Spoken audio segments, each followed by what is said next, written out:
Good morning to everybody. I would like to compliment the rectors, the vice-rectors and heads of the whole institution of higher education here present, in particular Professor Todor Radev, rector of the International University College, and tell you that you are very welcome to Bragança and IPB. I compliment also the President of General Council of Polytechnic Institute of Bragança and all IPB team. For us, it is a pleasure and an honor to receive a meeting with this dimension that have the participation of more than 80 leaders of 29 institutions of higher education.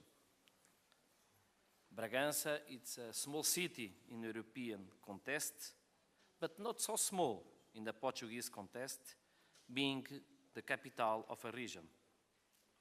But it is, above all, a city with an academic environment with about 7,000 students in a population of 23,000 people. One of the many policies of the Polytechnic Institute of Bragança has been focused on internationalization, being the IPB today one of the Portuguese institutions with more international affirmation, embodied in a series of partnerships with institutions of other countries that allow a number of students' mobility per year from about 1,000. For this has been important the opening provided by the Bologna process and the creation of networks of institutions, of which I highlight, because of its importance in the European context, the net of the European Association of Universities of Applied Science, which, established in 2011, brings together institutions of higher education, applied-oriented, from North and Central Europe. IPB is in the steering committee of this net and also organized its second meeting. Another area of extraordinary importance for IPB is the collaboration with Portuguese-speaking countries, a community of over 260 million people, in particular with Brazil, which, with more than 40 institutions, we created our own program of mobility, especially with Portuguese-speaking African countries like Angola, Mozambique, and São Tomé and Príncipe, or where we have a very important partner in helping to the creation and consolidation of several institutions of higher education. The IPB would now like to open its international affirmation to Eastern European countries present here, wishing to take this opportunity to increase our collaboration with your institution. We wish to thank to the International University College of Bulgaria for the opportunity that you are providing to us and by the invitation to join the project. In particular, you want to comment the work done by Cristina Mutilieba in the exemplary coordination of the project. I also thank the staff of IPB presidents involved in the project, and in particular our International Relations Office, so much effort as manifest in its performance. We are very welcome to Bragança and IPB, and I sincerely hope that we enjoy the meeting and our region. Sorry because the bad weather that we have now. In last week, we have a very good weather, and after the meeting, we will have sun again. But Portugal, and this region in particular, need a lot of rain. So thank you for you have brought the rain. Thank you for your presence here.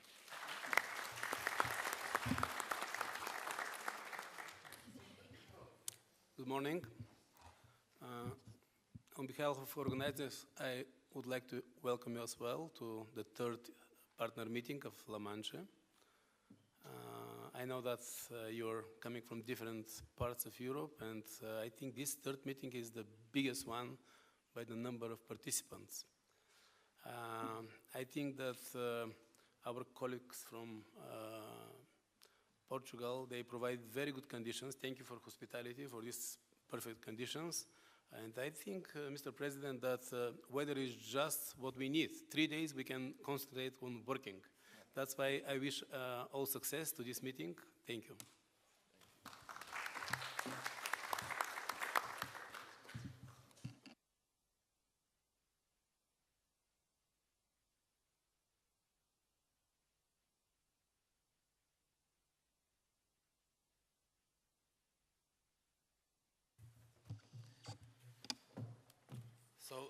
Good morning, ladies and gentlemen. I will introduce briefly our institution in terms of our internationalization project and applied research. We belong to the net of the Portuguese public higher education, and as Professor Sobrinho already told, we belong to the European net of universities of applied sciences. We have the main campus here in Bragança and another school in the city of Mirandela that is more or less 60 kilometers from here. Well, this is the map of Europe and the map of Portugal. So we are in the upper right corner of Portugal, very near to the Spanish border. We used to say that we are in a corner of Portugal, but more closer to Europe.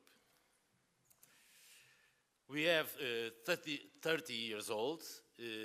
IPB has 5 schools, 1 agriculture school, 1 education school, a school of technology and management, a school of communication, administration and tourism, and a school of health.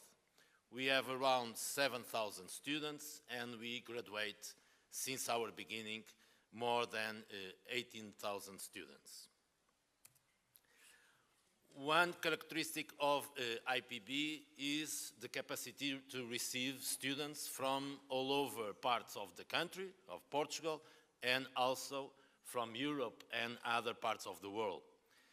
Nowadays, more than 11% of our students have a non-Portuguese nationality. This is some flags of students studying with us presently, and you can confirm many European countries, also many Portuguese-speaking countries in the world, and other countries like China.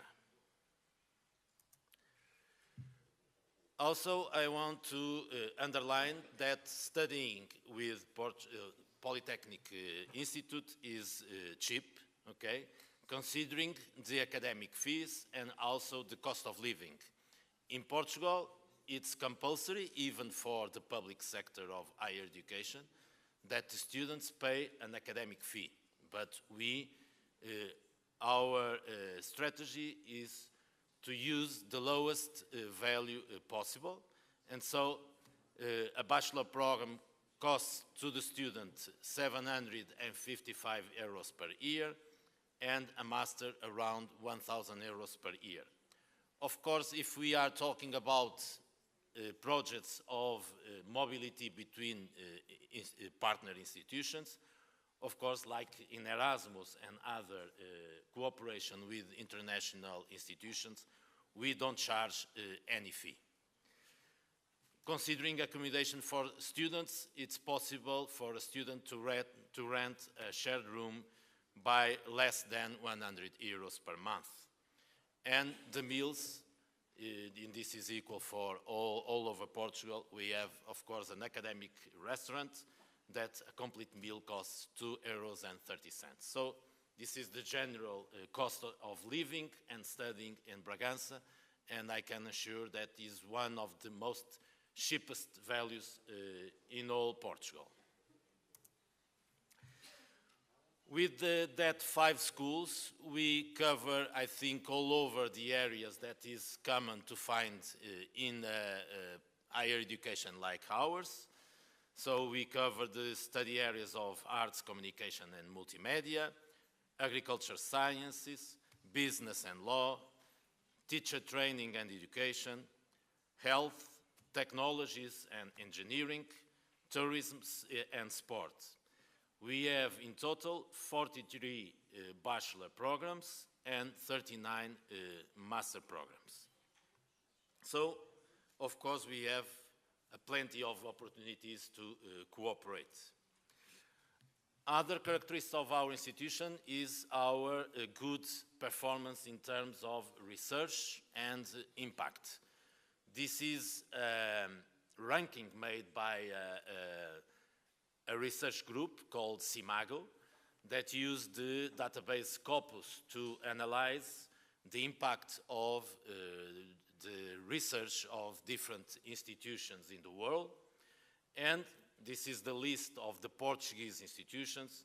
IPB is very well placed in terms of index that are related to the quality of that research.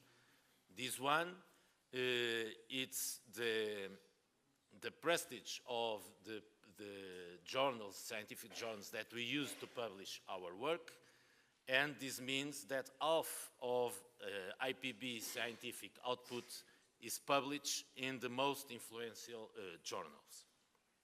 And two more index to show that IPB is in the first position in Portugal, what considers to the quality of that scientific output. We have what they call the impact index of 1.5. 1 means the average of the all higher education institutes. So having 1.5, this means that IPB is seated 50% more than the average of all others higher education institutes. And finally, what they call the excellence index, Polytechnic of Bragança has almost 20%. This means that almost 20% of our scientific output belongs to the 10% most cited papers in each area.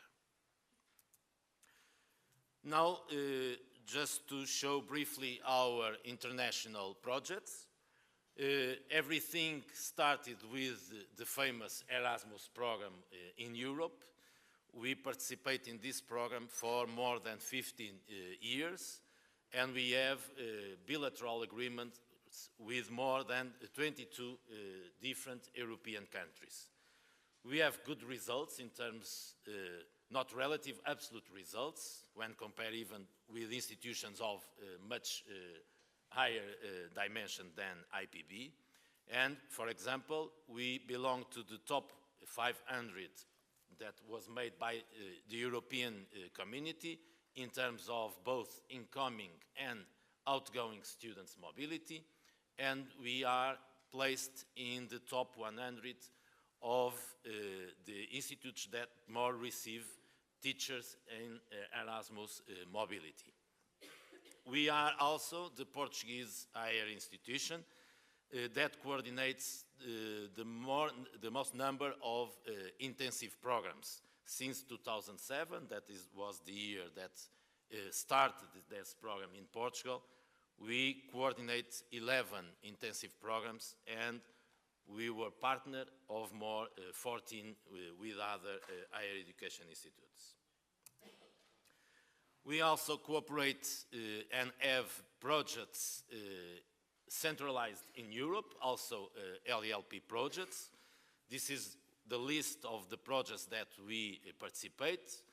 The first one is the more important, of course, is the one that we are here. It's a Tempus, and of course, it's the more important for today. We have also other projects, for example, Comenius projects. The last one, it was very important for us because it's an external window of Erasmus Mundus, and with this project, we receive students from Colombia, Costa Rica, and Panama. This is more a list of more centralized projects like Leonardo da Vinci. And the last one, for example, it was a very interesting project. Because of that, we have now a double diploma in international business management with an institution from Lithuania. Our students receive 2 diplomas because part of their studies are made in that partner institution. We did not want to stay only inside Europe, so we developed a big project with institutions outside Europe, mainly for the Portuguese-speaking countries and regions. So we have what we call the Portuguese-Brazilian Erasmus program for ourselves, and we receive and send students with more than 40 higher education institutions in Brazil. We do the same in Macau with the Polytechnic Institute of Macau, and we have also big projects of helping the development of higher education in countries like Angola, Mozambique, São Tomé and Príncipe, and Cape Verde. For instance, I think is the most interesting project in the islands of São Tomé and Príncipe. IPB is offering 5 master programs there. We also cooperate in terms of teaching the Portuguese language and culture, mainly with China. And so we have a big project with the University of Zhuhai. Nowadays we have a professor of us teaching Portuguese in that university, and we have with us a professor from that university teaching Mandarin in IPB. We have also other project very interesting, that is to offer a specific program of 1 year long for Chinese students that are in a Portuguese major program, and they are with us for 1 year learning the Portuguese language and culture. Summing all this together, Erasmus Mobility, International Mobility, this is the graphic for the evolution of our mobility of students since 2000 until 2012. As you may see, it's a very good improvement, and we are close to 1,000 students sending and receiving each year. We do in quantity, but we do also in quality. IPB was awarded with the ECTS label from the European Community. The ECTS label, it's an award for institutions that do in the better way all the mobility of students and teachers inside the European Community. This is a photo from our president and received the ECTS label in Copenhagen. And just to finish, just a few appointments on how we can cooperate with your institutions. One mostly important issue is that we are offering degree programs and individual course units in English. So it is one possibility for student mobility. So we have a bachelor program, International Business Management, fully lectured in English, and also fully lectured in English, 2 masters, one in biotechnological engineering and another one in chemical engineering. We offer also several individual courses in English. Other chance for cooperation is in terms of internships. Instead of receiving your students for courses, we can receive your students for internships in our institution, in our research centers, and also internships in the companies of our region, because we manage Erasmus consortium, that the objective of that consortium is to offer internships for European, and we extend it for international students. Other opportunity is if your students feel that is interesting for them to learn Portuguese with us. So we offer a lot of opportunities since a unique course unit until a one-year-long program to learn Portuguese language and culture. And finally, the international mobility is not only to receive students, is also open to teachers and staff of your institutions. We organize an annual international week that is always in the first week of May. And next May 2014, which will be the 10th edition of this international week. So, of course, if you want to try a little bit of the Portuguese sun, you can return in May 2014. And of course, you are very welcome. Thank you.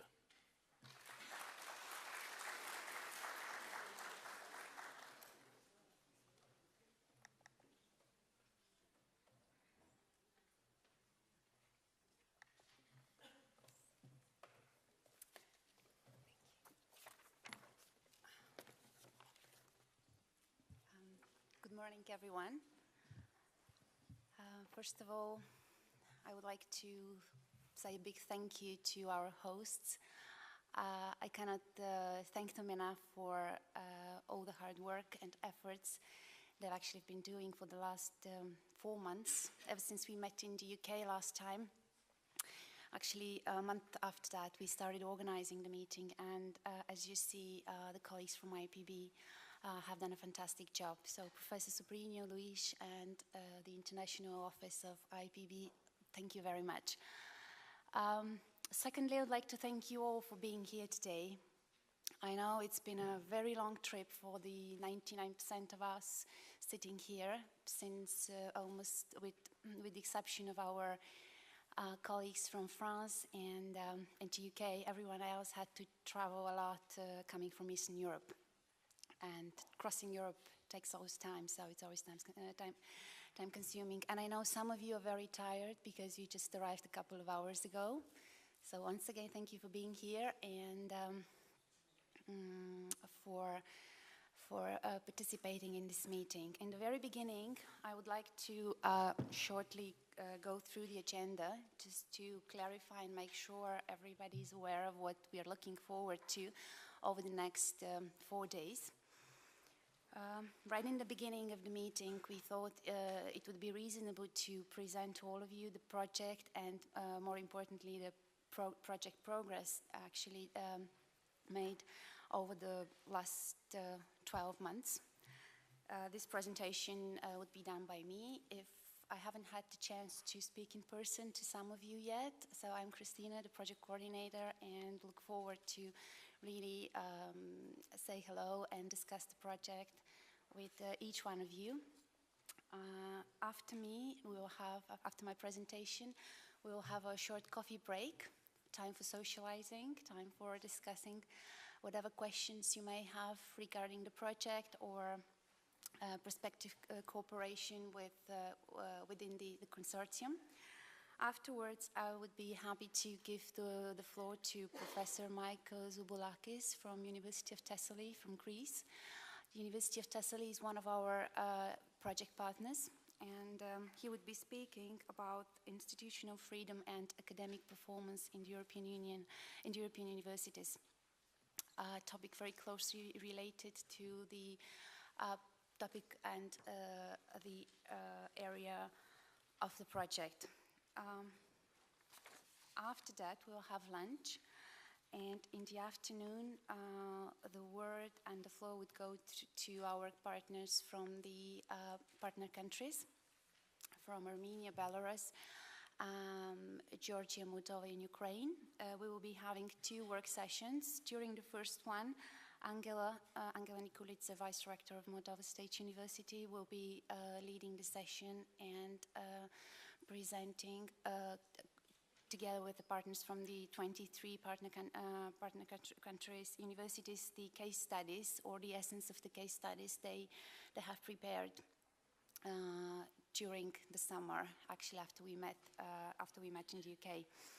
After that, in the very end of the day, Anastasia Makarenko from Kharkiv Polytechnic Institute in Ukraine, the institution which is going to lead the work package 5.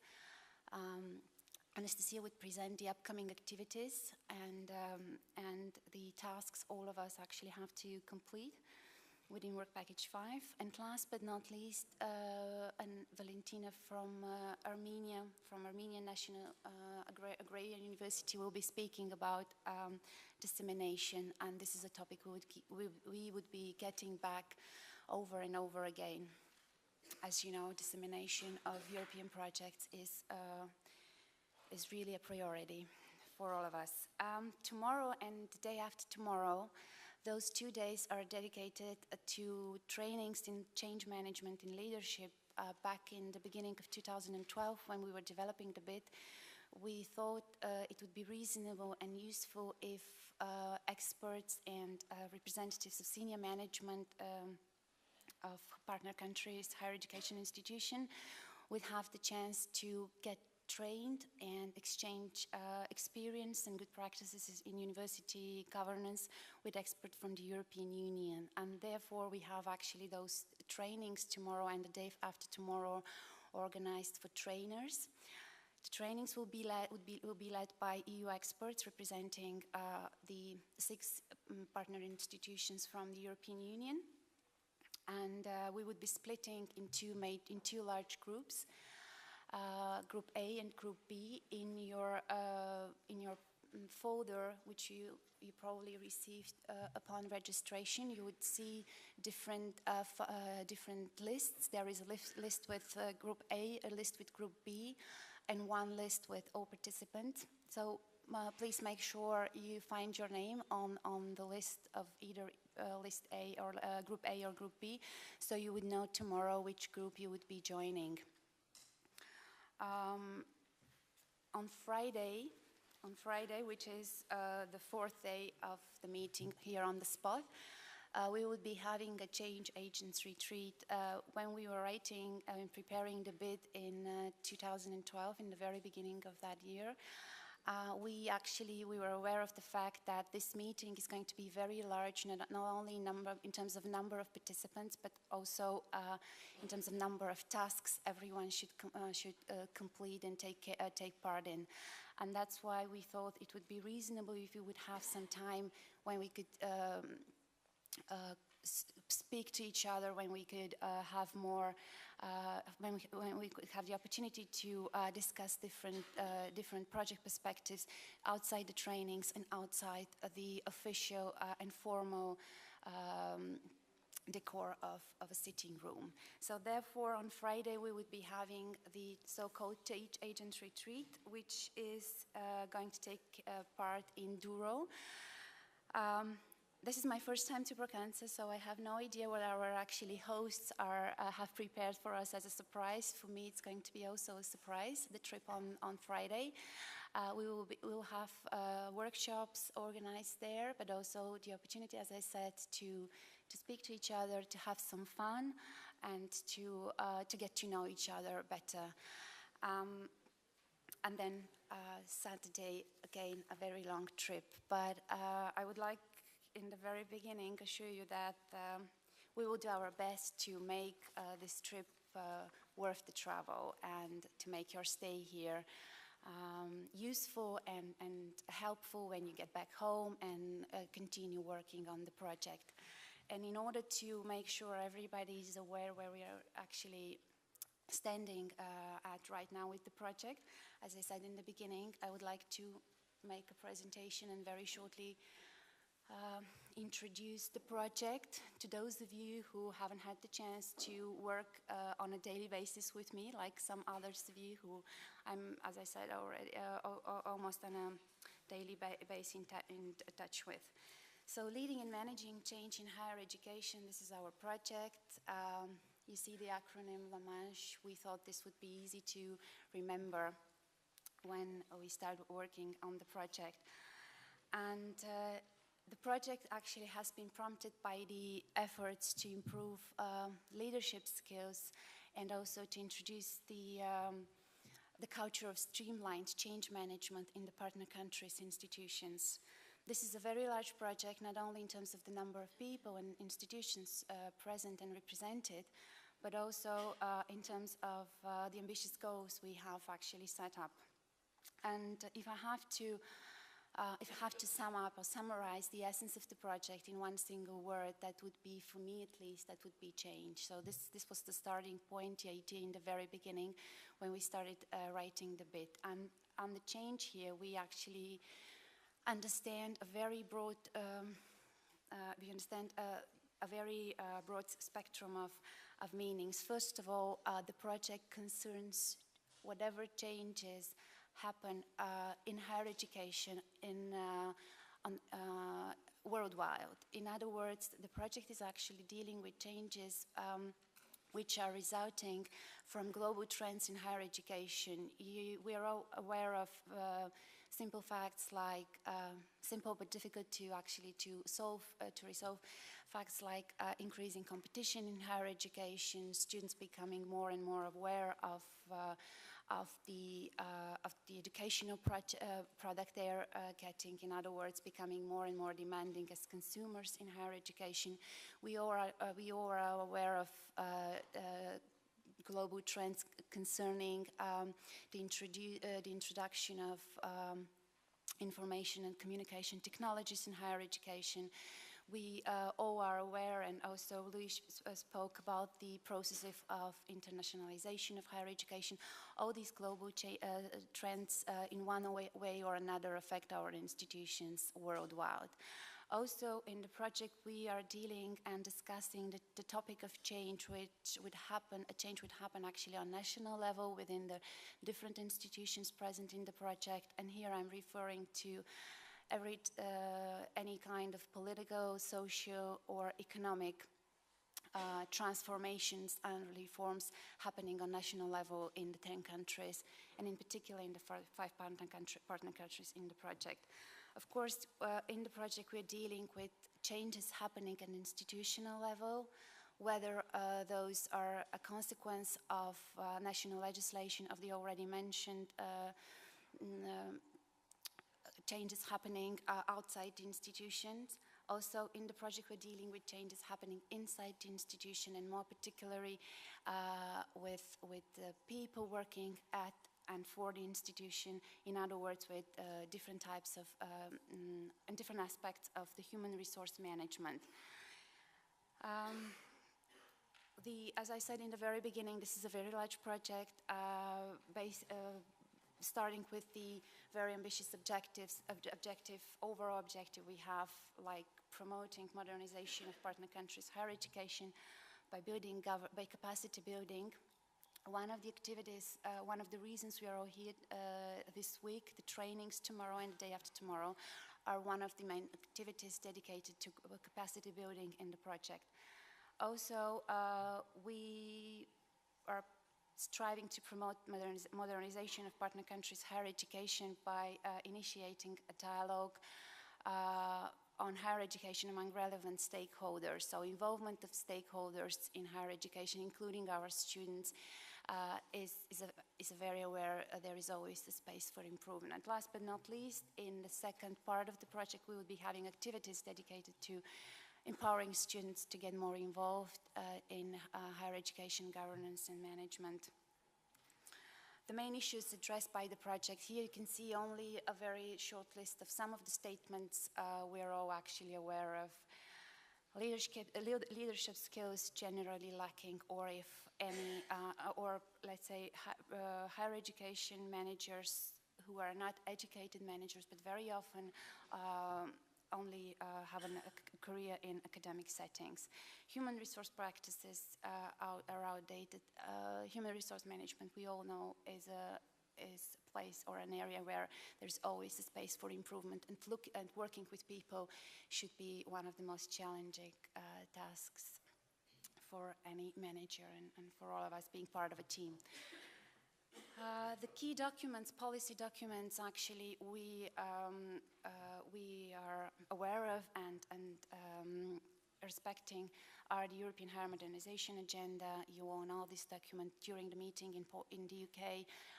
At the last day, one of my colleagues had a very large presentation about this agenda. Of course, Education and Training 2020 in the context of Europe 2020.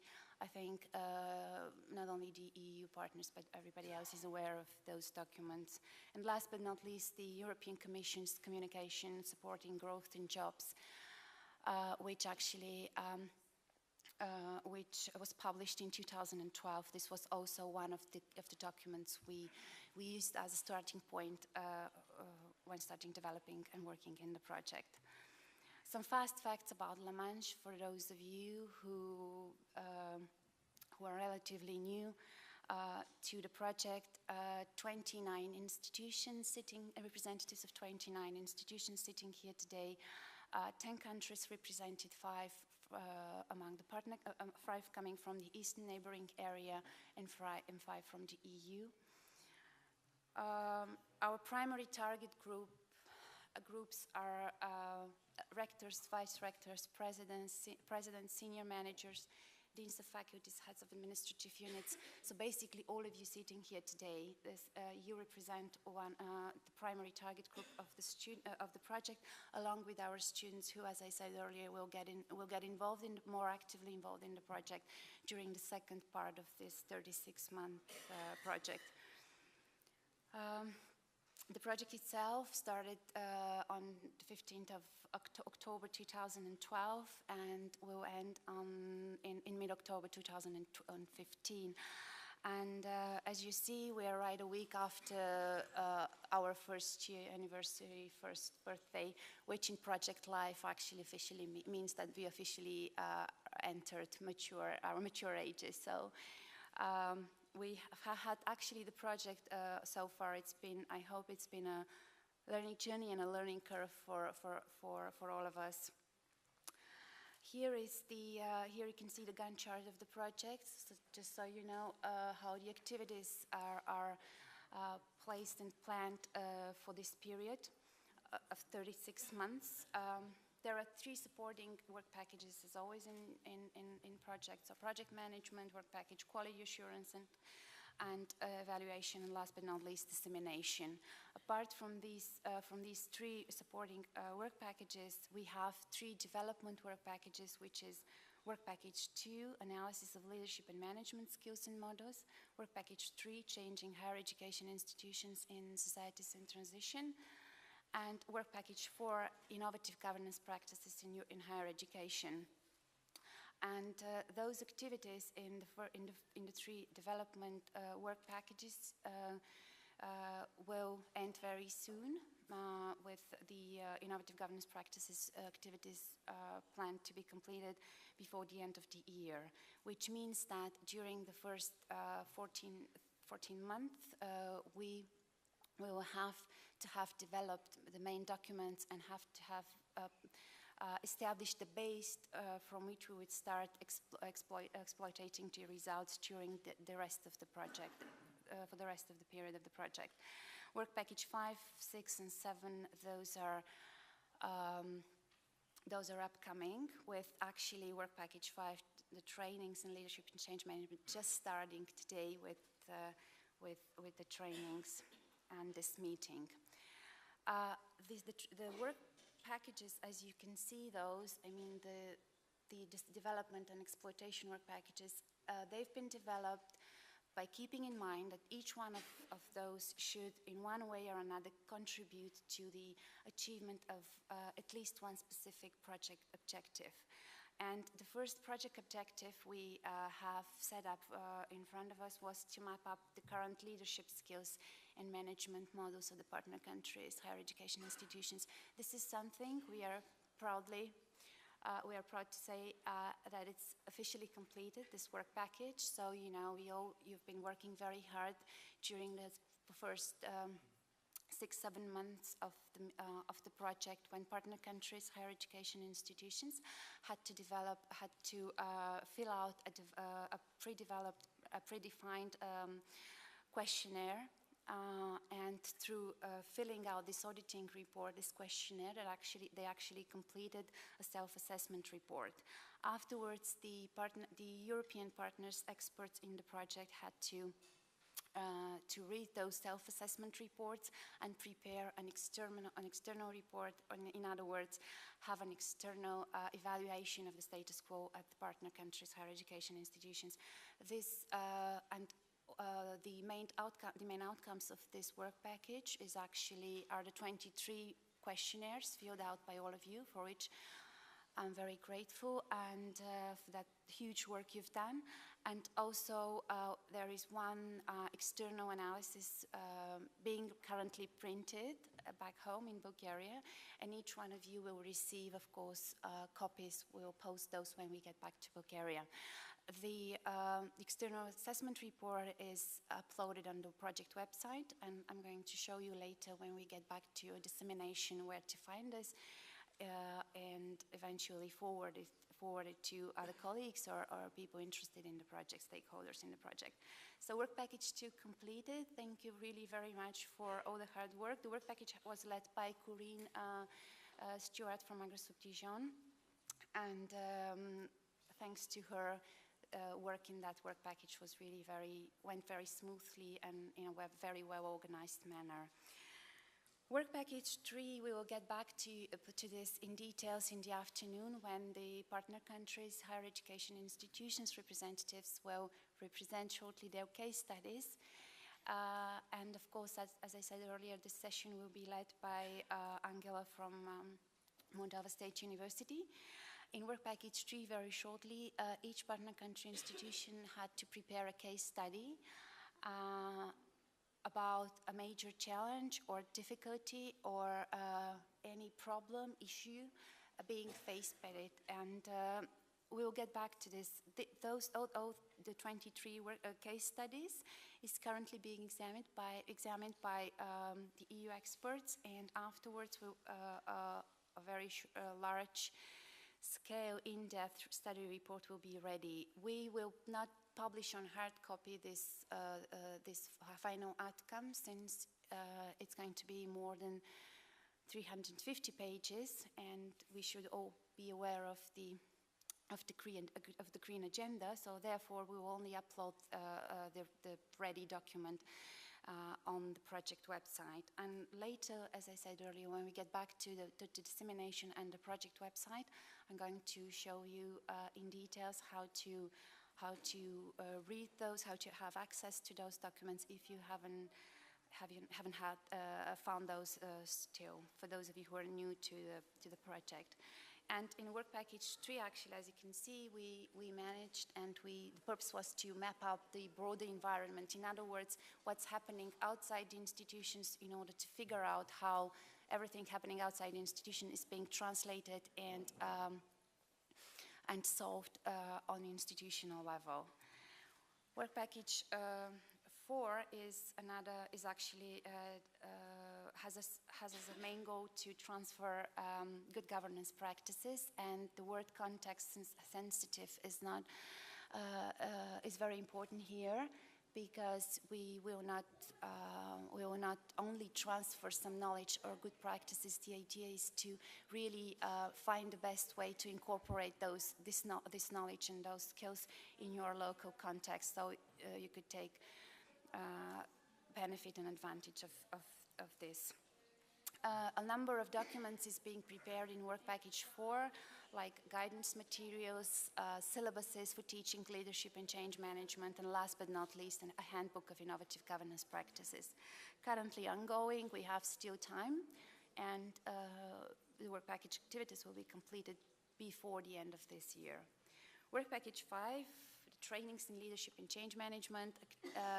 This work package, as I just said a couple of minutes ago, would start right now with this meeting, so we can say it's currently ongoing, and this work package is going to be led by Kharkiv Polytechnic Institute. You will hear more about the upcoming activities in this work package in the afternoon. In any case, the main purpose and the main objective of this work package is actually capacity building, more specifically focused on leadership and change management. and human resource management in general. Work package 6 is going to be led by IUC, and you will hear more about this on Friday during the Change Agents Retreat, when we're going to speak about upcoming activities. So in any case, we will establish a virtual platform for exchange of ideas and for providing for consultation provision in the area, again, of human resource management, leadership, and change management. And the basic idea of this platform, which is going to happen online on the project website, is actually to have more and more stakeholders involved and to focus on peer learning. Something which also was one of the recommendations of the peer learning, was one of the recommendations we received from the executive agency as a result of the monitoring we went through in July during the summer. We'll speak about this later. In any case, so peer learning is the key word in Work Package 6.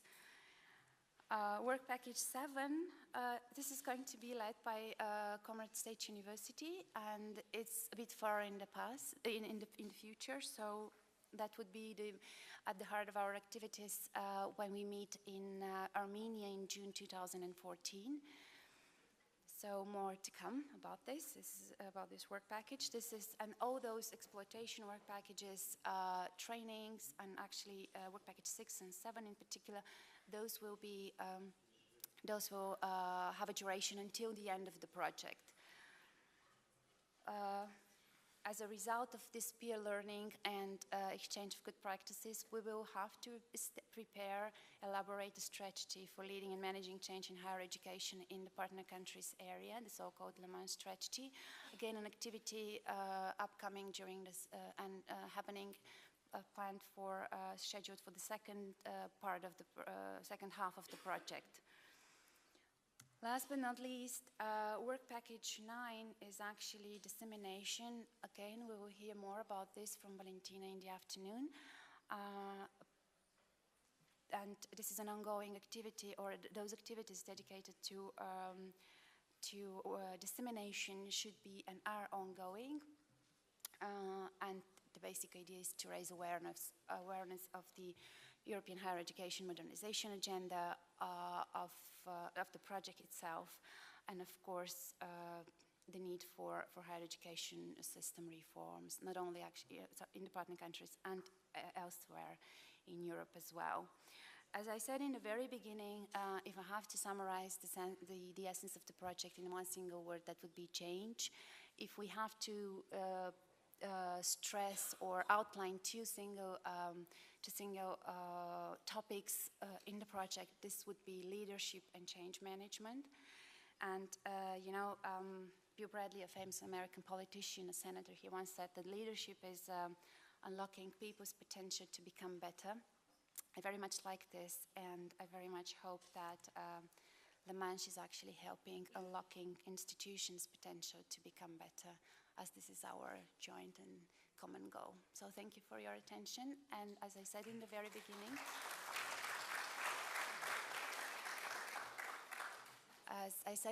beginning, during this meeting we will be having plenty of time during the outside the sessions, during the breaks, and also on Friday to discuss project topics, to discuss activities, to also discuss project administration questions. For all these questions, I'm fully available during those 4 days, so feel free to come and speak to me, whether it's about the project administration and institutional level, whether it's about leading work packages, whatever support you need. I and my colleagues from International University College who are here for you. One important, speaking of project administration and management, we will be having a project coordinators meeting on Thursday in the morning. So those of you who are here, because currently we have approximately 90 representatives of the consortium.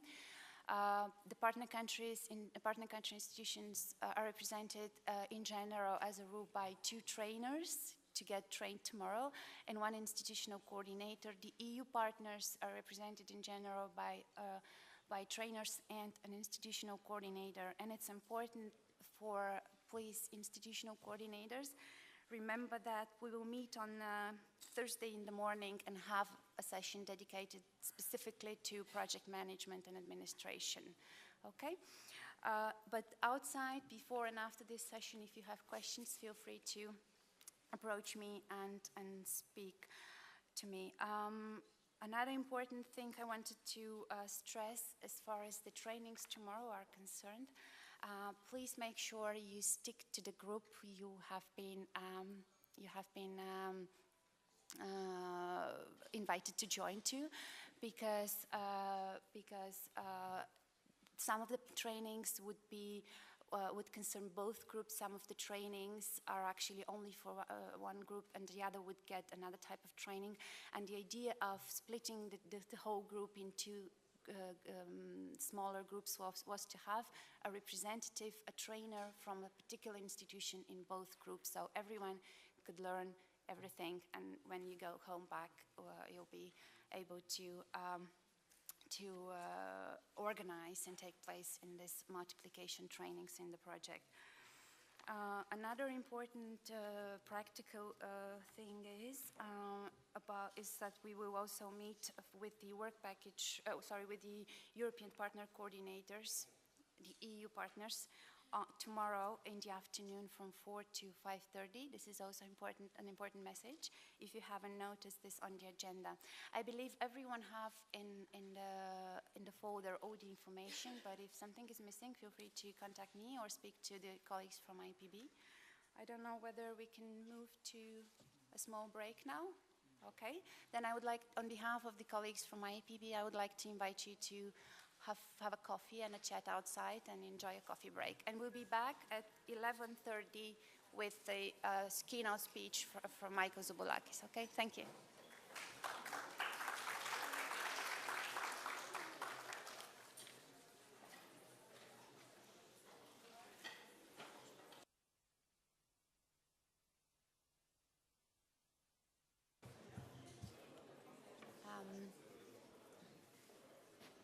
So I hope everyone had a coffee and now relaxed, and we can go forward with our program.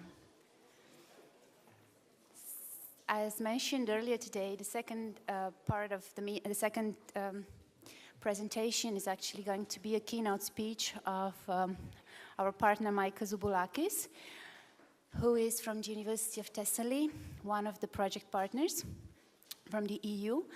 Professor Michael Zouboulakis has been a vice rector for 5 years of his university and is currently vice president of the University Council. And this is the capacity we have invited him in to present and speak today about about institutional freedom in European universities. So the floor is over to you.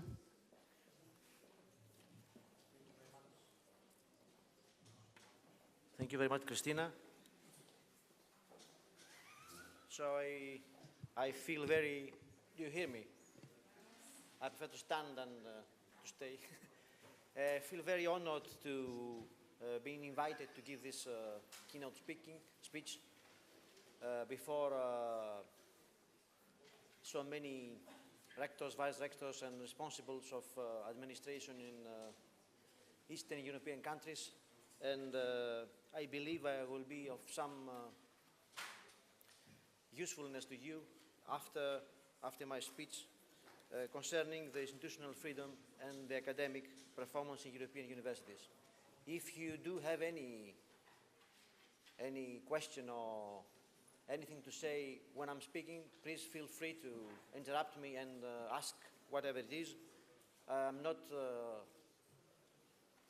intend to give a lecture to pupils, so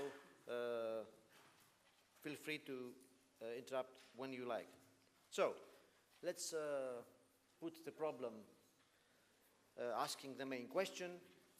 My question the question I wish to answer is how is institutional freedom connected with academic performance? So in the literature, they distinguish between academic freedom and institutional autonomy. I have tried to combine these two qualifications and speak about institutional freedom, meaning academic freedom and institutional autonomy. By academic freedom, we mean by institutional freedom, we mean academic, financial, and organizational independence from the state and the market including society. The university is free to accomplish its fundamental role. And in our days, it is very important to remind that our role is to be the center of knowledge and culture.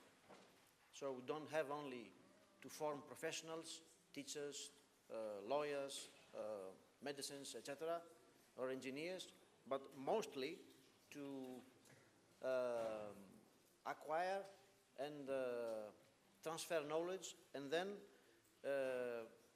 invite the students to become a part of an academic culture that is very important for all societies, mostly European societies, but for every society as well.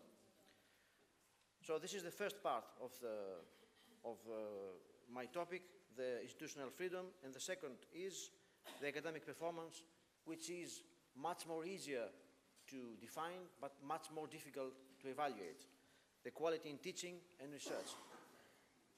I will try to make up with the university rankings around the world and speak about the measurements of academic performance as it is actually done by many institutions, private or public ones. So, is it okay? I'm not going too fast for understanding. Okay, I will continue. So, let us say, first of all, the very huge evolution in the meaning of the university in the West. Excuse me, I don't know very much of the system in the pre-communist past of your country, but I do include all the countries here in the Western idea of university. So when I speak about the West, I have in mind mostly the North American and the European universities, but actually they are all involved in this process. So the first epoch is until the early 60s, when universities were like ivory towers,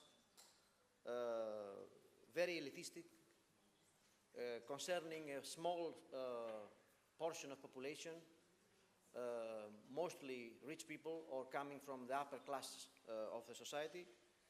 And this elitist university, from the point of view of the institutional freedom, they were fully autonomous, meaning that they were very free to decide whatever program they'd like to teach and to demand from the government a subvention or money to make research and the rest. They didn't care about giving to the society any kind of evaluation of what they were really doing. So I'm speaking about a very long history of universities. As you know, universities as we know them started in Bologna in 1882. I mean in the late 12th century. And probably all the countries followed this model of colleges, of professors who were holding all the power to decide, and no control was made from the society. Either it will be democratic or non-democratic society. The professors had all the power to exercise the governance inside the university. So the second period started when after the very turmoil years of the 60s, after 68, the May of 68 in France, but elsewhere as well, and not only in the West, but also in the East. I'm speaking about Czechoslovakia, but that there's no need to remind you that now. There is the beginning of the so-called mass university.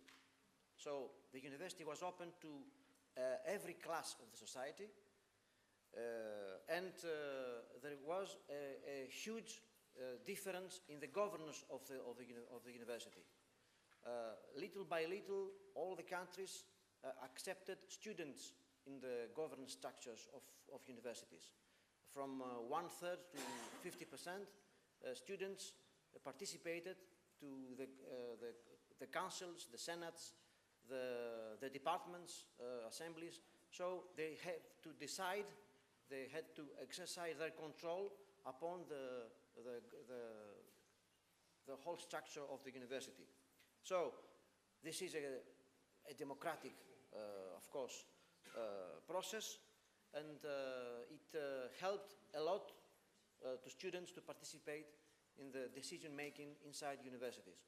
Except the students, also the administrative staff participated in many countries in the decision-making of everyday governance of the universities. So you had something like 10 or 15 or even 1/3 of the governing body of the council being elected by the administrative staff.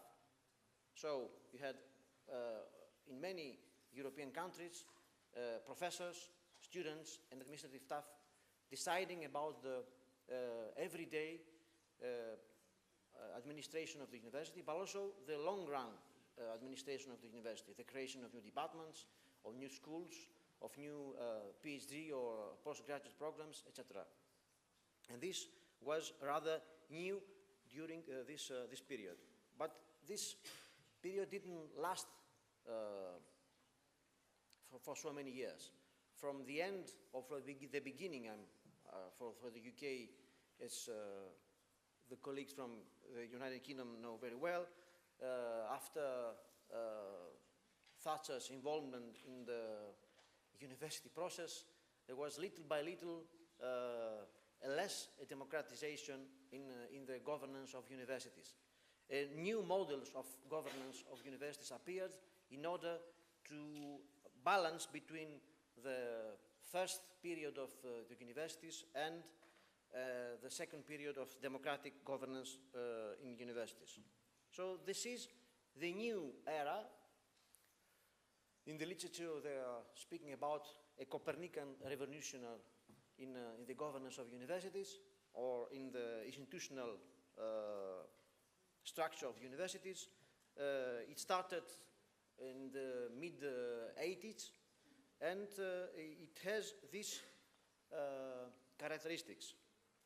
It is less autonomous vis-à-vis the state, so they have lost a part of their autonomy.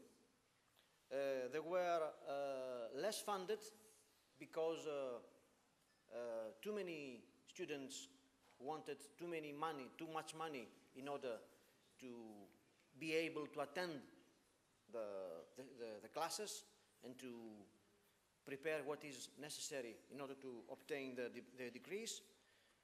So universities were little by little stressed or obliged to raise funds elsewhere than the state. Not only the region or the community, which has also very poor means in order to supply funds to the universities, which are very expensive business, as you probably know, but also local businessmen, international funds, or even donations in order to fund the universities. And of course, many of the universities were obliged to accept fees whenever it was possible to impose fees in undergraduate or postgraduate studies. So there was a new relation, at least in the non-UK part of the Europe, which is very, very new. This is also an exception to the rule, to treat students as customers. So given the opportunity to study in a university by paying to their studies in order to finance their degree, in fact. So there is a fourth characteristic, or third characteristic, the competition from outsourcing. This is a very new idea, particularly important in the Eastern European countries, as you probably know, but not only there, also in Greece, in Italy, in Spain, in Portugal, you find, I don't know in Portugal, you find a lot of British or sometimes French or German universities, not to speak about the US universities, who are opening branches in order to provide services of higher education to the local, or not only to the local people, but also to international students. And also, the last characteristic concerns the new internal governance arrangements that were made in order to take advantage of this new reality of less autonomous and underfunded university. New types of governance were created in order to be able to face the new reality. So, let me be more explicit in this new competitive university. Competitive not only in the sense of competition between university, but also competitive in the sense of being able to survive in a very competitive surround. So there are two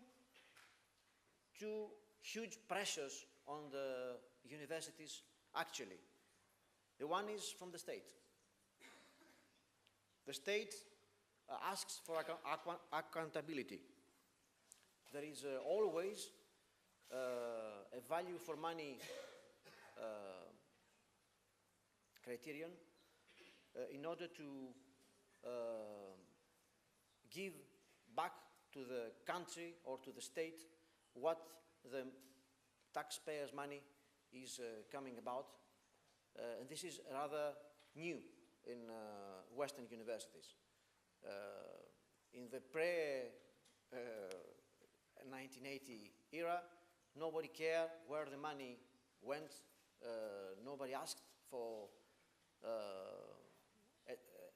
making a budget in the sense of a company, going to the end of the year and asking where the money went, and not only giving the money in advance and applying to a sample demand of the rector, asking for more money. So this created, as I told you before, an underfunding atmosphere inside the universities, because the number of students were growing in a very important degree, and at the same time the funds remained for the better the same. In some cases the funds were even less. The second part of this pressure from the state concerns accreditation. As you know, professional accreditation is a very important part of the control of the state concerning every higher education institution. So there were new mechanisms of quality assurance created, new instances in order to check this quality provided by the universities, and a lot of discussion was starting to take place in order to see whether teachers, doctors, medicines, engineers well formed in order to exercise a profession after graduating from the university. And this is something that came about the 1980s. It didn't exist before in the sense of very close control from the part of the state. And finally, there is this new governance arrangement that I was talking in my previous slides. There are, let's say, three types of governance arrangements, three models of governance. There are far too many, but as I see it, we can make this distinction between three different types of governance arrangement. The first one has given to the universities a relative autonomy. That means that there is a kind of autonomy from the rector of the university in order to decide who to employ, what number of students he will form, what money he will give to the professors, to the administrative staff, etc. So the government does not interfere really to the everyday decisions that rectors and deans are making in order to make the university working. The second type of management or governance arrangement concerns a corporate governance. This is the new public management philosophy, mainly coming from the US and the United Kingdom. In the governance body of the university, there are people outside the university. It could be state officials, it could be private entrepreneurs, it could be donators, or just a famous author or a scientist who works outside the university and participates in the governance body of this university. There you have something like a holding, a council in the sense of a firm in order to decide about the important decisions concerning the working of the university. And finally, there is a third situation with a free autonomy. Here, the university has some autonomy concerning academic freedom, but has a lot of rules to follow concerning finance and staffing issues. Okay? So, how much time do I have? A lot, okay. The second aspect of the pressure comes from the market, meaning the society also. So, the economy wants specific skills and competencies. You are obliged to follow, as a university, new needs coming from the economy. The computer training programs, for example, it's something that did not exist at all before 1985. Knowledge management also. New information society created new needs about this, to form a curriculum concerning this professional area. So the economy evolves, and so is the university in order to face the skills demanded from the society and the economy in general. The families, this is where society intervenes. The families, I'm not speaking about the students. As you all know, being also some of you or many of you parents, you know that the families intervene very, especially in the south, in the Balkans and the east, as far as I know. Students do not decide alone before the computer where to go and make the studies. They are not acting like rational actors, knowing everything about the future, about their own future. and they don't ask to anyone in order to go anywhere to make a study. So families, students also, ask for high quality studies. And they need to know which university has high quality and not just apply to the university that is near the next door of their hometown. You saw just before when the vice president of this institution presented the origin of the students that, if I recall well, 70%, that means 2 out of 3 students is coming from the area, the north part of Portugal or the region of Bragança. So this is an important thing that, if you like, limits the choices of the young Portuguese of this region in order to decide where to go and where to study. The third aspect of this pressure concerns the national competition. More and more rankings are part of our everyday consideration. National quality assurance institutions are created. Private institutions are making their own rankings. The first ranking was a private one in the US and World Report in 1983. And many of the international well-established rankings concern, for example, the Times Literary Supplement, or another institution that has nothing to do with universities, nothing professionally, I mean. And finally, there is a fourth very important aspect concerning the real essence of competition. You have more international competition with the deregulation coming after 1991. I chose especially, and I underlined this, 1991 is the fall of the Soviet Union and the creation of many states that were abandoned in order to create from the beginning their institutional structure and follow the new competition, as I know, without any help from anyone, just by the national team who was there. So you have there a multiplication of private providers of tertiary education, which never existed before, and you have many external priorities to do research.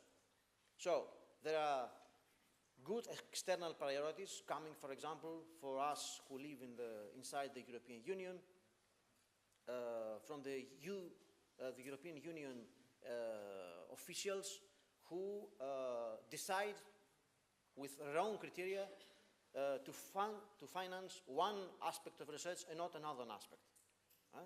There is, as you imagine, a very little funding for making excavations to reveal the past of Europe.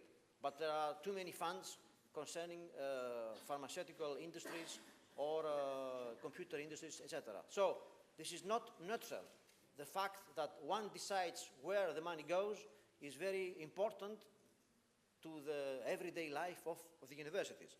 And there are also external priorities that are bad ones, in the sense that they are very limiting to the university's autonomy, as I will explain next. So, I will focus on a study made by the European University Association, which is an association covering 28 countries, not only in the European Union, but also outside the European Union. As far as I know, there is no country coming from the East, except those who participate in the European Union. So, there are 4 criteria: academic autonomy, financial autonomy, staffing autonomy, and organizational autonomy. So somebody has to do some reading already. So I will present just this study in order to enrich my argument concerning the relation between institutional freedom and what is the academic performance. Sorry. So, these are the criteria defining academic autonomy. The freedom to define the university's mission and profile. Are the universities free to define their own profile, or someone else is deciding for them? The freedom to create or to terminate a program. What are the regulations concerning the creation or the termination of a program? Is it to the university to decide, or someone else decides for them? The freedom to define the curriculum, the language, and the methods of teaching and assessment. When universities are free to decide about what students in economics or in history or in medicine have to learn, this is very important in order to have this academic autonomy criterion. And the language also. There are limits to make classes only to national language or to follow another language, especially English. And sometimes this is a very huge limit in order to ask for international students to come and learn in your country. The methods of teaching and assessment. I mean, teaching assessment. I mean, who is deciding about how the professor is going to evaluate his students and how his own performance is evaluated by the students themselves. The fourth one is the capacity to decide on overall number of students and their admission process. In many countries, there are national contests, so the university has nothing to say about who is going to study in your university. The competition between the students of 18 years old decides who will come to my university. In Greece, it's very, this is the case, and the university has no reason to make a publicity about what is good about your university, because you're not the one to decide who decides about who is going to learn, who is going to be an engineer in your university. The state or some other instance is deciding for you. The admission process also is very important. In many countries, as you probably know, the admission process concerns the universities. In other countries, this is nothing to do with universities. The fifth criterion concerns the freedom to choose the areas, the scope, the aims, and the methods of research. As far as you are able to choose your own area of research freely, with only scientific, academic, or curiosity criteria, you are very autonomous concerning academic research. But actually, it is not the majority of the cases where people are able to decide about their own academic field of research. The aims is the same, the scope, and the methods also. And finally, there is the capacity to select quality assurance mechanism. Many universities have mechanisms of auto-evaluation, and many universities are following national criteria of evaluation as well, or international criteria of evaluation as well, if they're willing to compete with other international universities. So this is the first part of institutional freedom concerning academic autonomy. The study was made for 28 countries. And this is the scores after a questionnaire asked to rectors and inside the university, students, staff, everybody, in order to make this evaluation possible. So, there are 4 categories, 4 different classes of answers who are possible to evaluate the academic autonomy in these 28 countries. The first class is what is called the high autonomy or the high score in autonomy in the university autonomy, and it concerns 6 countries. I paint them in blue for a reason. You will see it. Why is the reason in the next slides? So you have countries that made a very high score in academic autonomy. Then you have another 9 countries having made a medium-high score in academic autonomy.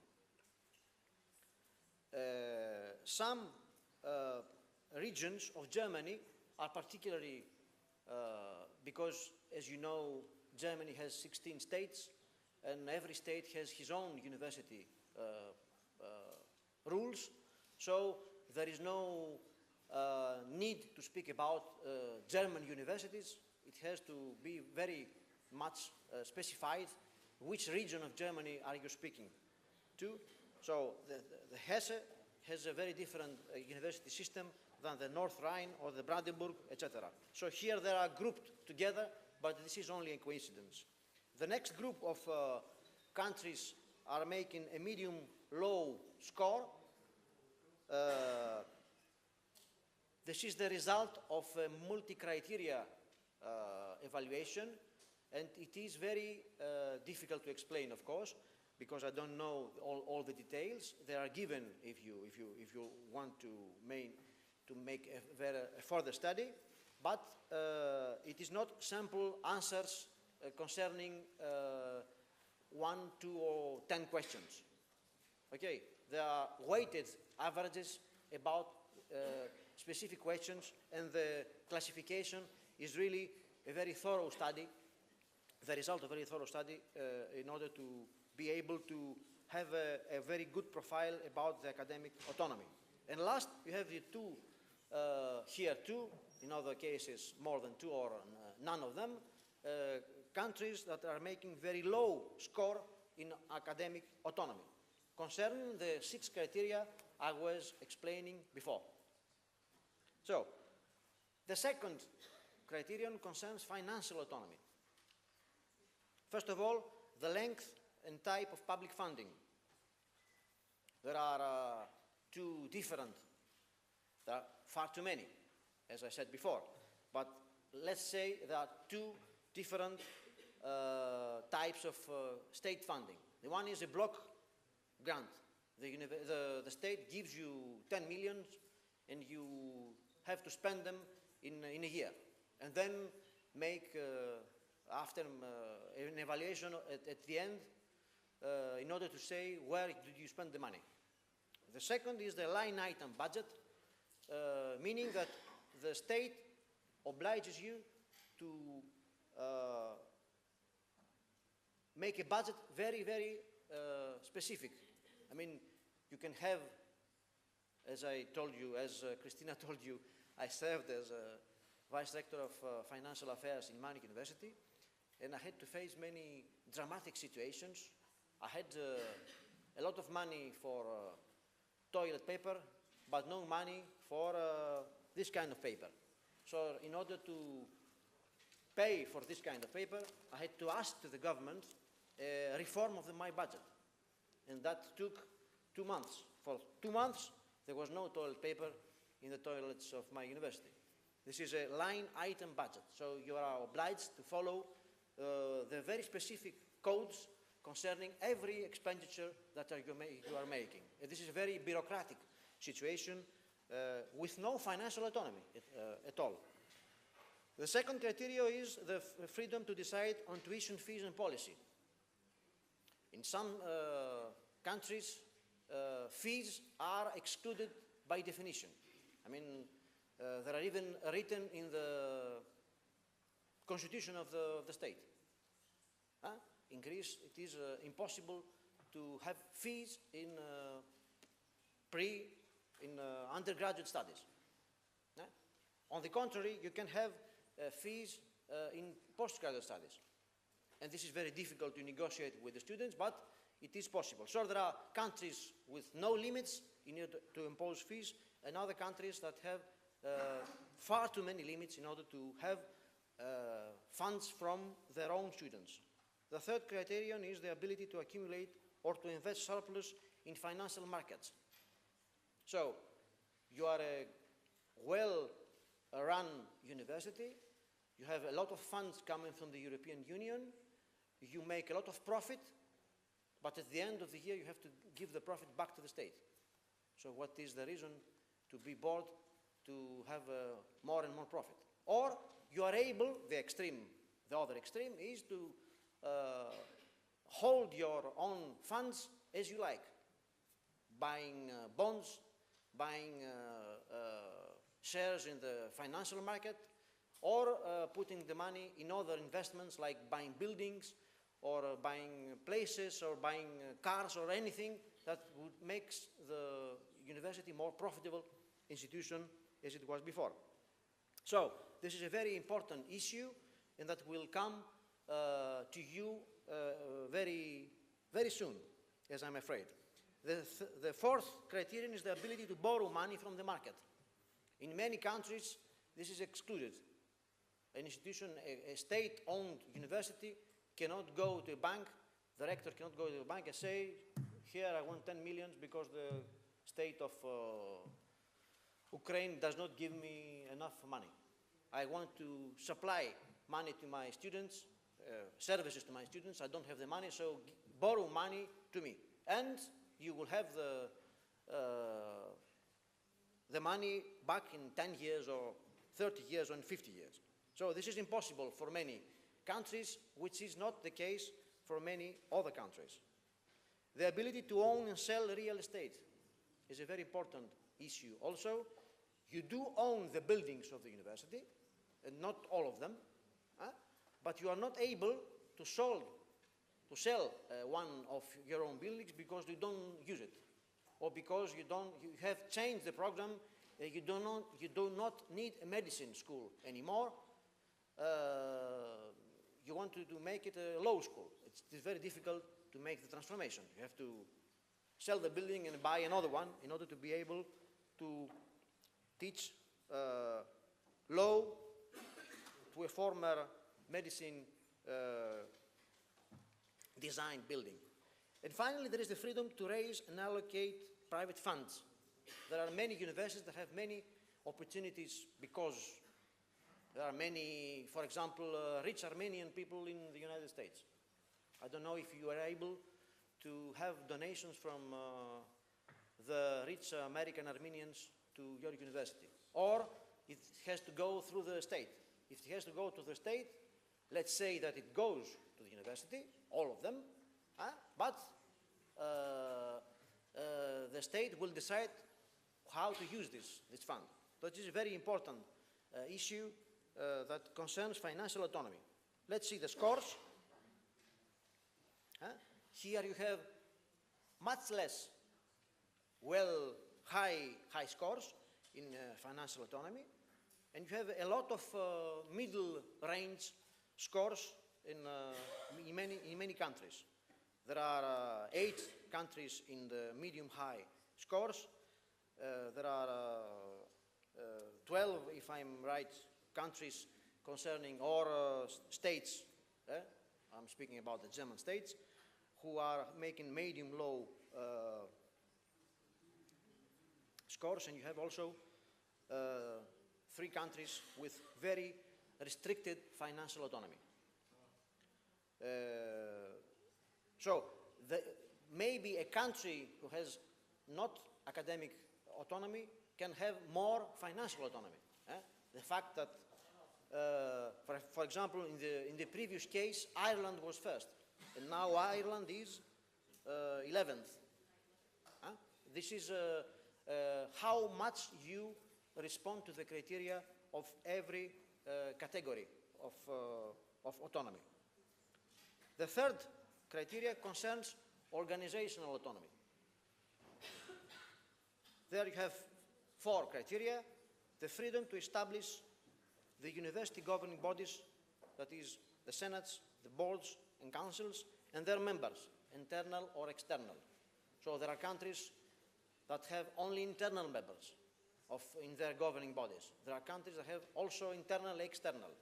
There is no country with only external, hopefully so, governing body in order to make the job of governing a university. So, being able to choose your own rector is a very important issue. In many states, even in the West, the rector is appointed by the state. It could be a very very good rector, or it could be a very bad rector. And the people who are below him are obliged to have the rector that someone else decides to be the rector for 4, 5, or even more years. So this is very important in order to establish organizational autonomy. The second concerns the freedom to set the university structures, academic and administrative, and the statutes. That means the rules of the organization, the internal organization of the university. This is very important to have your own rules and not a single rule, and a uniform rule for all universities in the country. Unless you are all state universities, but even then the university has to have his own character, his own identity. And in order to have an identity, you have to be able to have your own statutes in the same of the internal organization constitution that concerns your own university.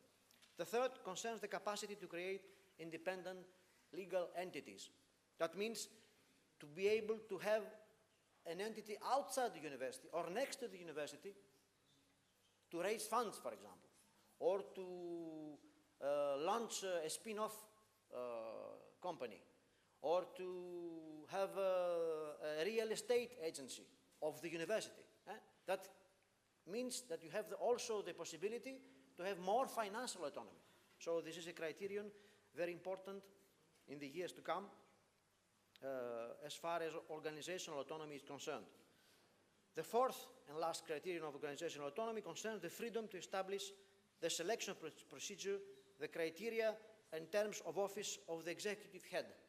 Who is deciding about the rules, the possibilities, the capacities, the power of the executive head? Is it established by the university, or the states, the government is deciding what is a rector capable to do and not to do?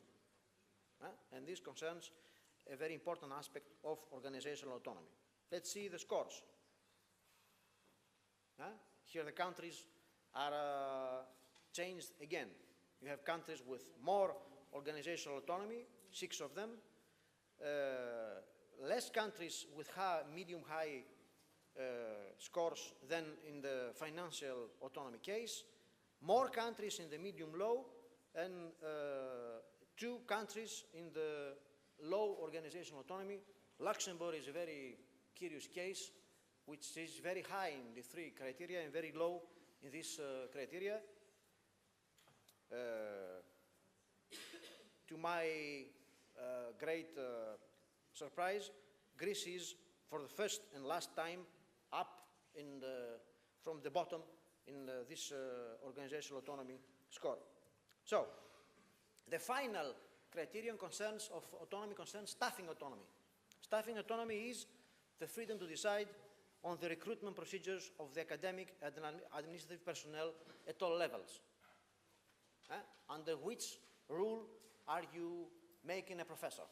Are you choosing a professor? Are you electing a professor? Is it by an international competition, or is it just by knocking to the next door and asking to your former PhD student to become professor? This is a very important aspect of having a good staff, teaching staff. And this is also the case about the administrative personnel. In many cases, as far as I know, in the East, this is the case. All administrative personnel are civil servants. That means their salary, their working conditions, their working rights, the fact to have a leave are regulated as they were working in the municipality or in every other civil servant position. And as you all probably know, the requirements and the everyday requirements of being an academic, an administrative personnel at the university are not the same as in working in the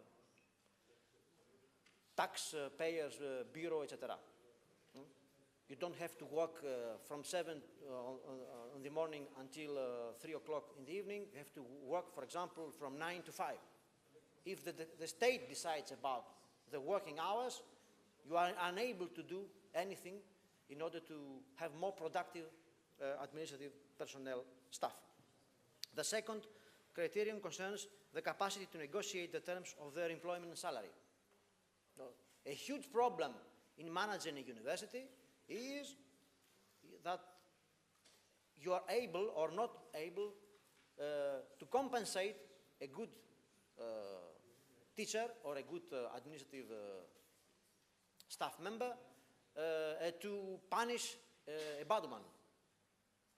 If the good and the bad one are paid the same, there is no need to improve your performance when you're teaching, researching, or making your administrative duties. And this is also the terms of employment. Are you able to negotiate individually with every teacher or administrative staff the terms of employment, or they are imposed from the state and no autonomy is possible? The capacity to decide on dismissals. In almost all the universities, as I know, in Italy, in France, in Greece, and many other countries that have taught, the rector is unable to dismiss a person. In order to get off a bad teacher, the procedure to dismiss a bad teacher or a bad administrative staff personnel is almost impossible. And also to decide on promotions. The promotions are decided by the Civil Servants Code. They are not decided by the rector or by the governing body of the university. Here you have the scores. You see the picture is far more optimistic than the three previous cases. There is only one country making a low score. There are 11 countries making a very high score, and many of them, or almost half of them, are making high or medium high scores. So remember the colors. They will be useful in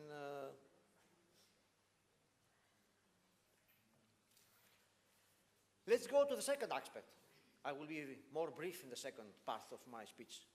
How do you evaluate the academic performance? So there are internal and external quality of teaching assessment mechanisms.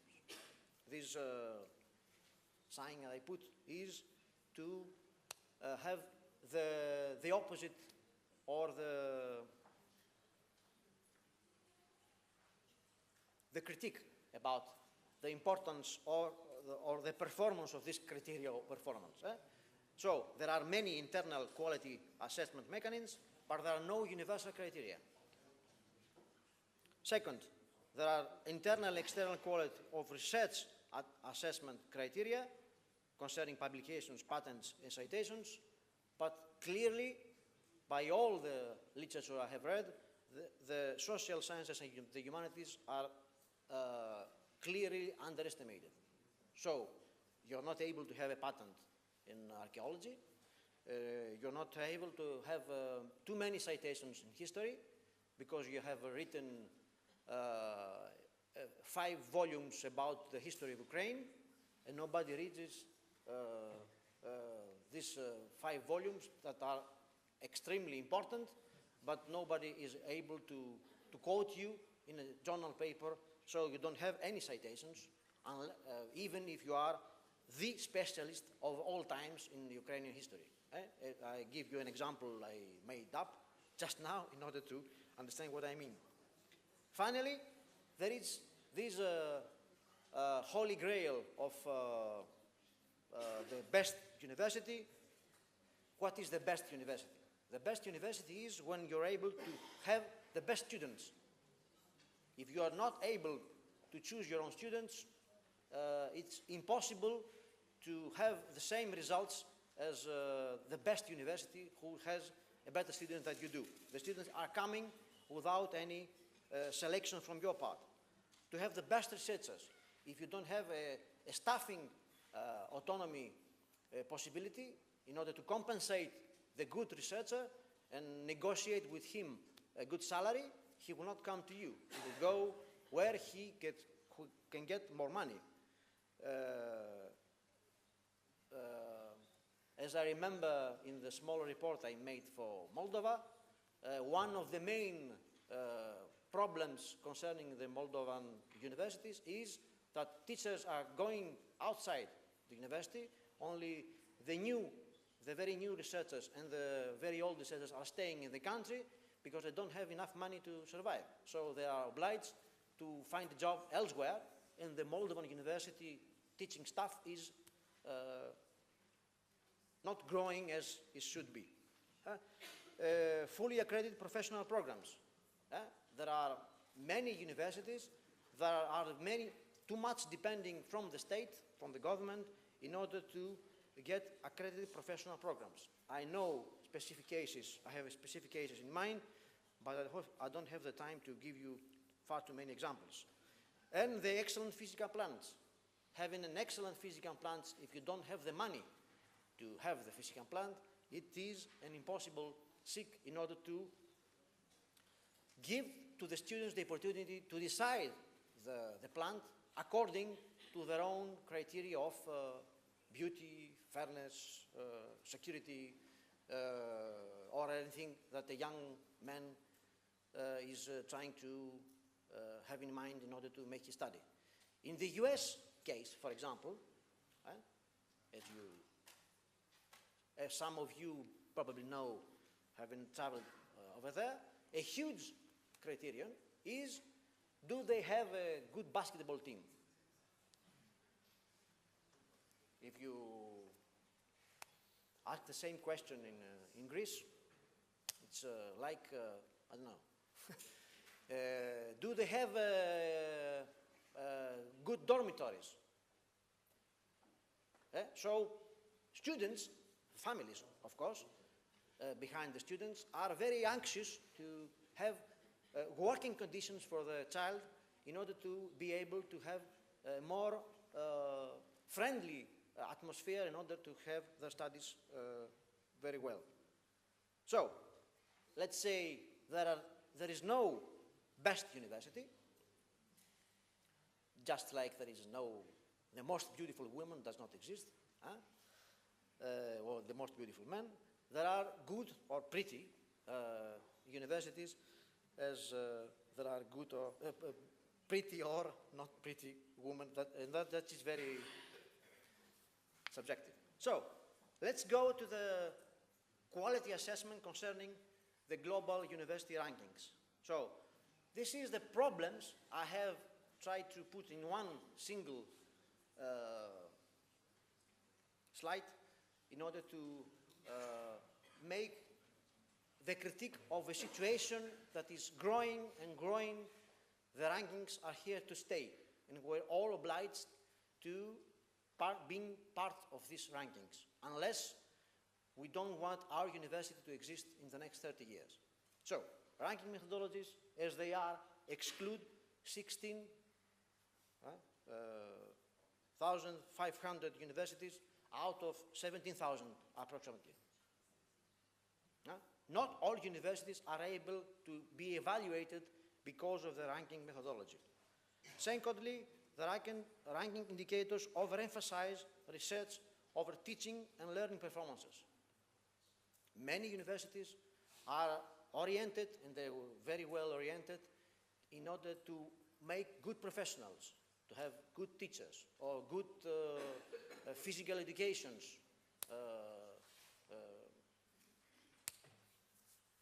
degrees, I don't know how to call it, or good medicine.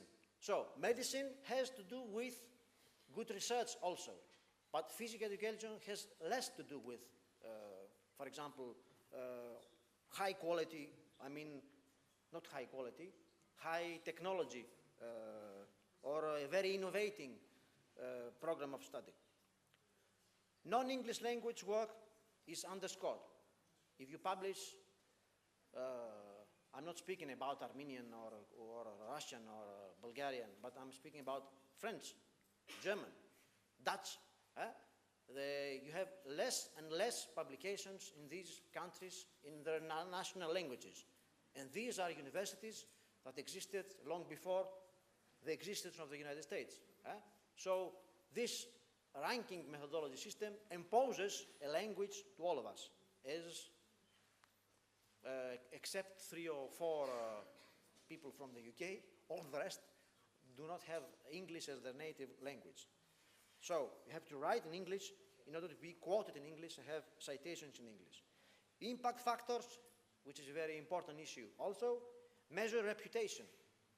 And reputation is not equal, is not quality. You may have a very good reputation in the sense be cited too many times without having a very good quality paper. I have in mind many, many examples, but I don't want to spend more time on that. So, as a rule, the quality lies in the eye of the beholder. And in order to avoid this subjectivism, you have to have multidimensional ranking criteria. We all expect for the European Union to have its own ranking system, but it does not exist so far. There are some countries like Germany who created their own ranking criteria, and they are far more representative of what is really going on in German universities than the famous system of QS rankings or the Shanghai or the Times supplement, etc. So these are, I'm making a test. This is the only original thing I'm saying. All the rest is a literature review. So, what about if we test ranking versus academic autonomy? Are the best universities more autonomous than the other? Is it really important to have academic autonomy, to be placed very high in the international rankings? Here you have the 30 best universities in Europe. Concerning after the QS ranking criteria, which are cited in the bottom. That is academic reputations. Academic reputation is what I believe is the best university. Between peers, they're asking academia, which is in your mind the best university in the world? Those who quote Harvard, Cambridge, or Oxford are far too many than the rest who is quoting Thessaly, Sofia, or Kharkiv. So you get more scores if you have a very good reputation among your peers. The employer reputation. What do business think about your own university? They're asking firm managers in order to have their opinion about the work is done inside the university. The students' assessments, this is the 20% of the total grade. How students evaluate their own university. The existence of international students, the existence of international faculty. They have a very small part of this, 5 and 5%. And finally, citations, which is 20% of the whole score. So, what do we have here? If you do remember the four colors, the blue for the high, the green for the high medium, the brown of the next, and the red for those countries who don't have a lot high scores in academic autonomy. So, the game is not very representative because among the 30 universities, 14 are situated in the United Kingdom. So, when the United Kingdom has a very good score in one category, that means half of the table is blue. But this is the situation. In the first number is the world position of the University of Cambridge, for example, and next to that is the score made in the 6 criteria concerning the QS ranking system. Okay?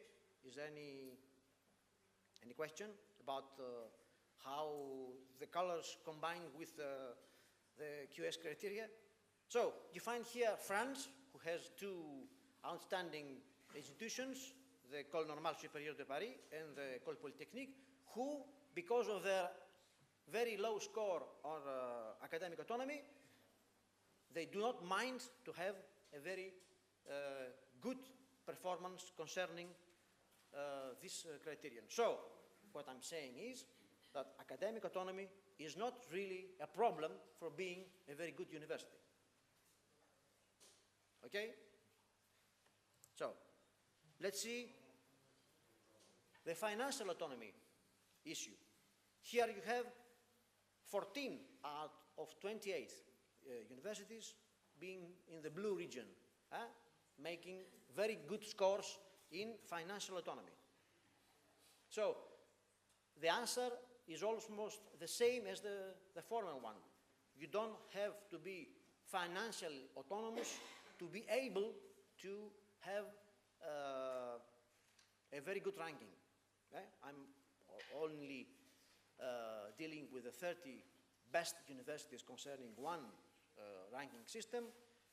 I forgot to tell you that 2 universities from Bavaria are not qualified because in the previous study of the EUA, the Bavaria region was not part of the study. Other parts of Germany were part of the study. So here you have many good universities that are very low situated in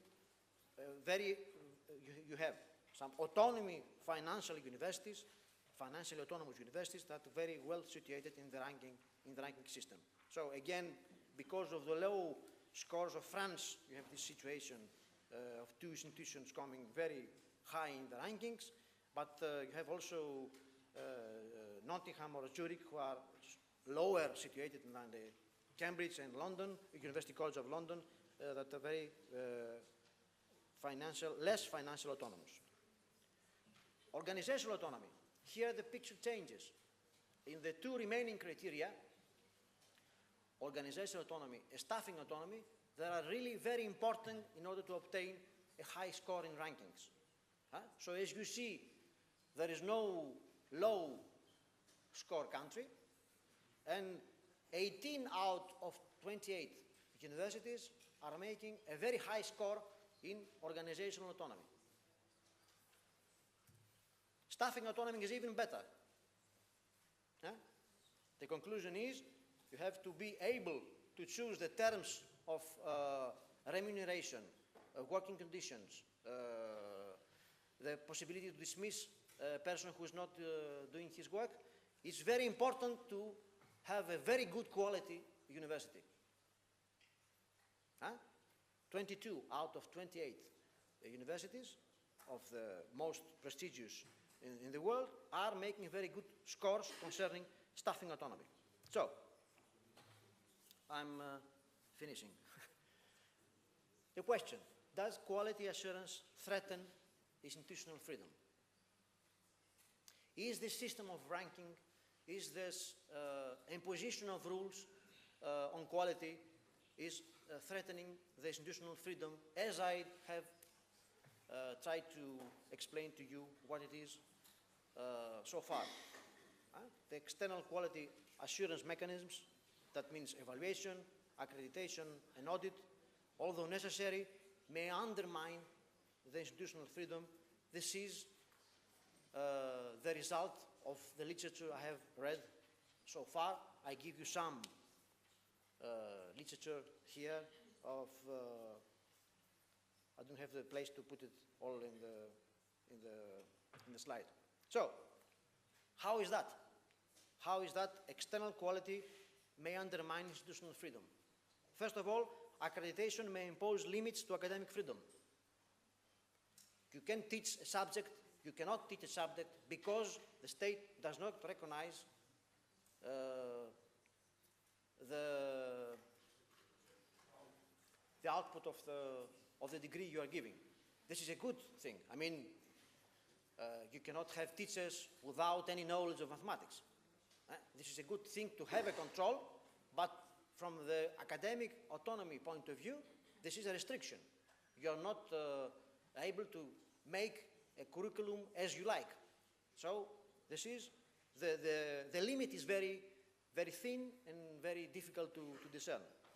Secondly, external evaluators may harm the values of the university and its objectives.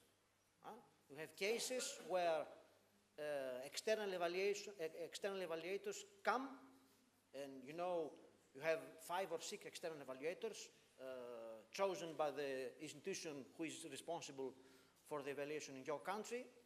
You may have good or bad evaluations concerning the composition of the 6, of the 5, or the 3 evaluators that are coming to your university to make this evaluation. So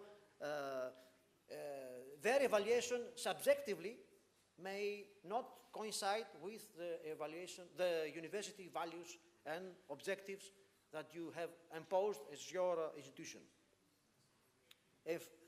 Finally, rankings induce research policy and funds, making this process to be self-referential. If you are having a well-quoted, well-cited policy, you get more funds. In order to get more funds, you orient your studies, your research to what the market needs. And what the market needs is not always what is best for your university. So you have a whole areas of research that are banned from fundings because they are not well treated from the ranking system. So the more you orient your research to the policy, to the research areas that are funded, the more citations you get. This is why I call this process self-referential. Conclusions. What to do? There's no one-size-fits-all solution. You have to be, once again, as in life, opportunistic in order to have the solution that it fits to your own purposes. And you have to take advantage of the weight of the culture and the history, national or regional, of your university. If you live in a region with very important archaeological, I stick to that because I have a case in mind, area. I mean, if you are in a region with no archaeological interest, there's no need to be bothered to have this problem revealed. So, despite the fact that you will never get a citation, this is a very important thing to do in order to have good quality of research and of course of teaching, because these things are going parallelly. So, the culture of the region or the country is very important to not to be forgotten in order to assess the quality or improve the quality of university. Third advice I can give you is do not reform universities to conform solely to the indicators chosen by others. That means that university bodies, the governance bodies, have to have a very well established definition of what they need to do. They have to have strong opinions. If you don't have a strong opinion, what am I supposed to do as a university? You will be going around. Each time an evaluator comes to you and says, no, this is not good, change it to make another thing, and abandon tens of years of research that is done at your university. Fourth advice, learning to behave more autonomously. We are obliged to do more for less. Less public funds, more private funds. Where you can find it, I don't know. But you have to give more to your students, more to the society, more to the parents of the families, in order to do it with less money. And this is a very tricky puzzle. Finally, this is a vital objective.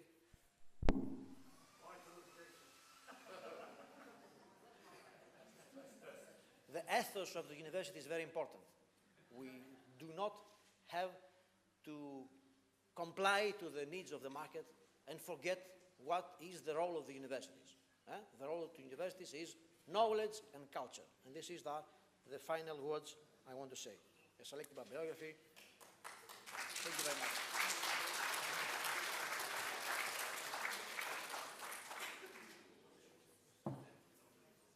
If you want more, we have 5 minutes before the lunch.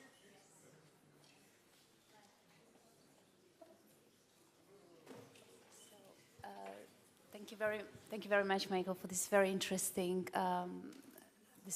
presentation and lecture. I think I can speak for all that we all learned a lot, and it's very well structured. So really, thank you very much. And I would like to invite the audience to ask questions. I saw faces so interested very much in what we was hearing. So do you have any feedback to share with us? Would you like to ask a question? Or you would like to eventually raise a particular issue related to your country or your institution linked to the presentation? Yes, go ahead, please.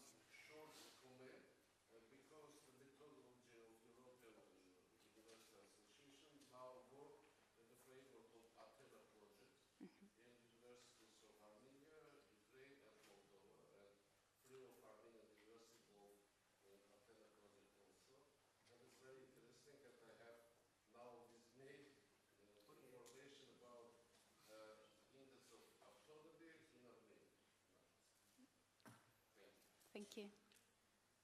Yes, please.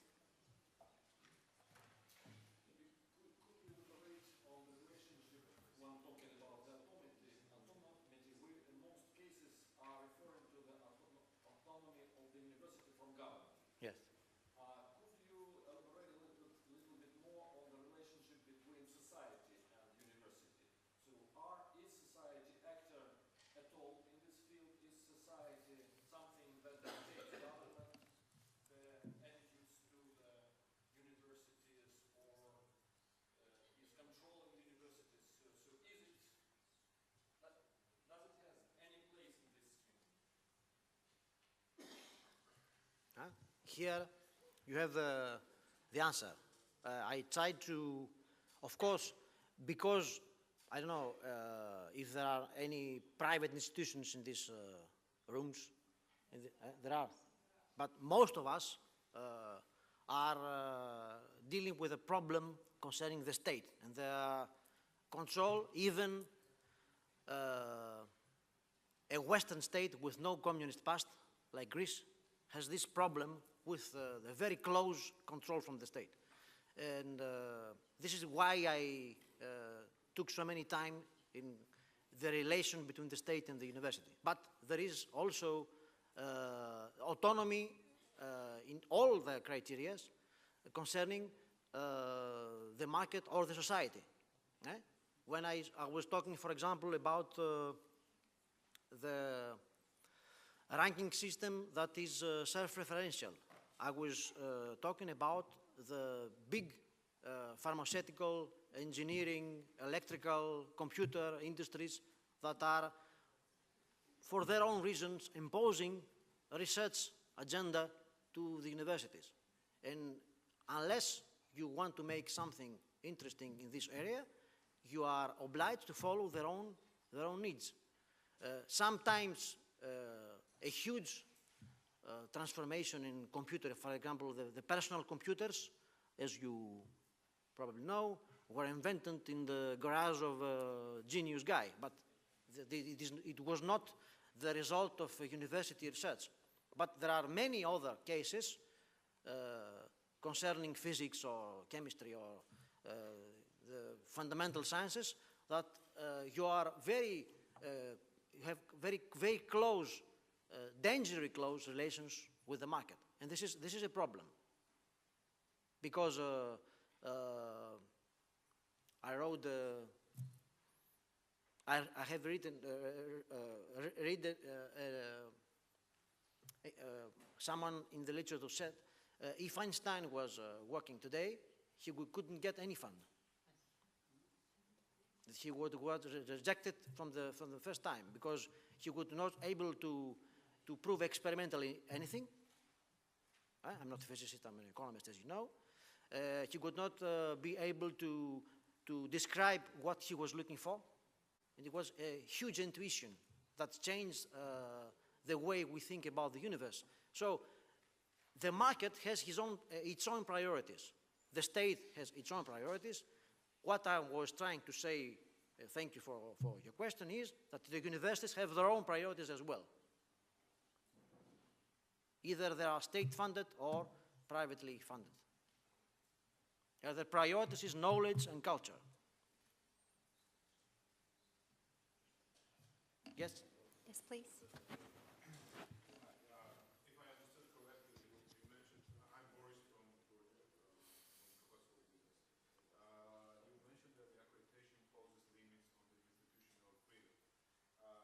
But I just want to make a comment regarding that if the accreditation is mandatory, then it does. But if it is optional, if the university decides whether to go through the accreditation process, I'm from a private university, but that's why I'm actually talking about that. I think that it will not.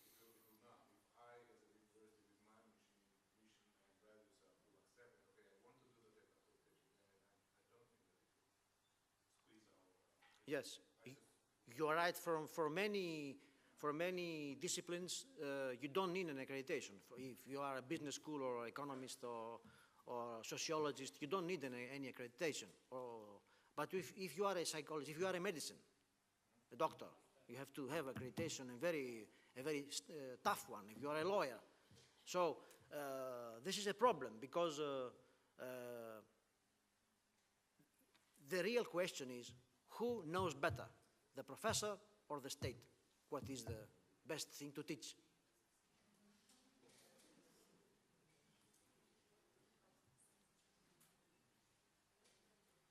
Yes? Yes, please. Sarah, go ahead. Just a quick question, really. You've shared some very, very useful information. I wonder how your own institution is addressing some of these issues. Perhaps if you have some examples maybe to share. Yes. In terms of your own competitivity, institutional freedom. But this is a long story. I need 1 hour and a half. So, what we have tried to do is, first of all, to place the University of Thessaly in the international map. We have just started to apply the QS ranking criteria to our own university. We have tried to fund research in the areas that were underfunded, especially the humanities and the social sciences.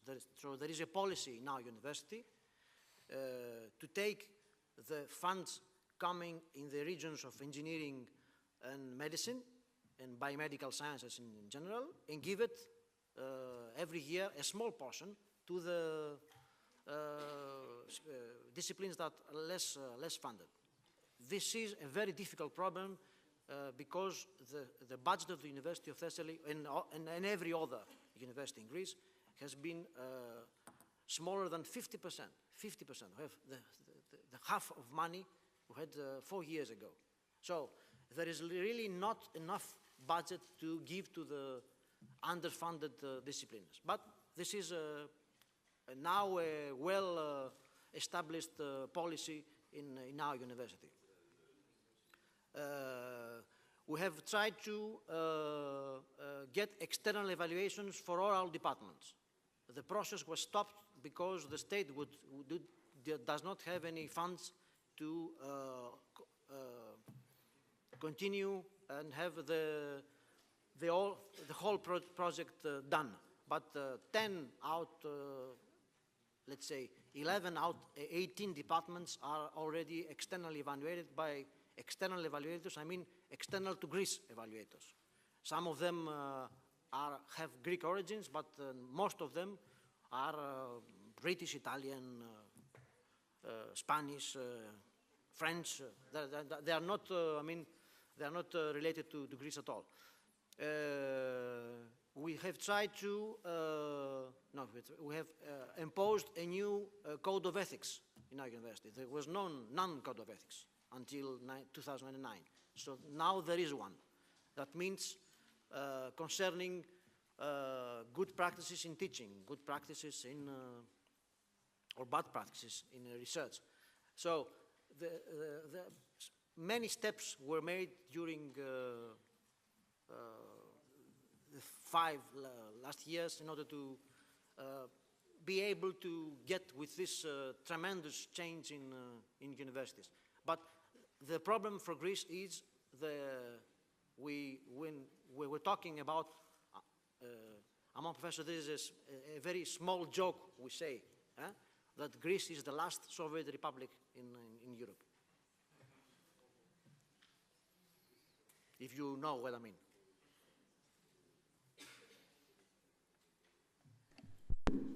Thank you very much. I'm not sure. Probably this is a sign that we should have a break and lunch. I guess the colleagues from IPB are waiting outside to give us the instructions where to go. Enjoy your lunch, and once again, thank you to Michael. A huge thank you.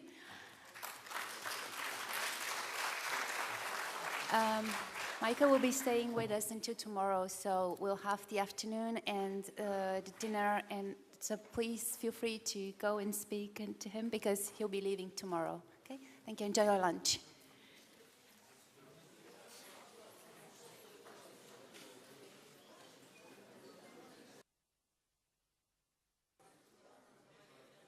Dear partners, so we start with session dedicated to the work package 3, Changing Higher Education Institution in the Society and Transition in-depth report, which will be based on the case studies elaborated by the higher education institutions from the partner countries. And as Christina already said, these case studies were dedicated to the challenges, or maybe it is better to say to the best practices of each higher education institution from partner countries, dealing with some challenges at the institutional level. And as you remember, we agreed that the partner country, as partner countries have some representation, more than one representative higher education institution in this project. The higher education institutions from the same partner country will choose different topics. Before starting this presentation of the case studies elaborated by you, I would like to say many thanks to each team, each and every team, which has done very, very hard work in this hot period and all the meanings of this word. And many thanks to Christina. She was there, for me at least, available. Then I contacted her to have some support or some suggestion. Thank you very much. Thank you very much to you all. And I would like to say that the presentation will be presented in following order, by topics. You know, we have a list of the topics, and we will present our case study by this list of the topics. I will invite the first presenter, and then I will say who will be next. So be careful and be prepared.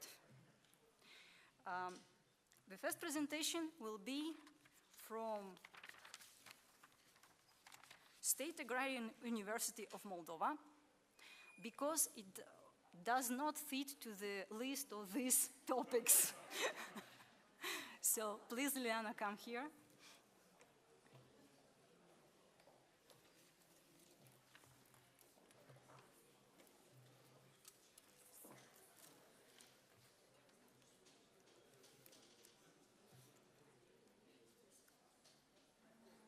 Yes, and the second will be Yerevan State University. Da, tu ai pus-o? Unde ai pus-o?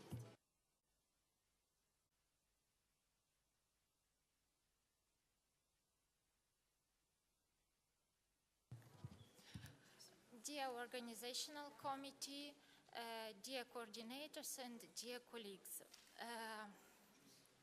one important issue for our university was always the improving of methods of evaluation of students' knowledge since always during its all 8 years of existence. We will present the experience of our university in assessing students' knowledge and skills.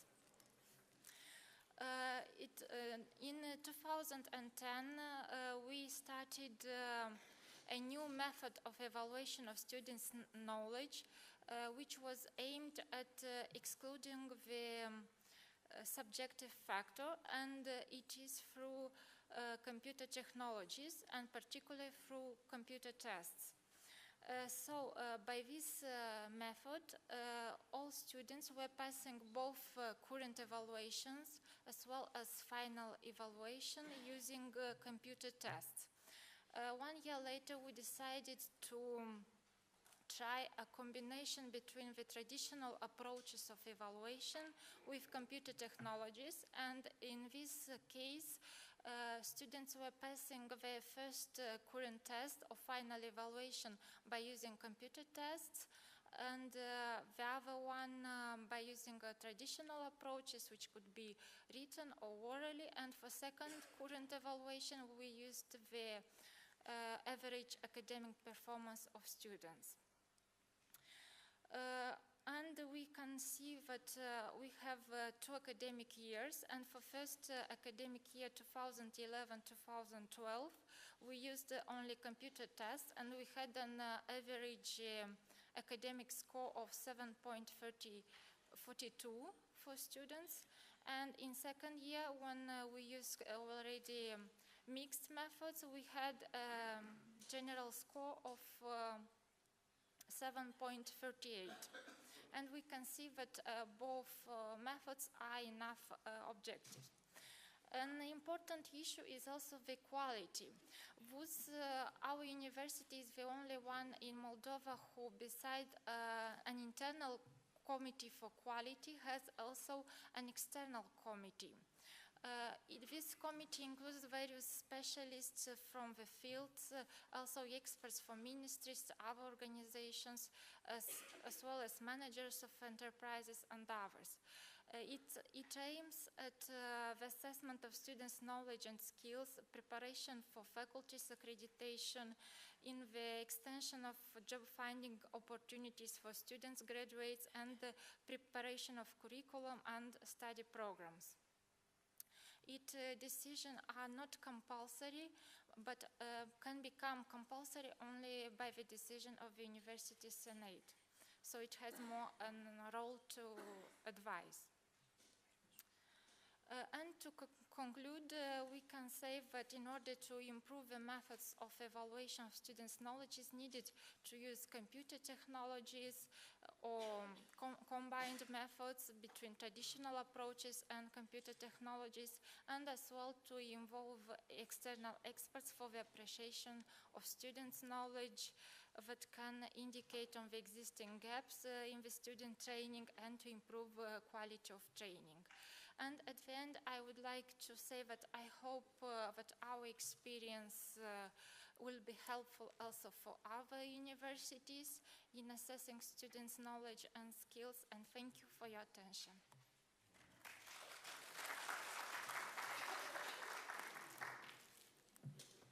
Please, Yerevan State University. Yeah. And the next one will be Tbilisi State University. Sorry, the challenge is internationalization for both of these universities.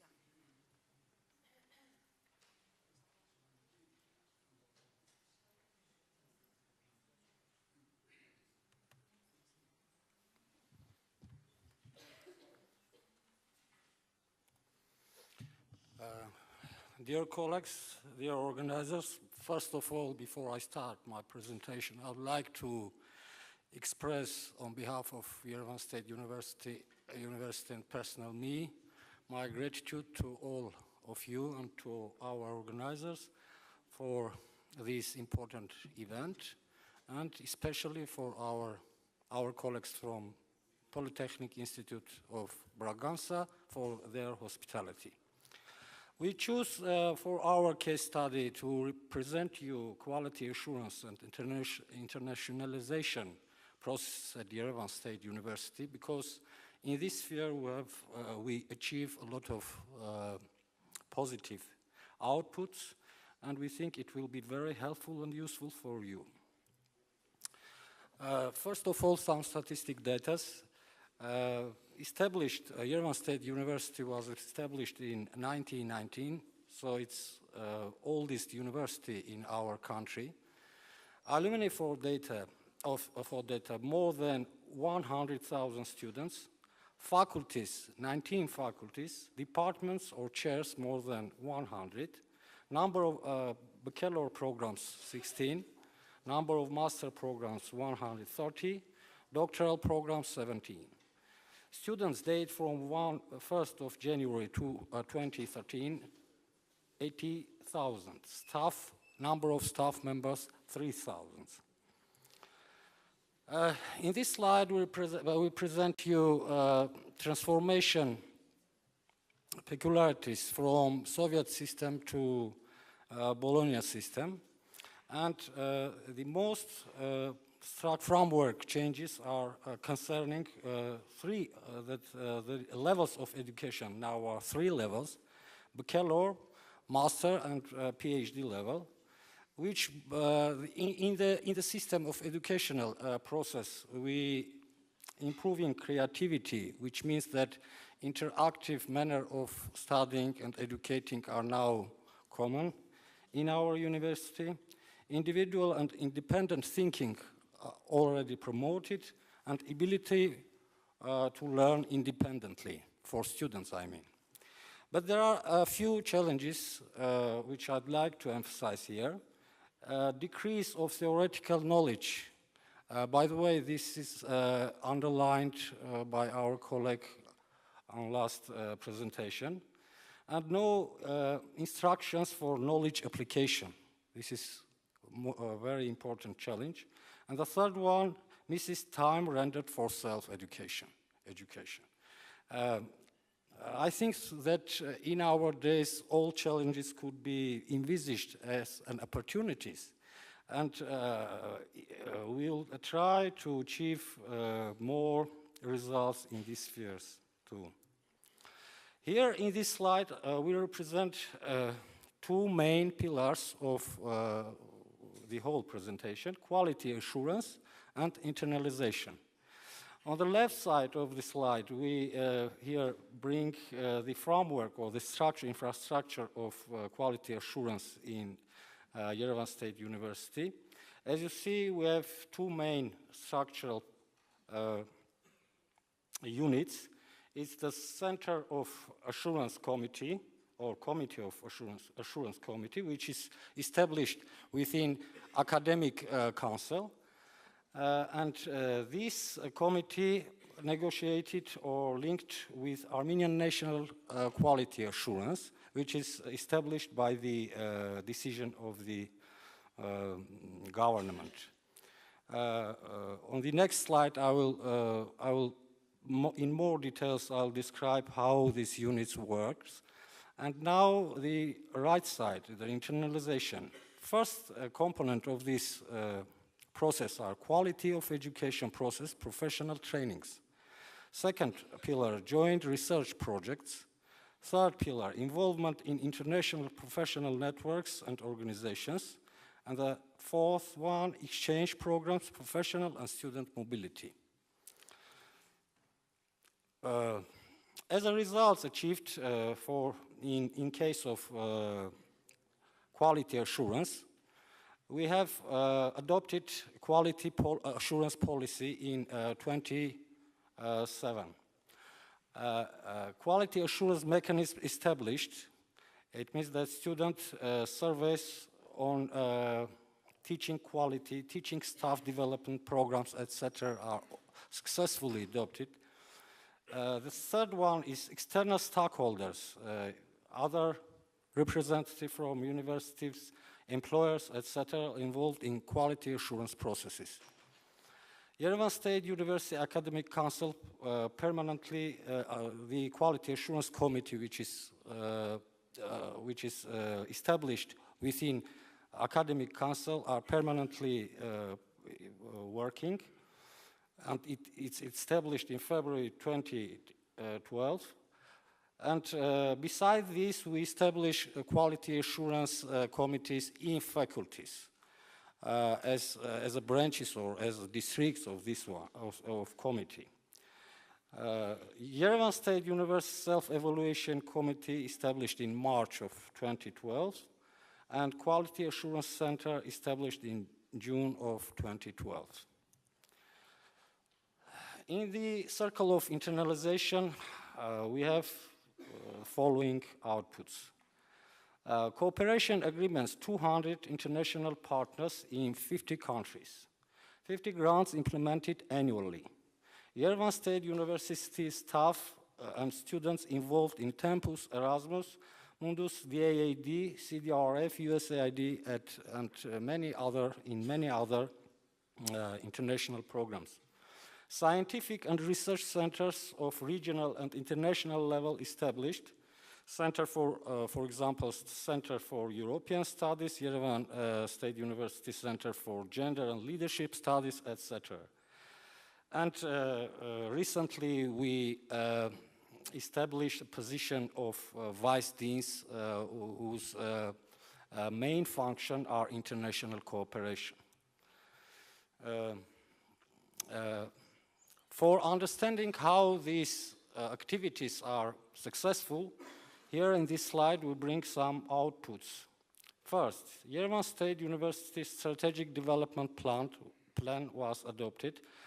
This plan deals with our concern in regard of 2010 and 2014. Work plan of Yerevan State University successfully adopted. Yerevan State University key performance indicators are already worked out.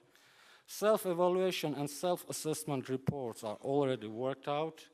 Bottom-up reporting system are established. Quality assurance strategy already adopted. Experience in conducting students since 2002 and graduate statistician surveys since 2008 already ongoing. Thank you so much for your kind attention. Thank you.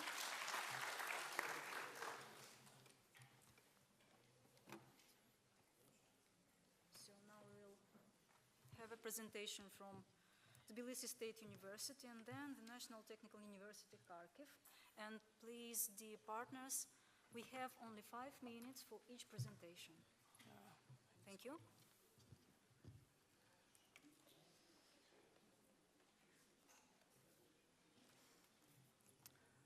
It is quite long, but I'll try to sort of constrict it and compress it as much as possible. So, sorry? Oh, okay, yes. So our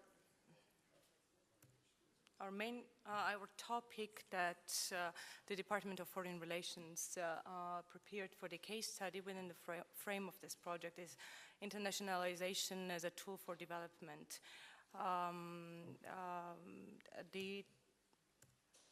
Okay, can we remove this or some? No, okay.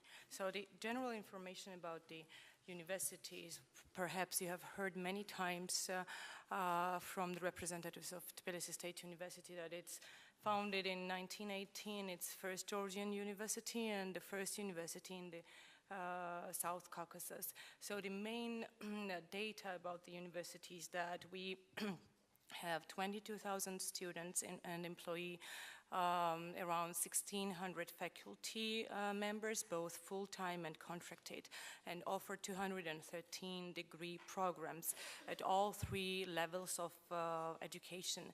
And we operate with the 6 faculties, the Faculty of Economics and Business, Law, Social and Political Sciences, Humanities, Exact and Natural Sciences, and the Faculty of Medicine. Since 2004, this is the time when we started our major, the so-called relentless reforms within the university. We have taken the following steps. We have signed almost 160 cooperation agreements with the partners from all over the world. And we also have joined the Bologna process in 2005 and introduced ECTS credit system and collaborated with a number of universities in the frame of Erasmus Mundus and Tempus projects, established quality assurance services, and created an alumni relations office. And put significant emphasis on enhancement of student mobilities as well, and the figures and data follow further down. So the rationale for the case study was that it was clustered in a sort of larger scale problems like outdated teaching and learning methods, access to resources and management and administration. And I'm not going to go into further details. Perhaps all of us or most of us share similar experiences, so we all know what they mean. And I would like to emphasize here that the internationalization is believed at Tbilisi State University to play a significant role in the not only to increase our visibility or to increase the number of students, but it also allows us to develop certain capacities to address those challenges that have been listed in the previous slide. And the number of successful cases that are listed in the slides below is that we have a chair of Georgian languages, culture and society at Leiden University, which is a sort of a permanent structural unit and who just changes the person in charge of this chair, so to say. And in the years of 2009 and 2012, TSU Information Technologies Department has developed a NOAA software system in collaboration with the Technical University Munich to implement the online campus management system or one desk service for the student, faculty, and administration. And in 2012, we received 1 million GEL, roughly 500,000 euro grant for internationalization in order to bring international scholars, academics to teach and to establish networks within our different 6 faculties at Tbilisi State University. And over these roughly 6 or 7 years, we have developed foreign language instructed programs, and most of them have been operating in collaboration with the universities, I would say mostly in Western Europe. And this is International School of Economics, which offers a master's program in economics and which has a very international faculty, among them the professors from Stanford and Columbia and even Harvard University. Center for Social Sciences, which offers master and PhD programs in international relations, transformation studies, and gender studies as well.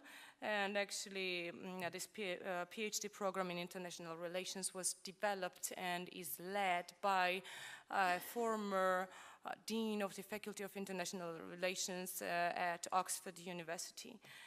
An International School of Tourism, which also offers bachelor's, master, and PhD programs in tourism and hospitality management. And the 2 programs here, this program, Medical Molecular Biology, Master of Science, have been established, designed in the frame of the Tempus project with the University of Westminster.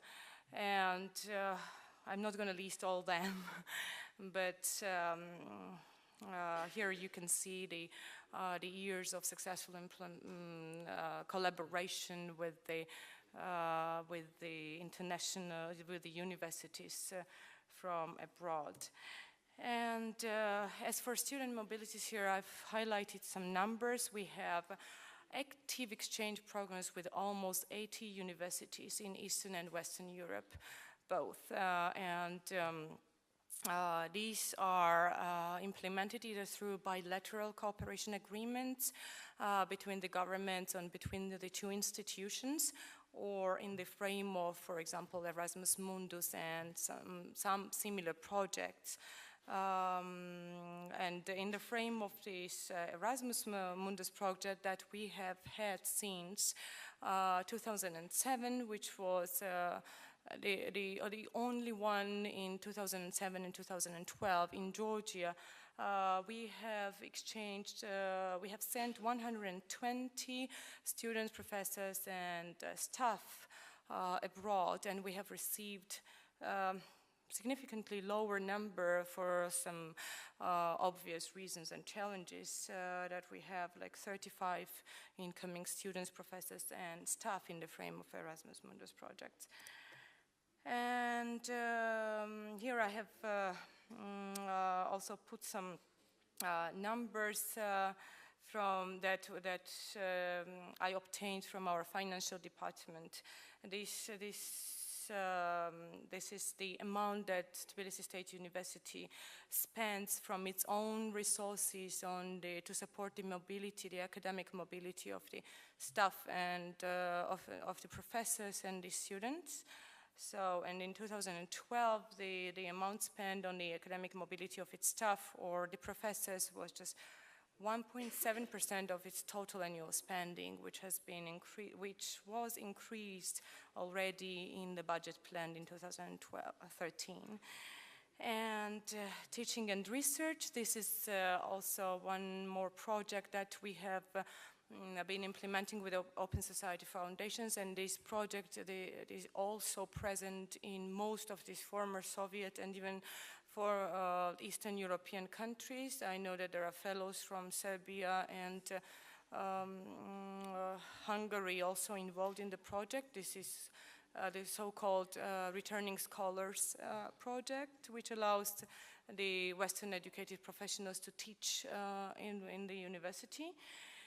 Okay, I'll skip some parts, and we have 24 Tempus projects implemented since its inception in early 90s, and we received 11 more. We won 11 more in this year, and we have 6 Erasmus Mundus projects, and 2 of those were designed and written by Department of Foreign Relations, a project unit within the Department of Foreign Relations, and some other projects that the Department of Foreign Relations has implemented or are ongoing within the university.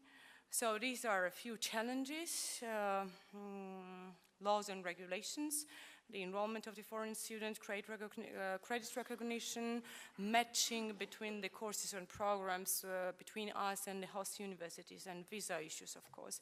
And lack of infrastructure, we don't have that many classrooms, buildings, and a lack of at the level of strategy, and some financial constraints, foreign languages, and some political processes that usually have effect on us.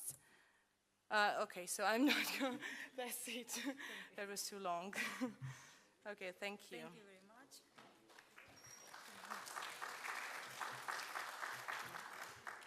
So I think, Christina, every case study is published on the website, and everybody could access and read this full text. So now the same topic, National Technical University Kharkiv, and next will be Belarusian Trade and Economic University, but with some other topic. Can I ask where do you? Yep. Because that was here. Okay. Very good. And you find I'm on the KPI. yeah, okay. Okay. Good afternoon to everyone. Our case study is focusing mostly on the impact of one program developed in English. And I'm saying, I'm saying our presentation because we have all three case authors here. Terence and Anastasia, please raise your hand, just in case you will be interested to talk to any of us, because we have a goal, of course, to develop prospective partnership, not just share what we have done already. And the major which we looked at was international business program. And of course, it was very logical to offer such kind of program finally in English, which we did. And starting from 2007. And I'd like to emphasize that it was the very first program of this kind offered in Kharkiv, which is actually probably one of the biggest student-populated city, not only in former Soviet Union. We have 300,000 students in our city. It's a huge community. And to be the first university, and you can imagine there were many competing, for best students, and I agree with the morning presenter that to have the best students means to have more likely the best programs. That was our goal. So we are proud to be the first. By the way, now there are plenty of programs like this. Of course, we look like everyone else. It's drivers behind, and of course, it was a very clear message from the advanced international businesses working in Kharkiv, Ukraine, and other places as well, which we take into consideration developing the strategy of our faculty, and very clearly deciding for ourselves that what we'd like to aim to is to bring in our partnership with international partners to the new stage, because we didn't want any more one-way exchange when, the best talented faculty would go and spend time abroad and then be proud of their achievements. And the same for students. We wanted it to be, influence to the bigger community of instructors and students. And what was also very important is that our university, being one of the best in Ukraine in terms of international partnership, had quite big number of instructors who were experienced already in international projects. But you probably experience yourself that very often when you work in small group on your international project, you do not share too much with others. And we were different type. We decided, what if we all get together, people who worked on different projects, and come up with something which is really great, which is not driven by the top administrators or any kind of specific project which we would win. But we decided we do it on the project on our own, and we wanted this program to be attractive not only for students, but also for those talented instructors who very often, after being exposed to international experience, would leave universities. I'm sure you're familiar with this. So that is why it wasn't only for students' mobility, but also for our great faculty, because that's another component of successful program. There are many good things about the program which we developed, but what we really, really like about this is that it was grassroots initiative. And of course it took efforts of some key change agents to communicate it at all the levels, but anyway, you could see on the top the group of very inspired and motivated instructors who would meet regularly for almost 2 years to come up with a joint idea, principles of the program, and implemented this. Synergy from partnerships with international businesses, including European Business Association, international companies working in Ukraine and abroad, also was very helpful. And finally, it allowed many students who are now 100 students who studied this program to get exposure to those programs. One of the highlights of this development was creating joint degree program with very respectful German university, Magdeburg University, Otto von Guericke University. And this program started since 2010, and we have regular exchange of students, and they are able to get 2 degrees from 2 universities. Of course, it's not, again, for only those few who are enrolled, but for all those, for today, 220 students who study at bachelor and international and master level. But also, the most important thing, we started the exchange from mobility programs for students from Western universities, Western European universities. And that's what we are looking for. And it's totally changed the atmosphere among our students and our faculty. And students, one of the outcomes of this program, students are getting much more and more demanding. They'd like to get high quality education because they have access to international faculty as well. And we have regularly organized activities, number of years during the year. One of the recent ones, when we brought together 50 students from 5 universities. There were 6 faculty members from 3 countries who taught at this program. And that's what we'd like our program to be: bright, interesting, influenced by international standards, and interesting for people who are involved. And we are looking for prospective partners, open for cooperation. Thank you very much.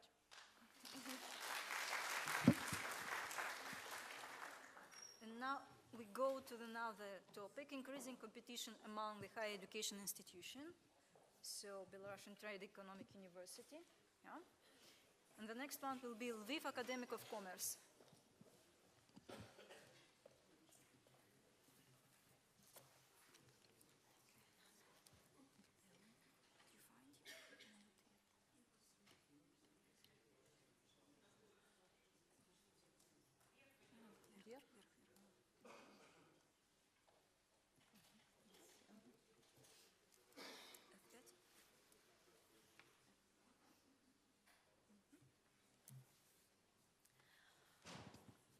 The topic of my presentation is management of educational programs integrated with vocational secondary education.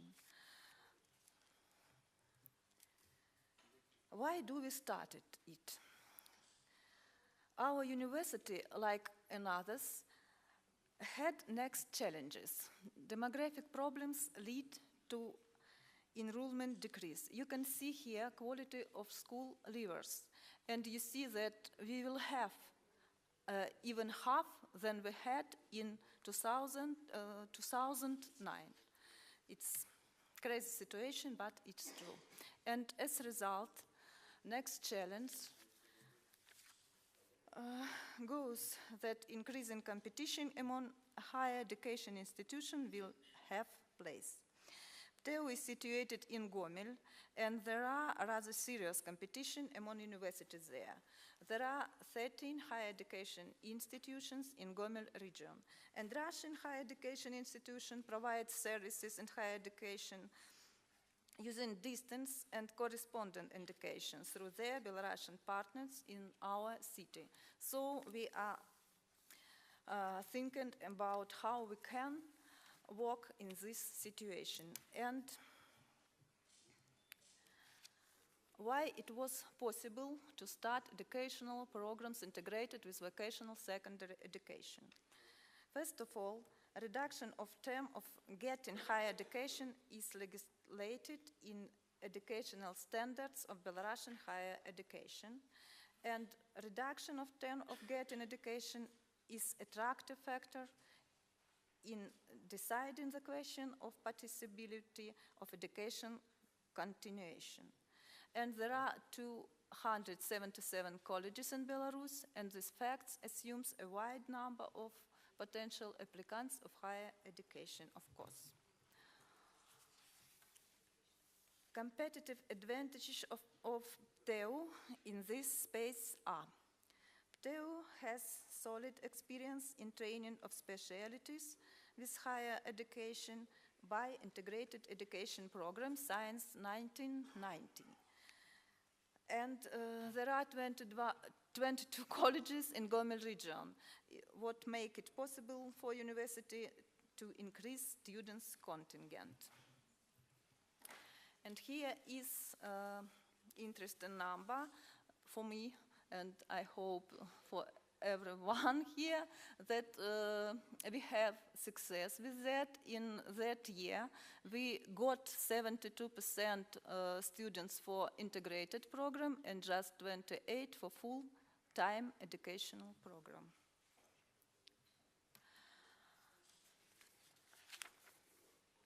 On this screenshot, you can see the process of introducing the good practice. First of all, we establish a few new structures. This is academic and methodical department of the university, academic union and council of academic and methodical units of lectures of consumer cooperatives, and 8 academic and methodical unions of consumer cooperative educational institutions. And I should tell that we invite teachers and students from other vocational secondary school for some events in the university, not only from the consumer cooperative institutions. And the university has adopted the list of specialties in institutions of vocational secondary education. There forms contracts for lifelong specialties training, the structure, content, and design of curricula, and curricula in various academic disciplines by integrated education.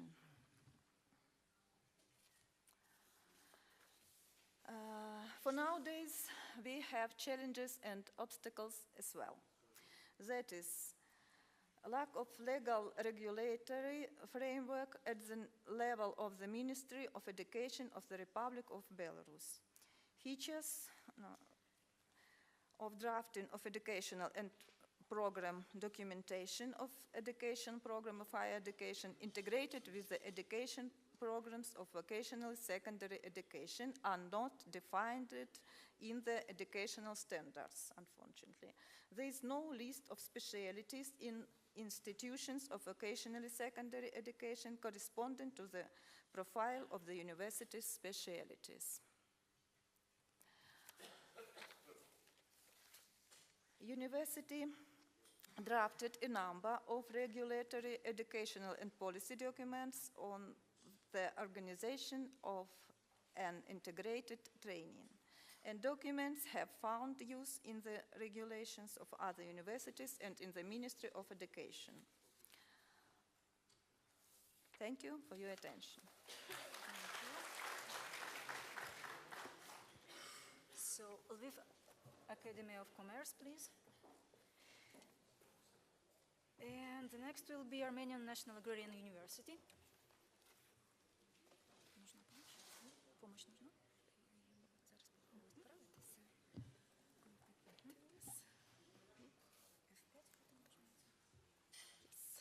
И потім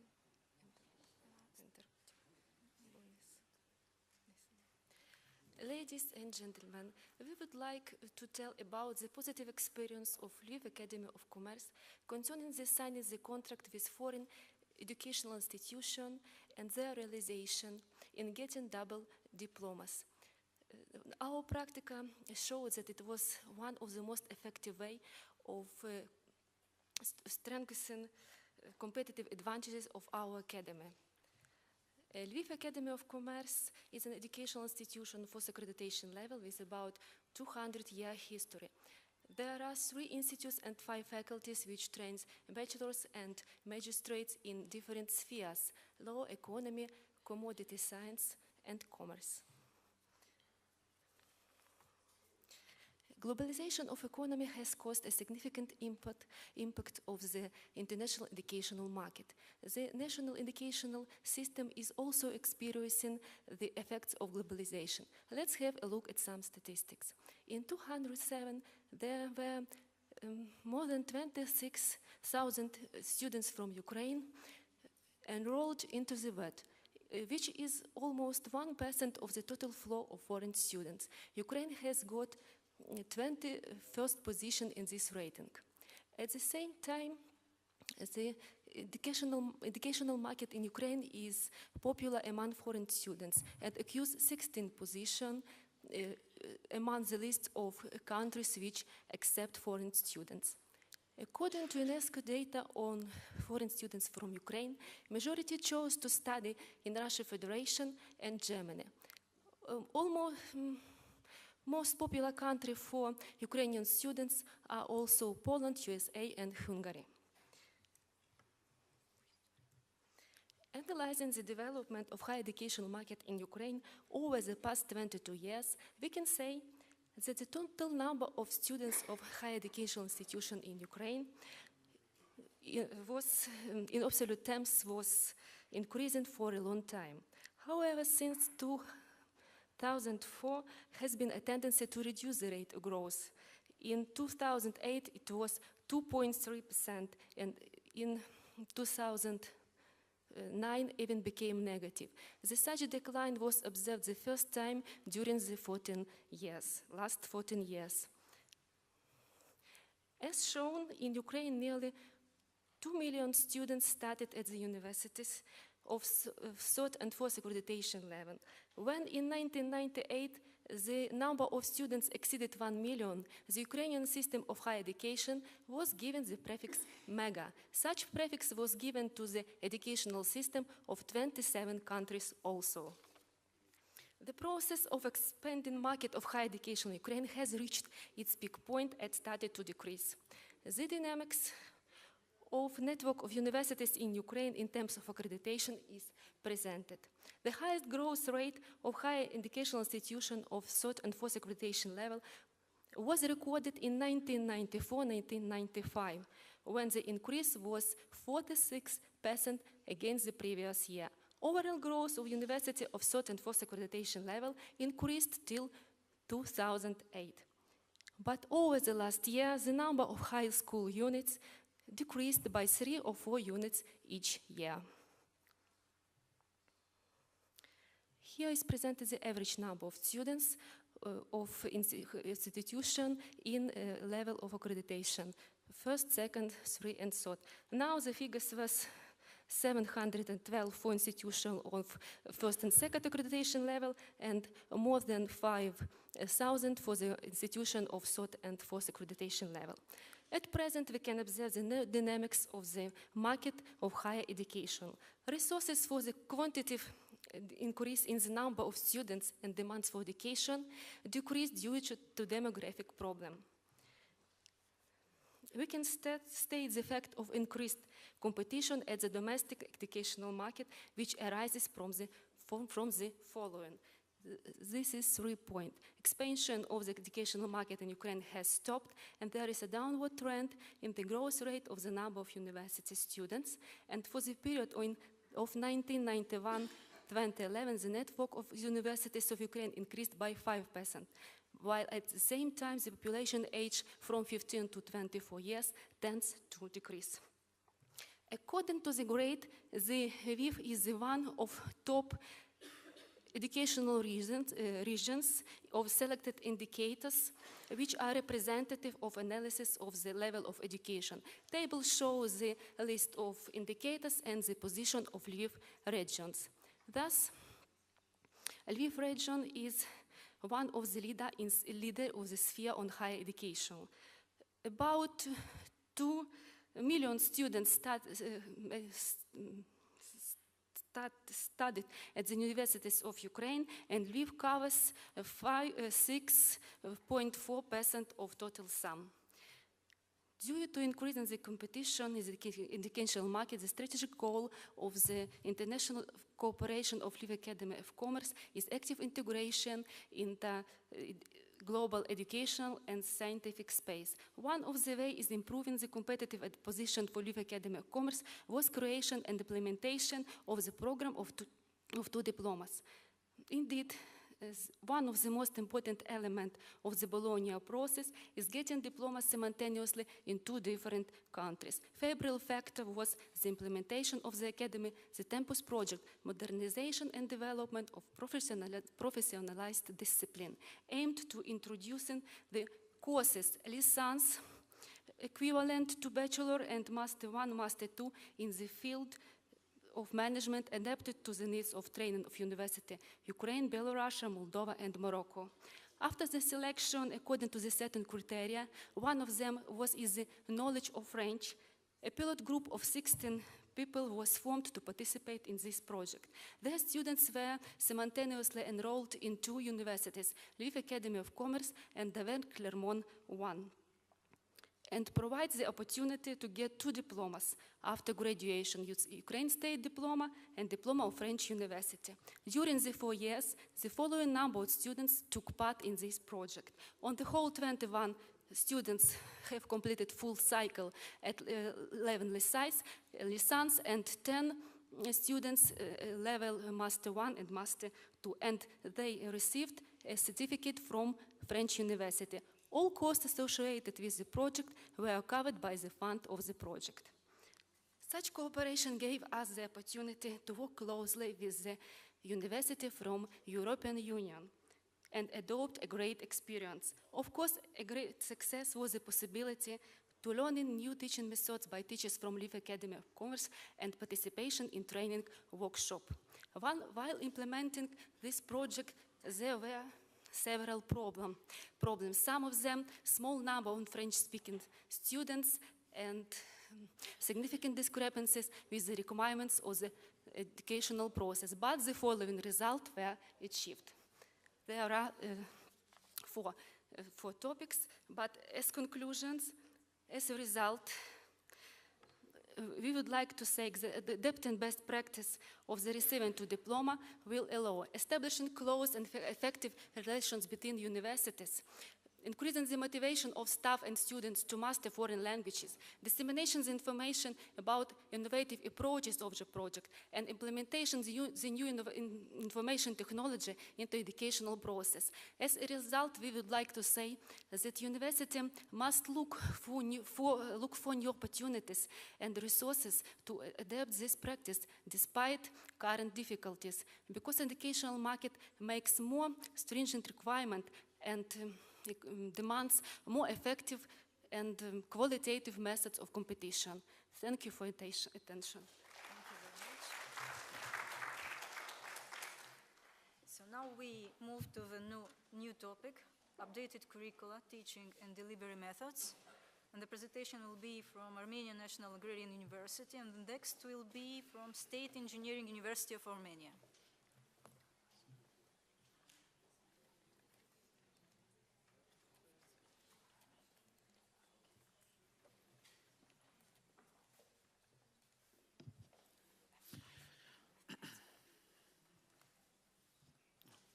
Dear friends, the name of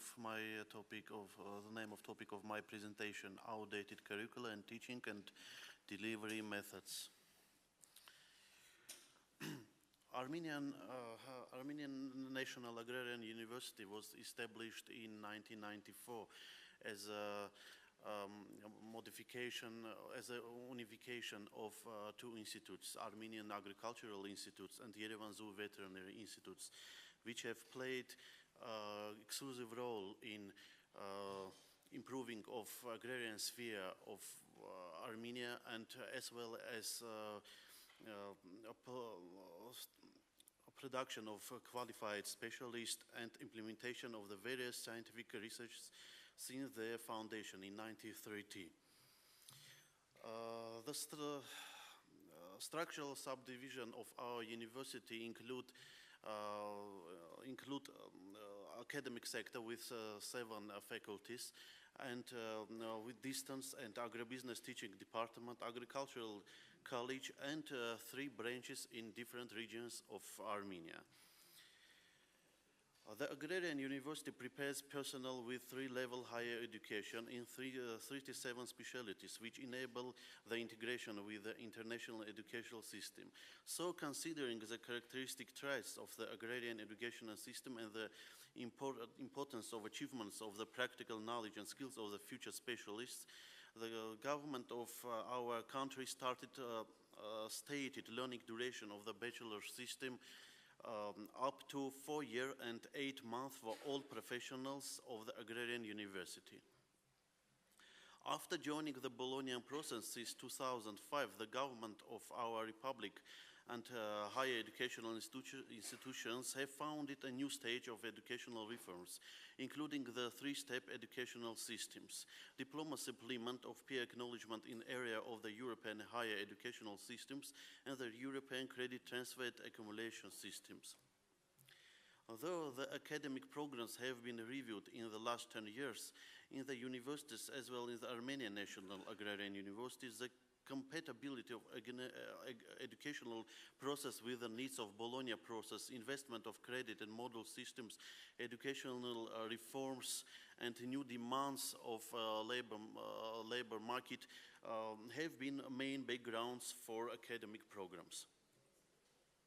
A serious barrier for development of our university was acquisition of autonomy, because on the one hand, our administration of our university wasn't ready and had not any abilities, and on the other hand, the base of our educational technical base of our faculty was not so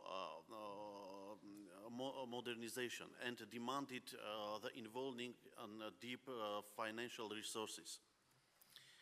After achievement of independence, our educational system in Armenia faced several important challenges, and the country's economical and social infrastructure was changed. Privatization of land take place, and there was an urgent demand to revise higher education curricula by including new specialization and excluding old non-marketable specializations. As a best practice, the curriculum of some European curricula was examined and saved for as a teaching model for preparing managers of agrarian field. Besides, our university modified new curriculum for new specialties in agrarian sphere with a 3-step educational process: baccalaureate, graduate, and postgraduate. And new specialties were introduced to new environment and were adopted for current needs of our republic. As a continue of best practice, the Agribusiness Teaching Center was established in 2000 with agreement between our university and Texas A&M University and United States Department of Agriculture. It prepares agribusiness specialists armed with economic, marketing, and managerial knowledge, and with up-to-date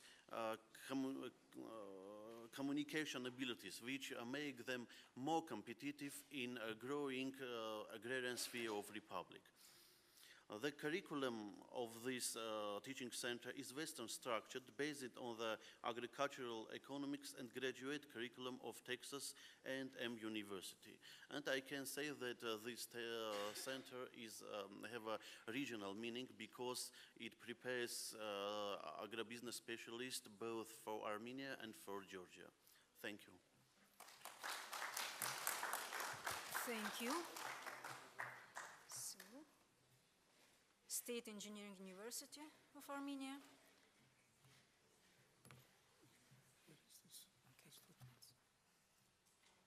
Just a moment.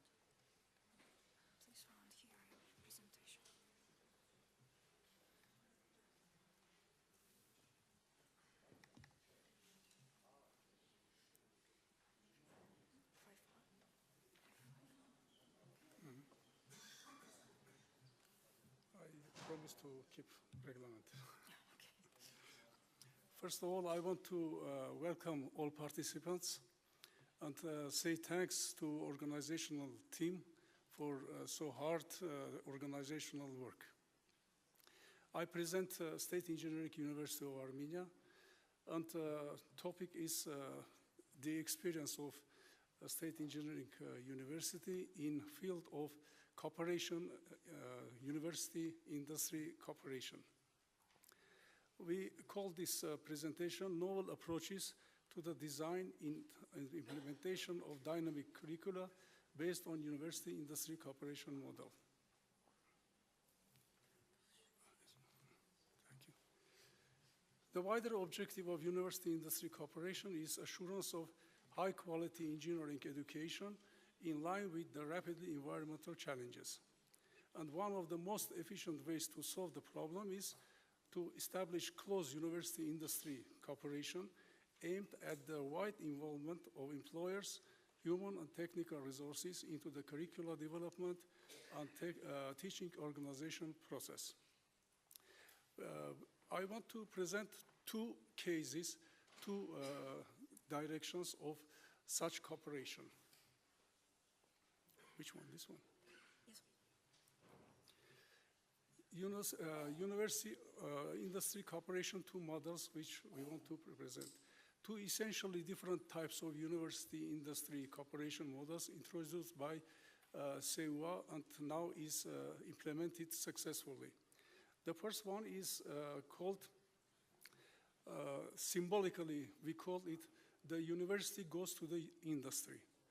This is the CEUA Interfaculty Chair of Microelectronics Circuits and Systems, which operates in the premises of the Synopsys Armenia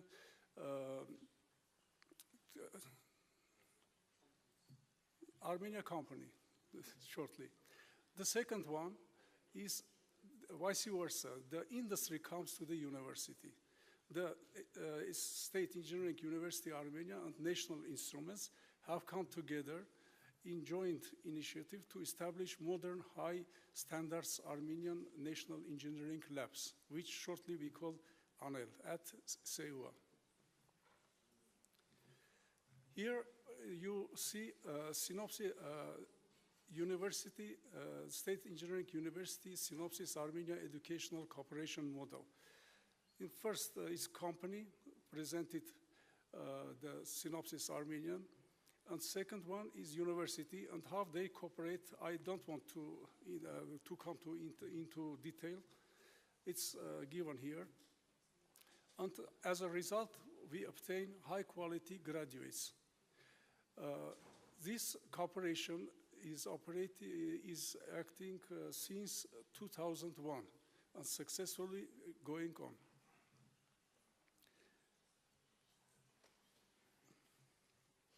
Key reasons requiring creation and application of a new educational model for educating engineers in field of microelectronics are disparity between the dynamic rate of change of semiconductor industry and educational system. You know that this industry is changing very rapidly. Necessity to combine theoretical knowledge and practical skills. Unattainability of computer hardware and software to universities necessary for microelectronics education. And inaccessibility of current technological information to educational institutions.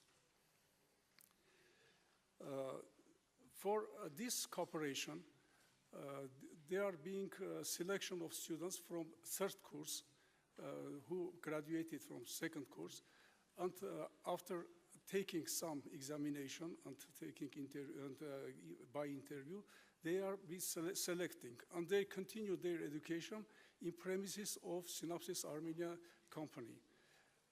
For bachelor program, third and fourth courses, then master program, 2 courses, and after them, research program, 3 courses.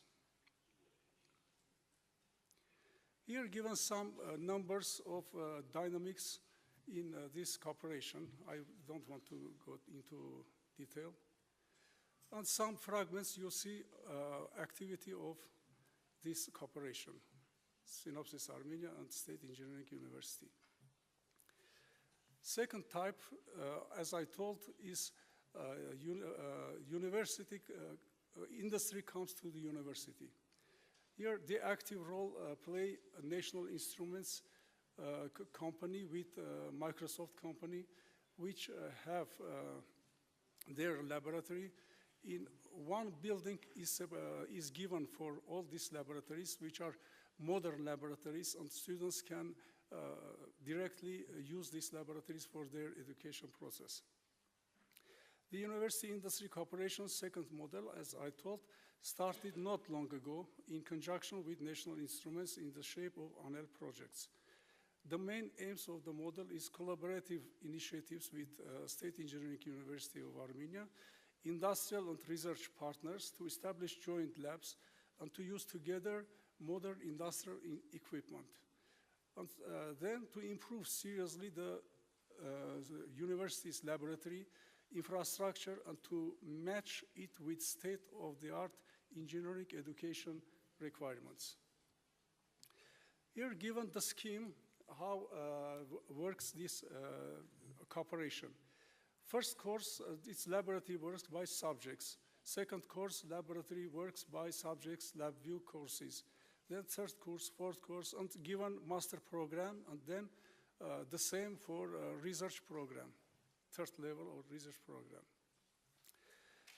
As an example is given the second floor of this building of ANEL, and you see different laboratories of different fields. And here some fragments of cooperation in some fields which deal with students. Thank you. Obrigado. Thank you very much. And now we move to the next topic, decreasing public funding and limited financial resources. And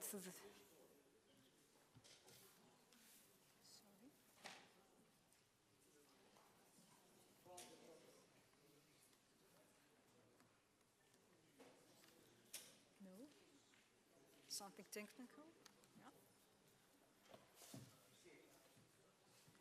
No. Maybe there.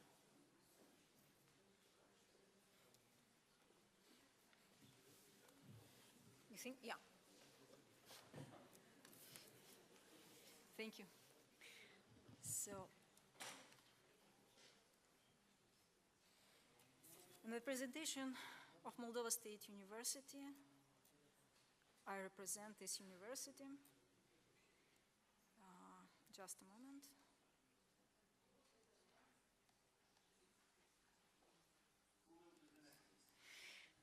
I will be.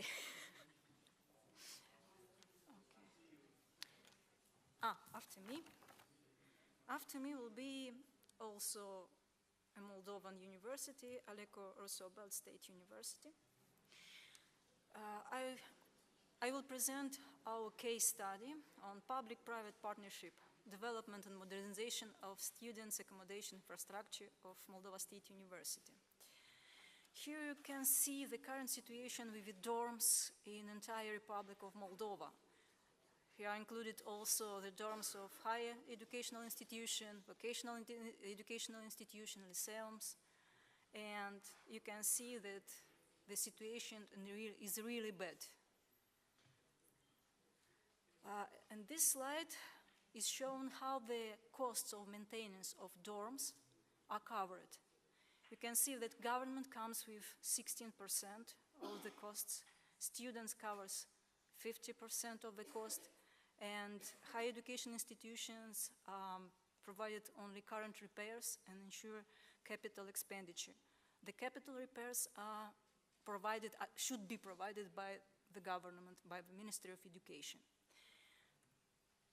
If you ask me how much it cost, the dorms monthly average cost is almost 14 euro.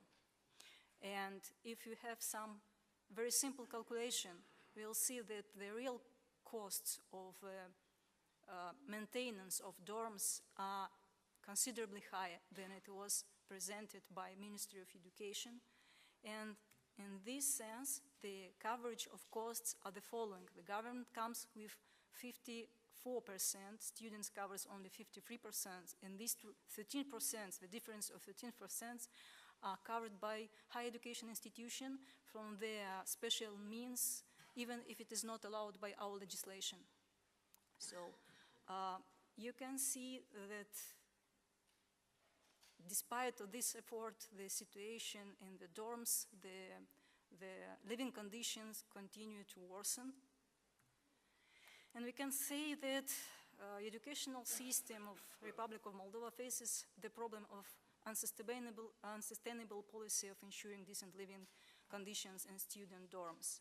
And this problem is affecting very seriously Moldova State University because we have 16 dorms in our management, and these dorms were built in different periods, but we have dorms built in early 16th of the last century, and they have no capital repairs since their construction, and the last overhauls was done 50 years ago. So it was clear that in this direction should be done something urgently, and in summer 2011, our university management initiated an examination of the dorms of the oldest campus of Moldova State University, and this examination was done by experts in the field, and you can see the conclusion of this examination. So being aware that the dorms renovation project will require a lot of financial investment, and which our university hasn't have, our leadership addressed to Ministry of Education with the request to co-finance this project. After several discussions at Ministry of Education and Ministry of Economy, it was clear that the state has not financial capacity to support this project. And then we start to think to attract private partners. So we decided to start a project on establishing public-private partnership on renovation of 4 oldest dorms of Moldova State. To attract these investors, we should first modify our initial project so that after the renovation, the dorms will be managed and maintained by the private investor for 24 years, but will continue to be used by Moldova State University students. It was first time in our republic when the mechanism of public-private partnership was used by higher education institution. In autumn 2012, we addressed to Ministry of Education with a proposal of establishing this public-private partnership on renovation some dorms of Moldova State University. But to create this partnership, first we have to obtain an approval from several governmental structures. So you can see how many they are. And after several months of very, very hard paperwork, we obtained these approvals. And in July 2012, the government adopted a decision on the public-private partnership to renovate the dormitories of Moldova State University, and according to this decision, Ministry of Education was set to be responsible for elaboration of feasibility study of viability of this project, and all the expenses for this feasibility study were put in charge of our university. After that, after finishing this feasibility study, our university elaborated a project, and in February 2013, the government approved a decision on objectives, general requirements for the selection of private partner and the public-private partnership conditions to renovate our dorms. According to this decision, Ministry of Education is responsible for the selection procedure and for the concluding the contract with the winner of the contest. But to start this selection procedure. First should be created this private partner selection commission. To create this commission, it took 2 months, and only in May 2013, Ministry of Education finally announced this contest, and the specification was purchased by 3 bidders, but only one have made the proposal. And after analyzing the documents, Selection Commission decided on July 2013, decided not to accept the proposed offer because it did not comply to the requirements stipulated in the specification, and decided to extend this contest. Now we are in progress of this contest. We have several bidders, serious bidders, and we hope that at the end of this year, this calendar year, we will have a winner of contest, and next year we will start the renovation project finally. So this was our experience in how to work with governmental structure. It was very, very, very hard work, almost discussion, and we should explain why we should do that, and to have the approval of any steps. We have, during these years, we have free examination from the anti-corruption structure of our state, why they want to do this, why we don't want to do so. It was really, really hard, and we are very proud that we done it, and we are sure that we have finally the winner of contest, and we'll have some changes in our dorms. Thank you very much.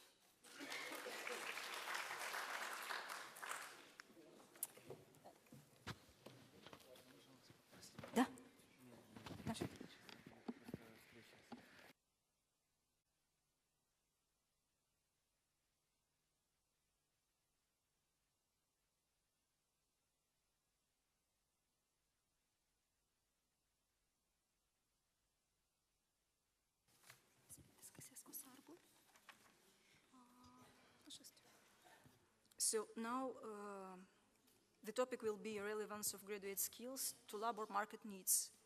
And the presenter is Aleoko Rousseau-Belt State University. Yes. Please. 5 minutes, I remember. F5, not 5 minutes, Okay. F5. Well, dear all, I'm delighted to greet you on behalf of Aleoko Rousseau-Belt State University, and I'm going to make a brief account on an experience our university had on building social partnership and cooperation with the labor market. F5? No, it's okay. Sorry, the next one will be Lutsk National Technical University. Okay. As it has been mentioned before by other universities, the historical background of almost all former socialist republics is the same. Ours is not different.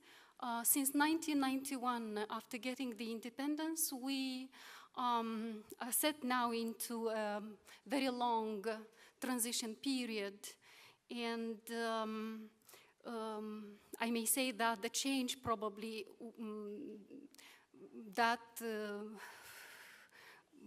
focuses on reform in higher education began in 2005 when Moldova adhered to Bologna process, and with this date immediately we identified a number of needs that had to be overcome at the point. So the Bologna process came up with the introduction of the credit transfer system, with the shift to student-centered learning, the switch to 3 academic cycles, licenza, master's degree and doctoral degree, definitely increase of quality and relevance of higher education to meet the demands of employers.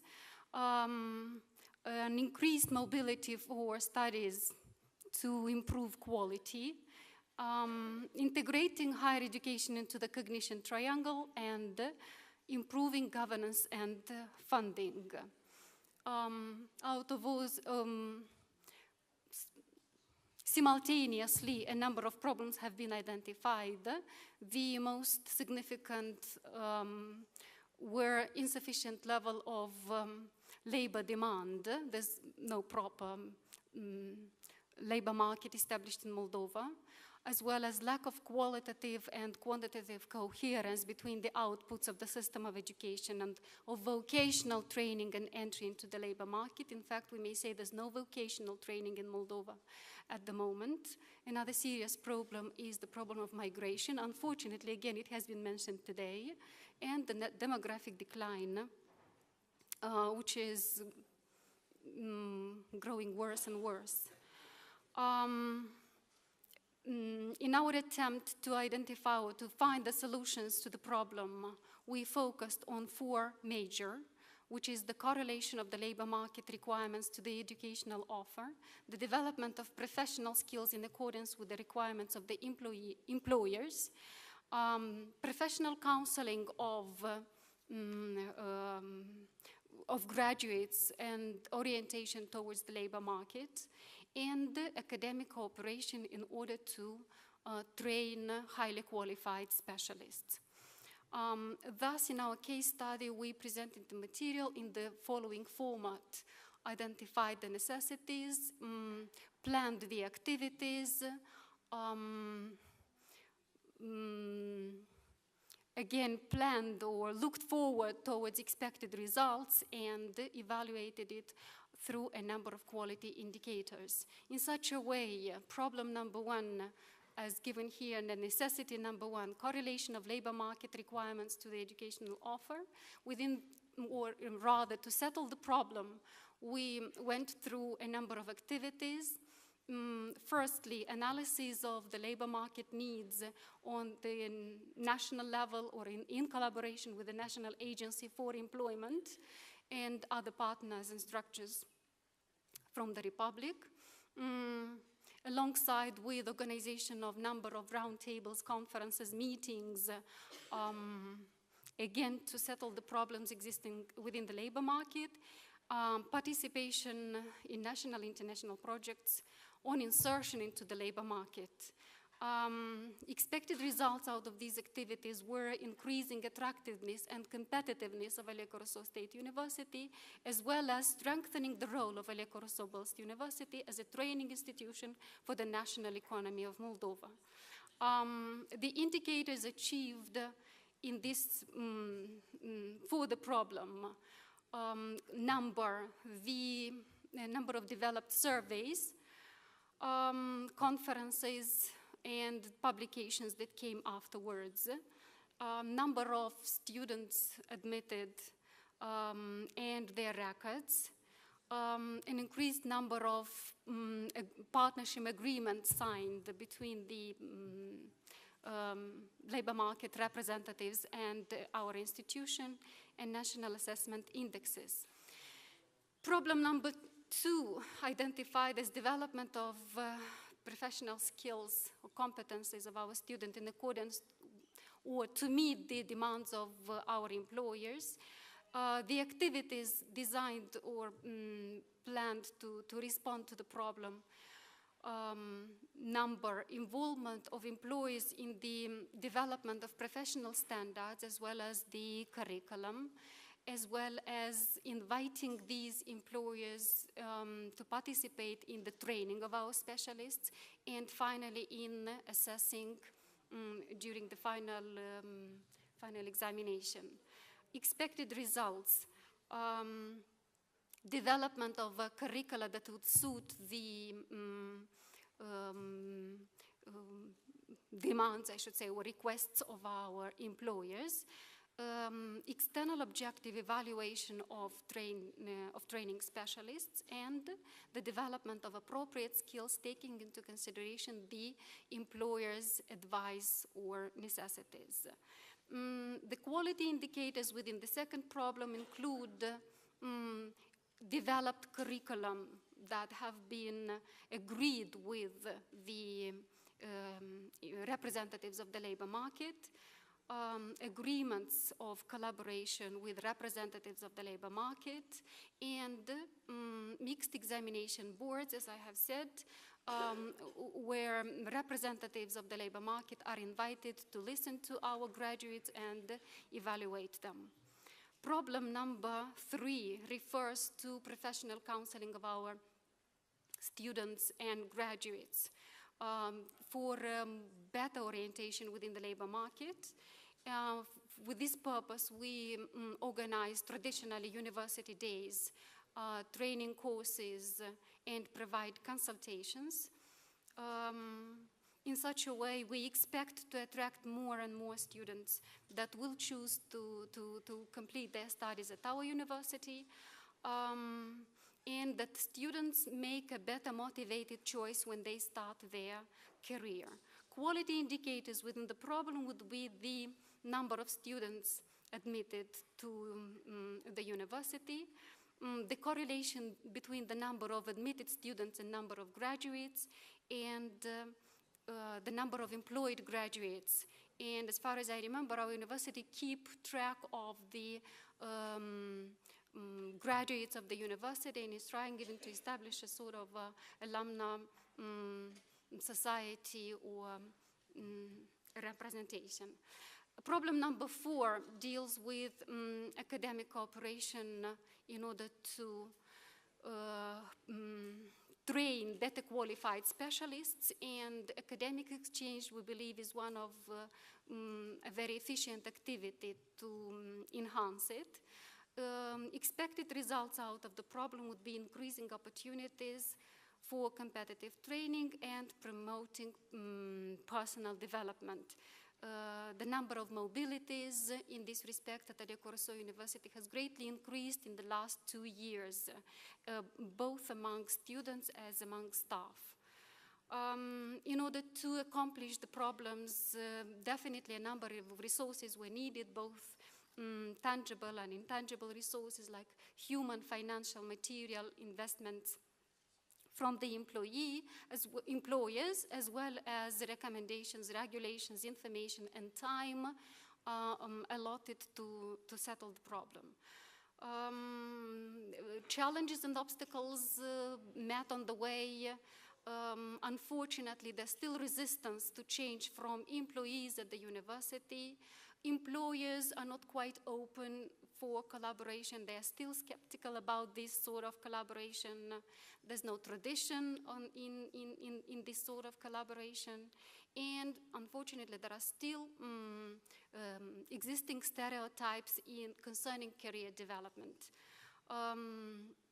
Other obstacles would be poor internal funds, which leads to impossibility to investigate or to have a well-researched foundation for the state of the labor market in Moldova presently. The transferability of good practices done from horizontal to vertical, bottom up, and from top to bottom. I will not stay here. My time is coming to an end. I would like to finish up with a number of recommendations or lessons that our university has learned, and we may come up with advice in this respect.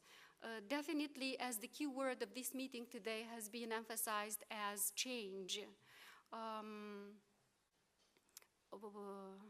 We recommend, and we have felt that openness for, or manifestation, or better manifestation for openness towards change is beneficial here. Also, we should all understand the importance of social partnership and cooperation with the labor market in order to train better qualified specialists.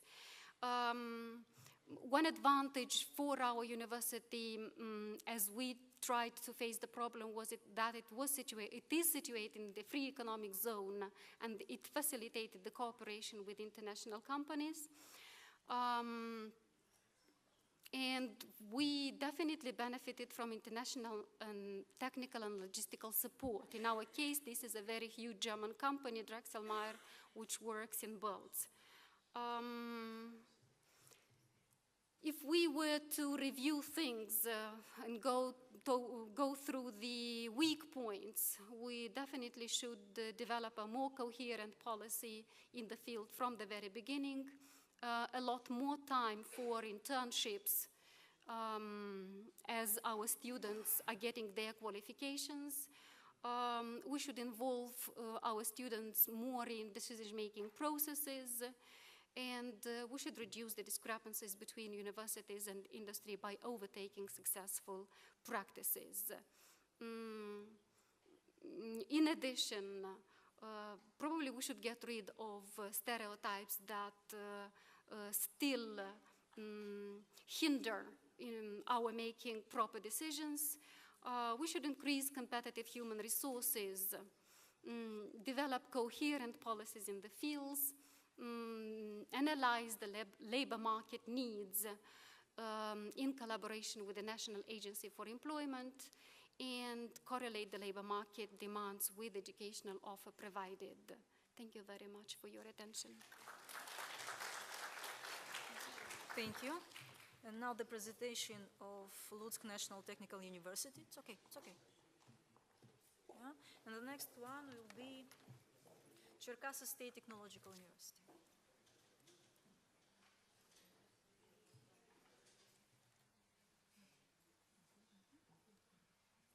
F5. Where is F5? No, here. Hop. Thank you. Dear colleagues, let me introduce experience our university. The topic of our presentation, mismatch of graduate skills to labor market needs, problems and methods of overcoming them. To meet such challenge as mismatch of graduate skill to labor market needs at Lutsk and TU, we try to solve the following task. Information on the implementation of this measure is presented in Table 1. Stages of management change in Lutsk and TU to overcome inconsistence of graduate skill to labor market needs. In 1911, in Lutsk National Technical University, Center of Business Students was created. This is a body of institutional level. Informative both barometer of professionals, occupational guidance. Terminals are located near the business center of students. There was seminar of engineer job such in Lutsk and TU, September 2012. Sitting of deans and heads of department was conducted in February 2013.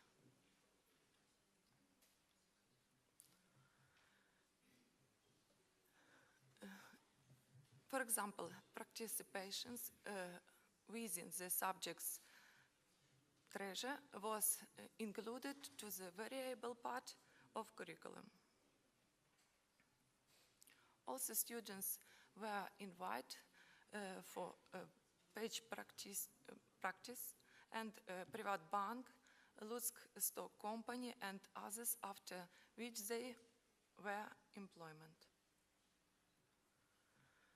Training course determinants of successful employments in the specialty was implemented to the education process 2013 to shape students' practical skills in employment. Conclusion, please. Thank you. Thank you very much. So the topic, the presentation of the Cherkasy State University is within the topic weak knowledge transfer infrastructure at the higher education institution, and lack of entrepreneurial, creative, and innovation skills. Без проблем.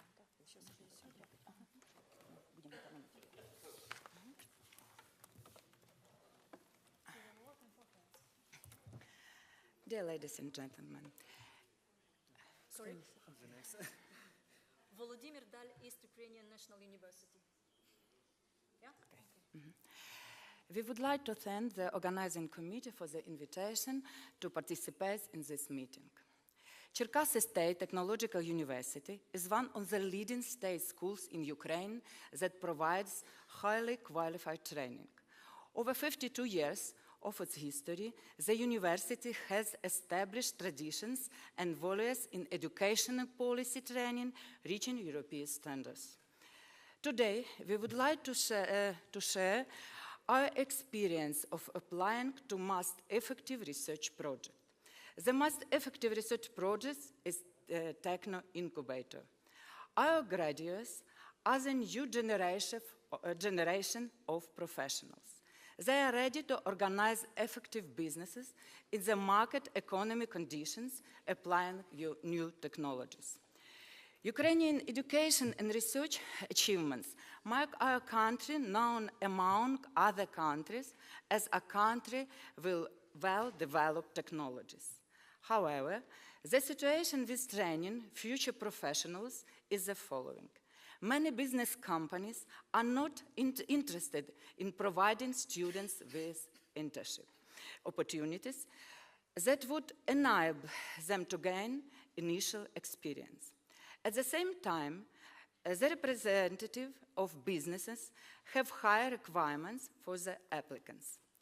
They would like to employ experienced students, those who can pursue independent studies, carry out projects, participate in freelance projects, be ready to upgrade skills, and be active in job seeking.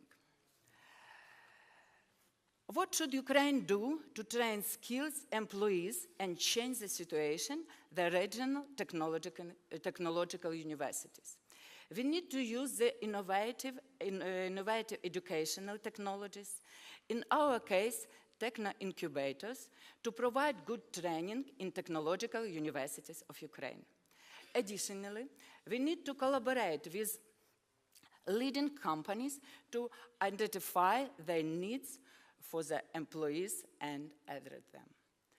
That is why the universities should educate students not only as future professionals in a certain field, but also as future scholars and business people. One of the ways the universities involve students in research and innovations is to include students to techno-incubators activities based on the activity of techno-incubators and techno-parks. The practice of creation of technoparks and business incubators in educational institutions of Ukraine is the best on the up-to-date.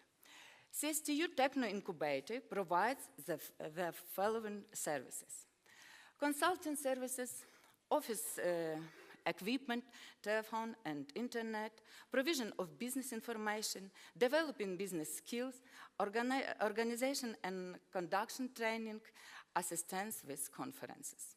Developing techno incubators, CSTU, is cooperation with Belarusian partners, established the Center of Micro and Nanotechnology.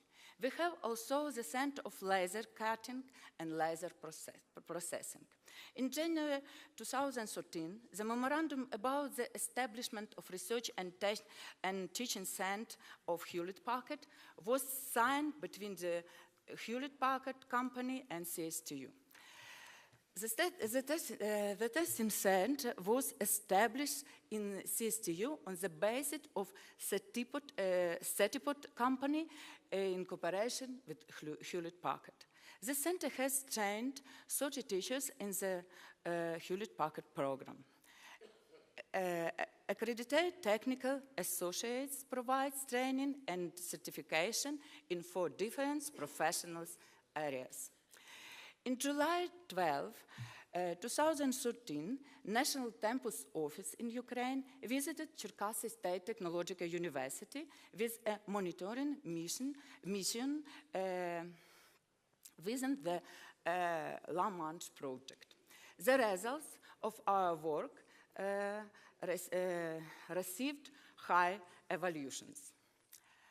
To sum up, we realized that technological universities should focus on the innovative educational, information, and communication technologies in training future employees. Such activity makes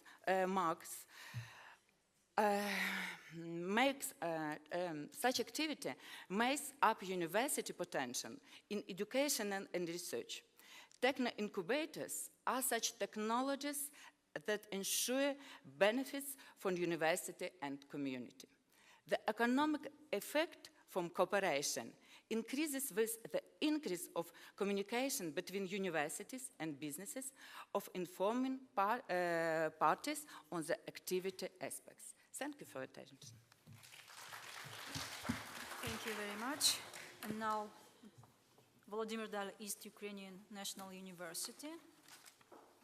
And the next one will be International Black Sea University.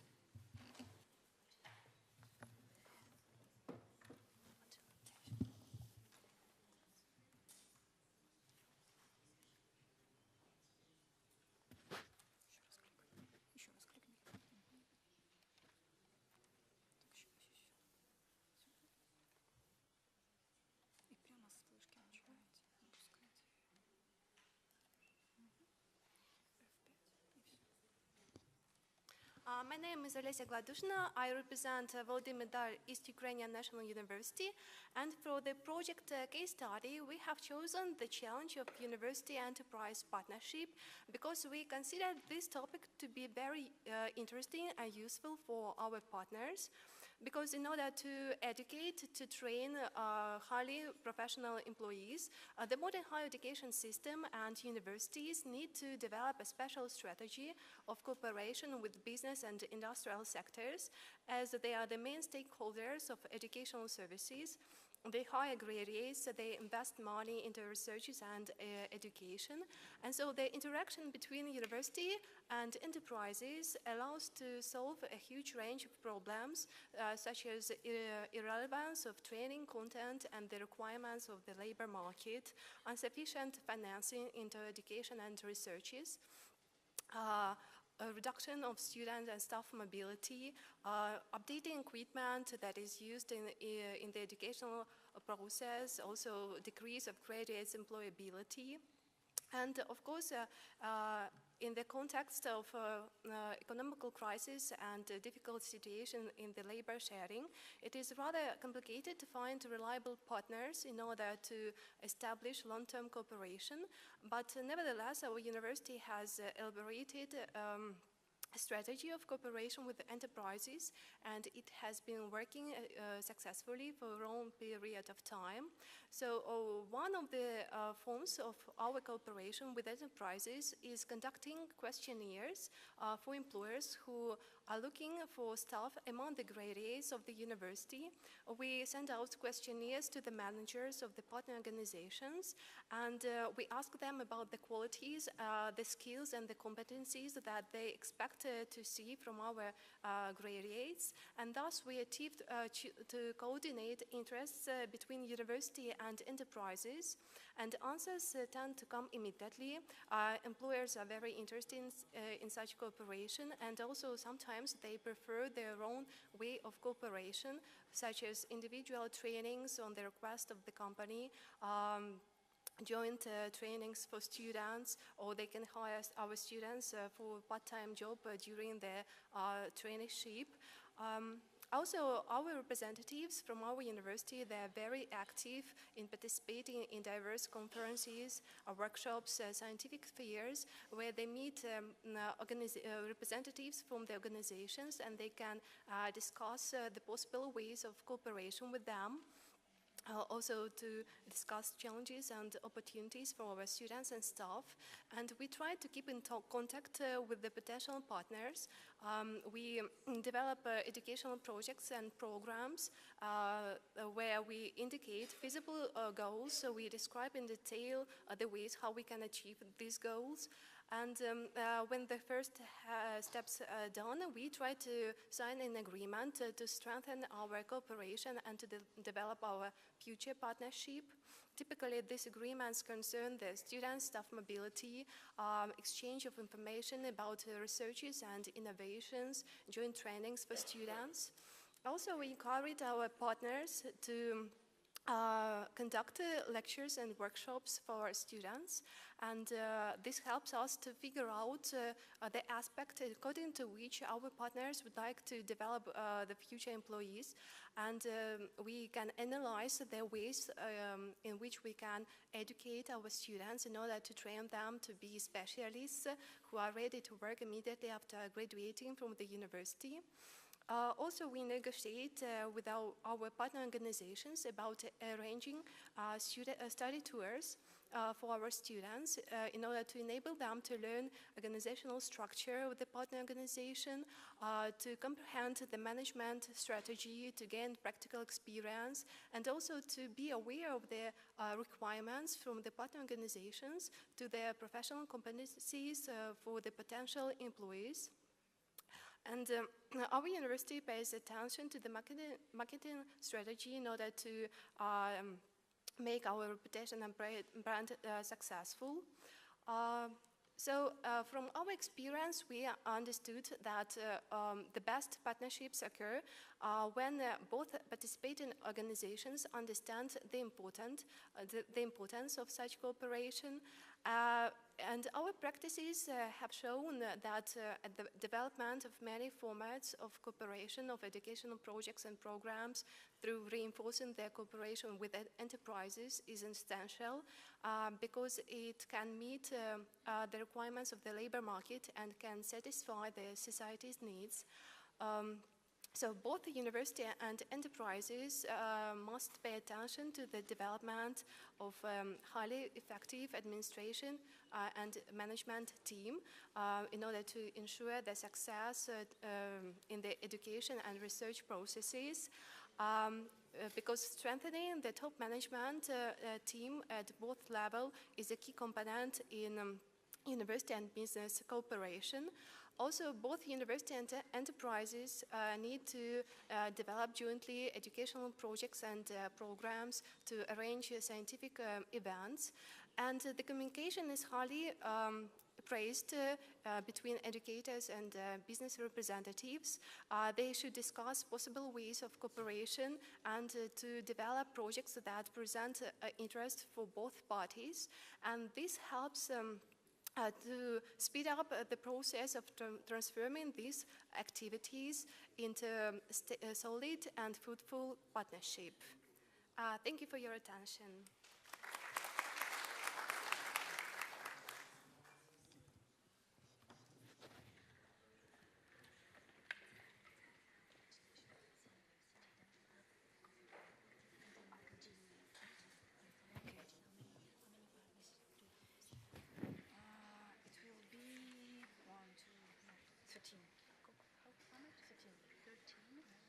Already done. So another 10. 8, 4, or 9. Yes, because this is 22. Why? Because you are first.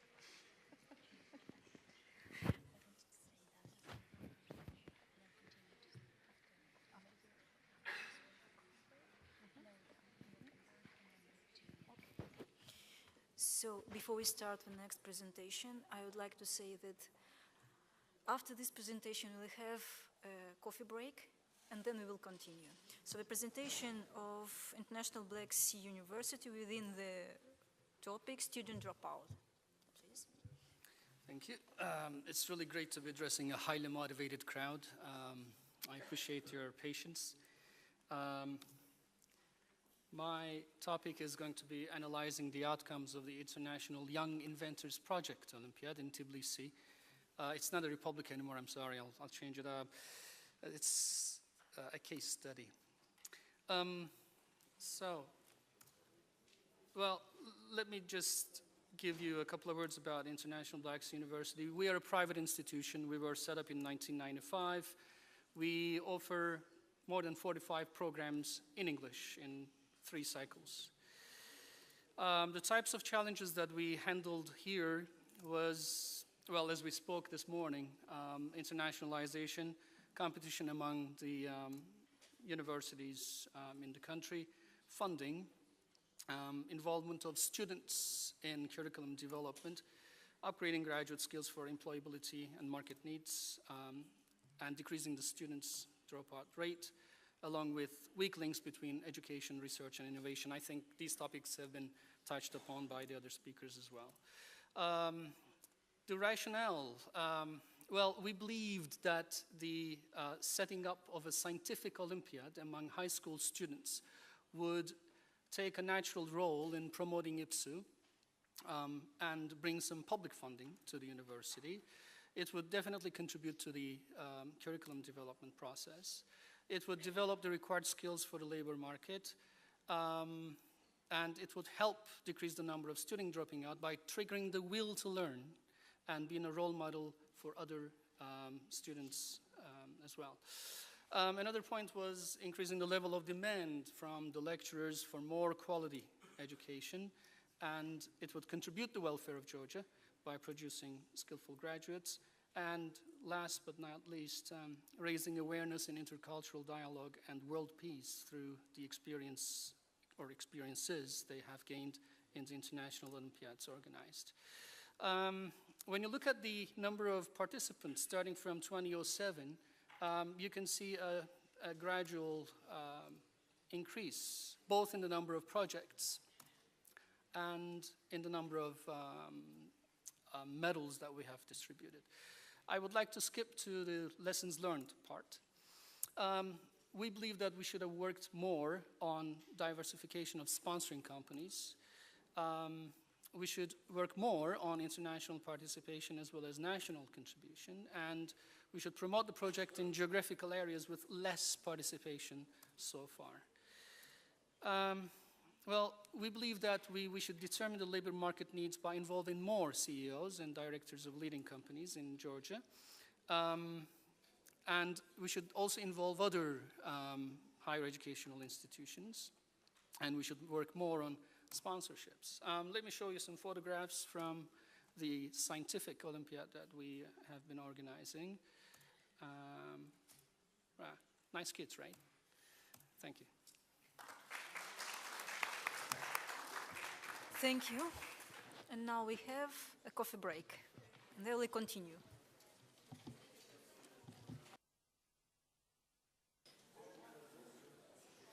Shall we continue our session?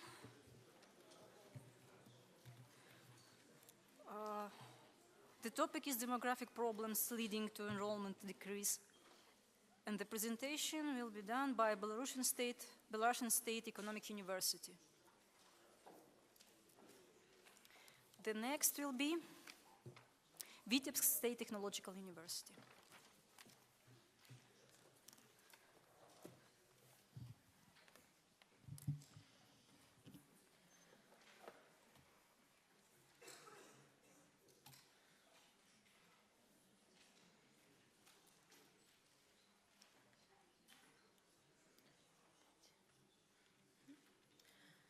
Good afternoon, dear participants of the meeting. We are glad to be here, and we are grateful to the organizers of the meeting for the invitation and the opportunity to take part in this event.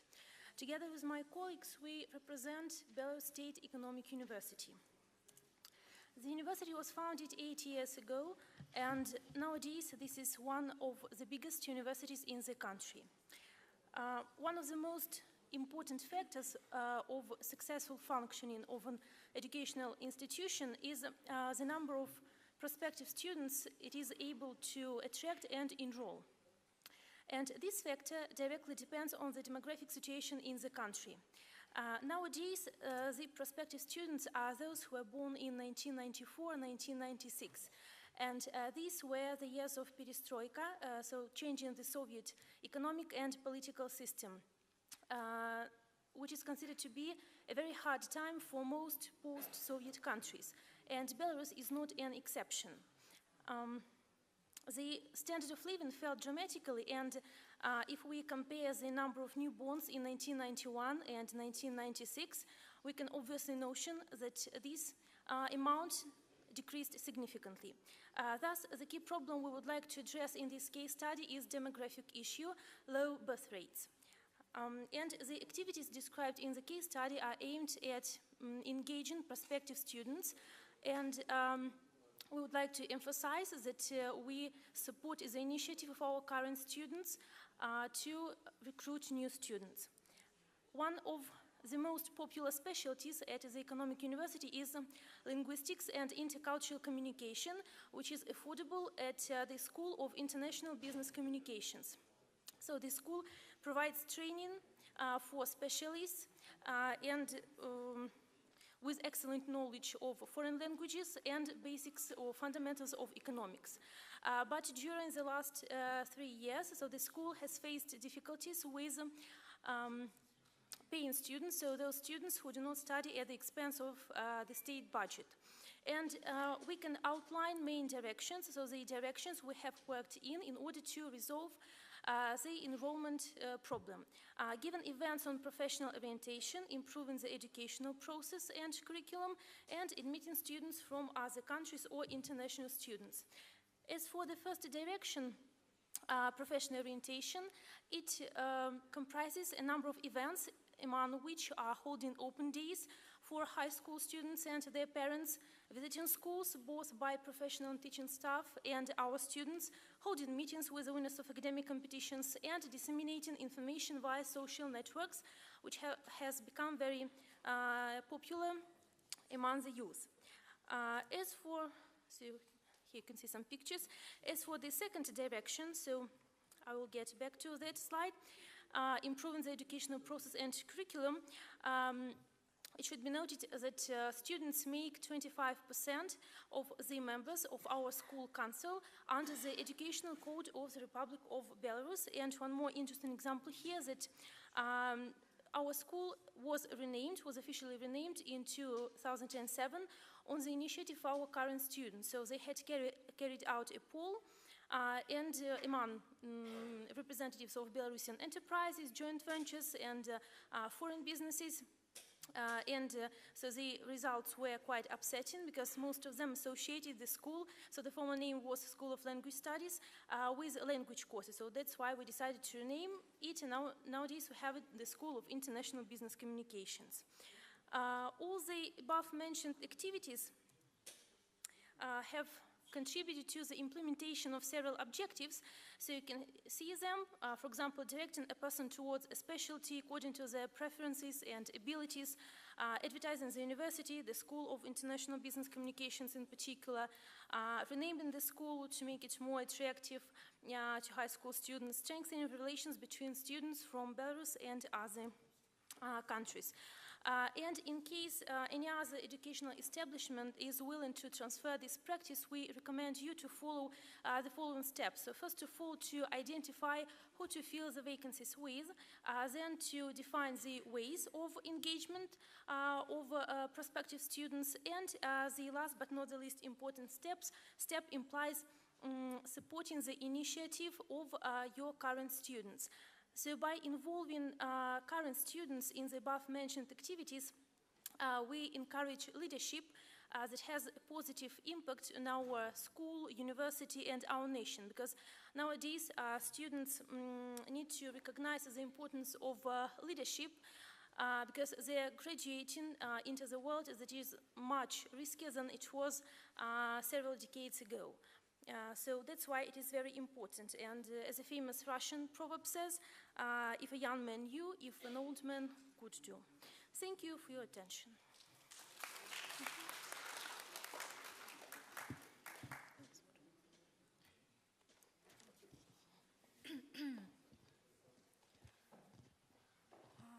The presentation within topic Weak Links Between Education, Research and Innovation, Vitebsk State Technological University, And the next presentation will be done by Lviv Polytechnic National University.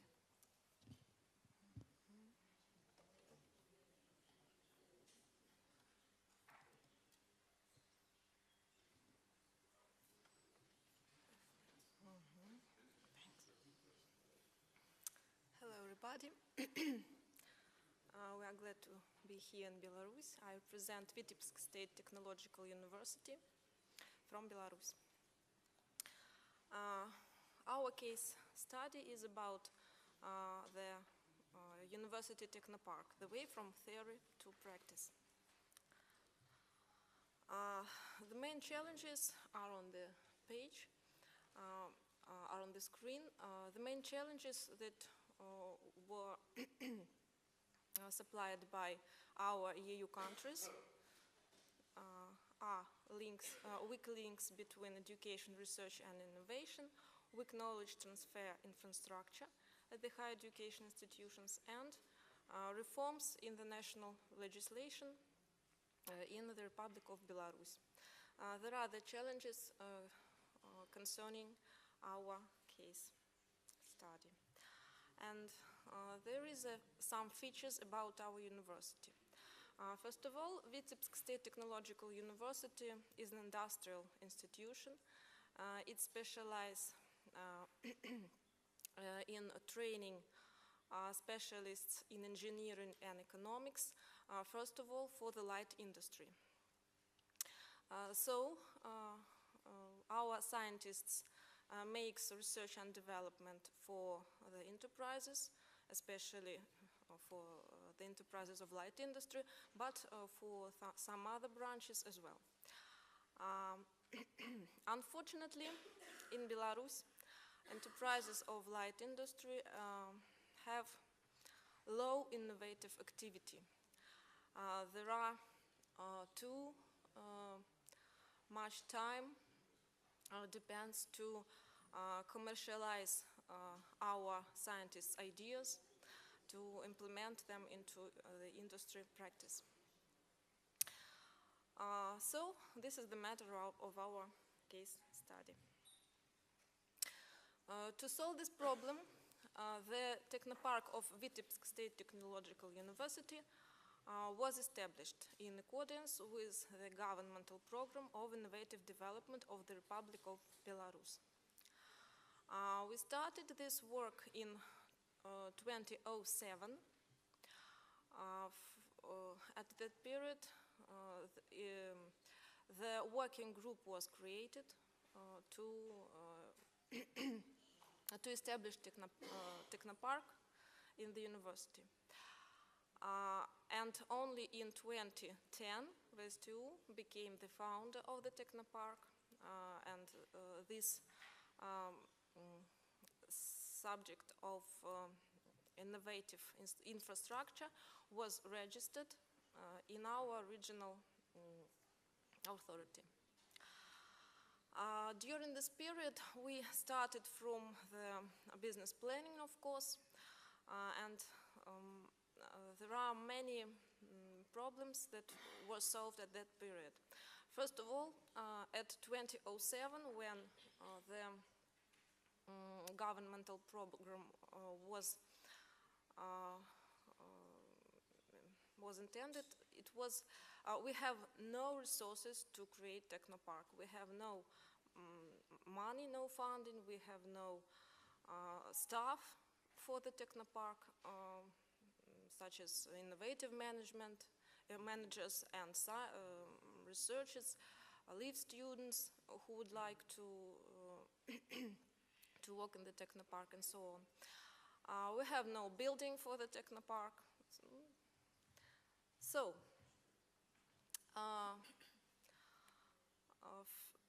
till 2010, when the University Technopark was founded, these resources was found. First of all, financial resources. We get foundation from the Republican budget and from the university funds. The experimental pilot plant of Vitebsk State Technological University was eliminated, and its building was given to the Technopark. Modern equipment was purchased to the Technopark, and some of the STU scientists became the staff of the Technopark.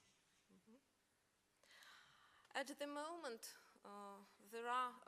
the main activities of Technopark are, first of all, experimental production site of Technopark focuses on the recycling of the waste of light industry.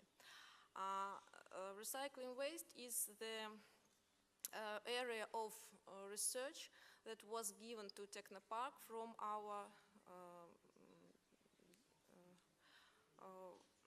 our scientists, university scientists.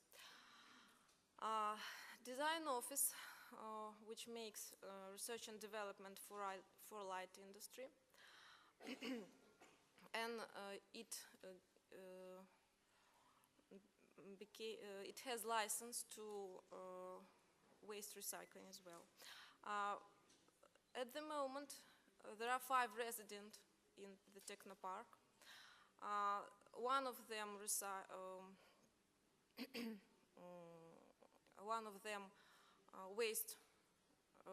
recycles waste, and for example, the other product clothes, and so on. And our students, due to the Technopark, have good practice in the modern innovation enterprises. There are some equipment which were designed by our students, by our living students, and they got patients for this equipment. So this year, some of live students which have a good practice in the Technopark decided to stay at the Technopark as their workers.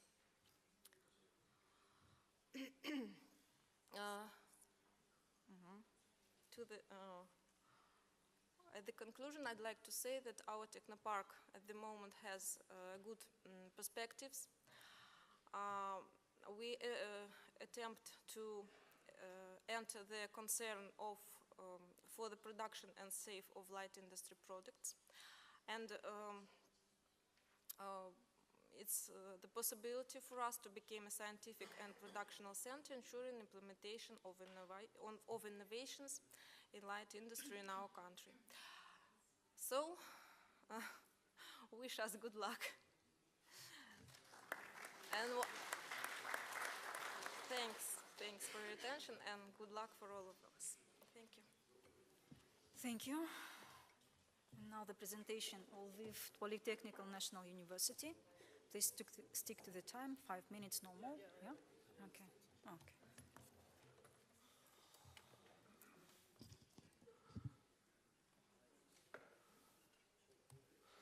So my presentation actually is very similar to the previous one. The topic of the presentation is the development of the university innovation activity. I want to underline at the beginning that our university is a technical university. That means that the development of the innovation activity and technology transfer are among the most important aspects of the university development. However, in 2000s, in mid-2000s, we found out that we face some problems which are connected with ineffective innovation technology transfer process, weak knowledge transfer infrastructure, and weak links between the university and the industry.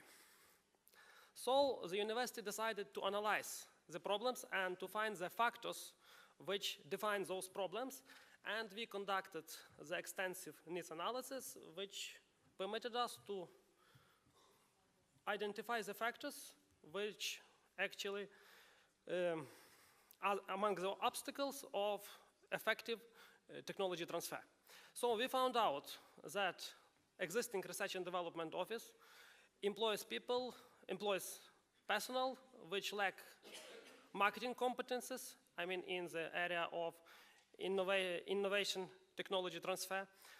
they don't have efficient and effective training competences, and the researchers of the university don't accept the innovation philosophy, which means that the researchers are not ready to implement and to transfer the research results which they developed. Mostly because they are scared that their research results might be stolen, and a lot of them are not ready to transfer their research results. So we decided to apply the methods, which is a little bit similar to the methods which was applied by Vitebsk University. We decided to create modern innovation office.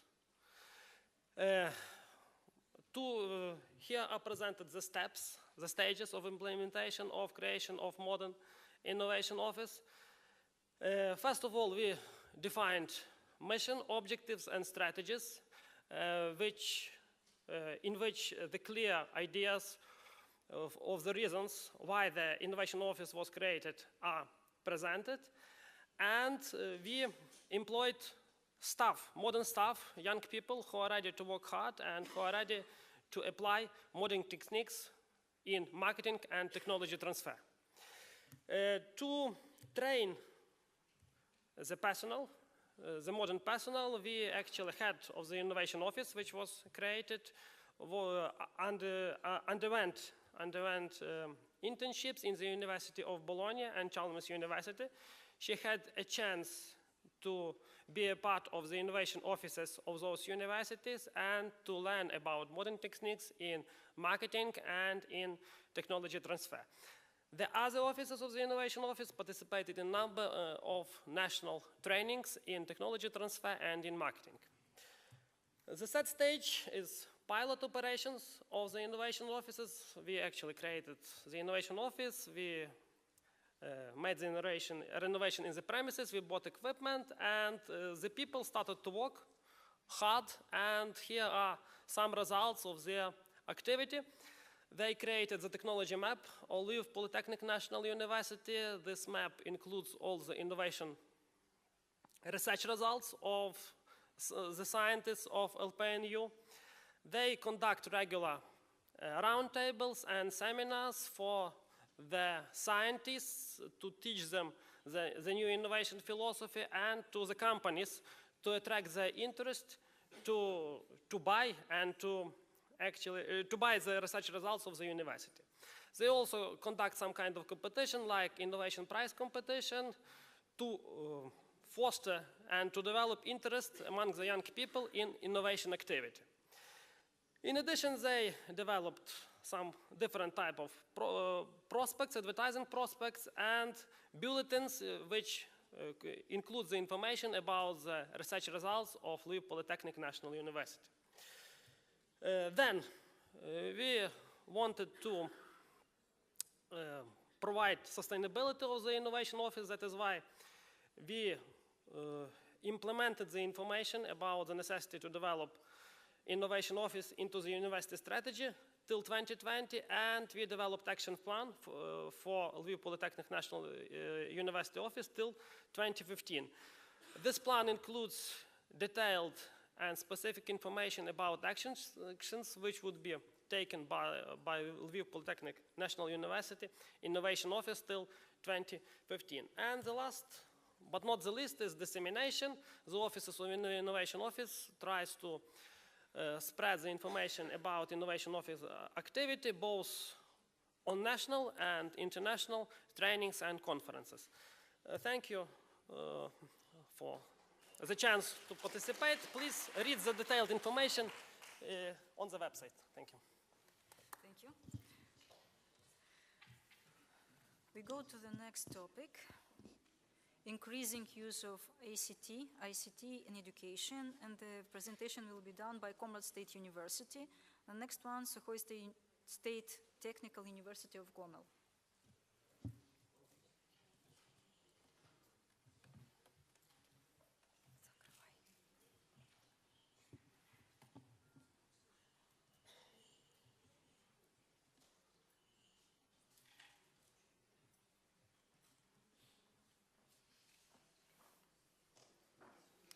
Good day, everybody. My name is Vadim Serkeli. I'm president Department of Team Mathematics and Physics of the Comrade State University. And my presentation devoted to implementation of IT technologies at the Comrade State University. First, I will present our university. Our university is a new higher education institution established in Moldova and is located in the south of the Republic, about 100 kilometers from the south from Chisinau. And we have about 1,800 students. And Comrade State University consists of 4 faculties, 17 departments, and 7 centers that give training on 34 specialties. Comrade State University, as other universities of Moldova, joined to Bologna process as well. Comrade State University started the implementation of IT technologies in 2009. We elaborated a strategy of implementation of IT technologies at university in all levels, from the teaching to administration of university. We are focusing on using open source software and such like Moodle, the Soft Tester, MyTest, and others. Comrade State University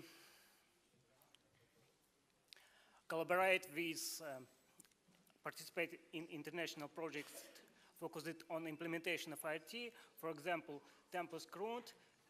During this project, we implement IT technology in education. We created Moodle platform, and about 15 courses are elaborated and published on our website and our Moodle platform. Our benefit, our nice experience is experience of collaboration with networked vendors like Microtik and iTech SRL companies. Together we signed a collaboration agreement, and under this agreement 20 persons from our department and Center of Information Technology have trained under Microtik program, and 6% was, after final examination, was qualified as Microtik Academy trainer. And that allows us to provide trainings focused on network technologies.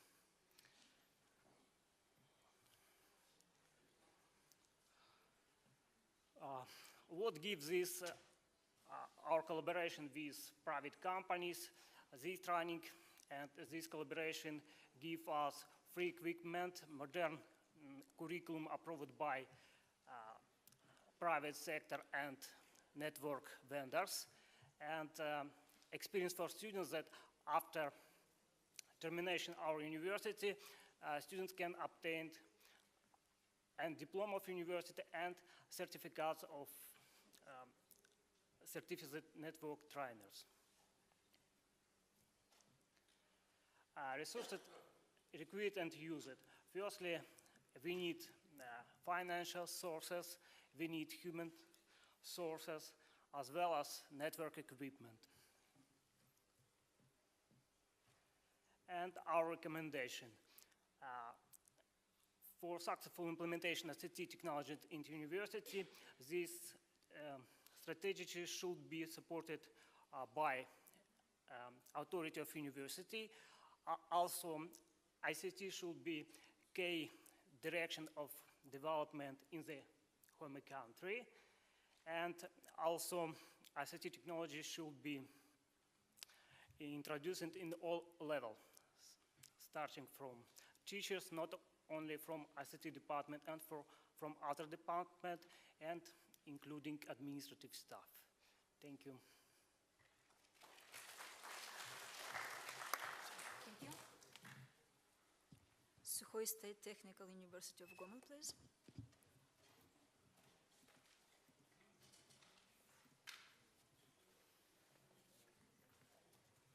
And the next presentation will be done by Caucasus University.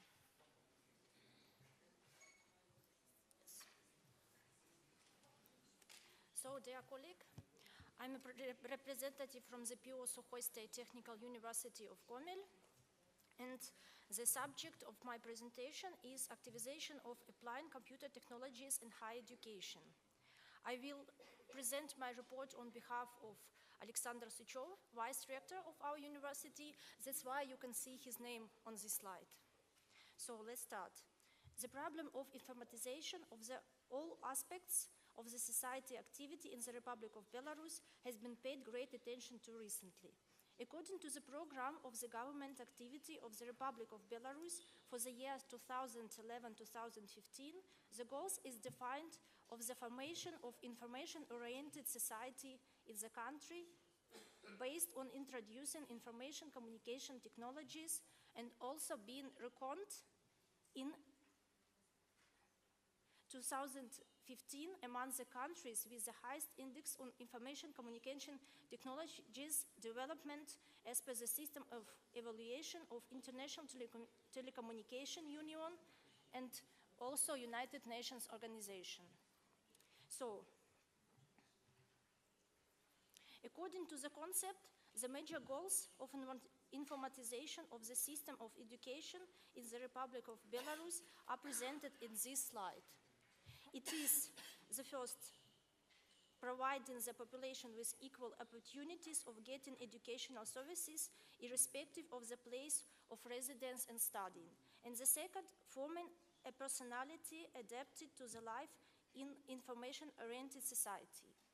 And according to the concept, these goals are to be achieved by means. So the following means you can see here, that's why I will not read them, so you can read them. The concept presumes the following basic directions of informatization of educational system. So the next slide. You can also see them, that's why I also will not read them. Thus, the concept presumes the ways and means of solving the strategic objective of the informatization of education and creating the unified informational educational system on national scale. I mean on the scale of the Republic of Belarus. Informatization should involve all levels and structures of the educational system, but its starting point must be the informatization of the educational process and its conduction on the scale of educational establishments, that means universities. The report prepared by our university, by Pavel Osipovich Sukhoy State Technical University, describes the experience of introducing information and computer technologies at the university. So the results in brief are presented today, the results of this report. On this slide, you can see the brief characteristics on the university computer park. I also will not read the figures as you can see them here on in this slide. The figures are presented, yes. Strategic, I give you some minutes to read them.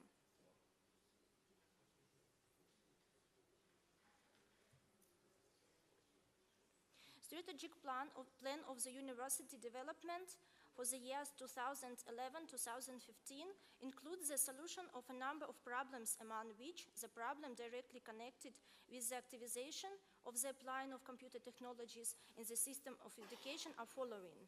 It is developing and improving innovation educational technologies used in educational process, then enhancing the significance of information technologies and improving educational methodic base, and enhancing the significance of unassisted work of the students by means of providing the conditions for independent access to educational resources and technologies of self-education. So performing these tasks is based on regular development of electronic educational methodic packages of subjects and curricula for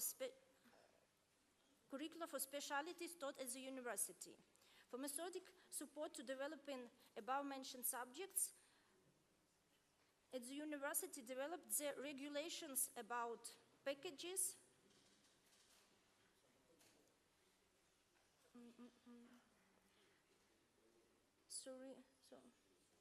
yes, above-mentioned subjects, and the university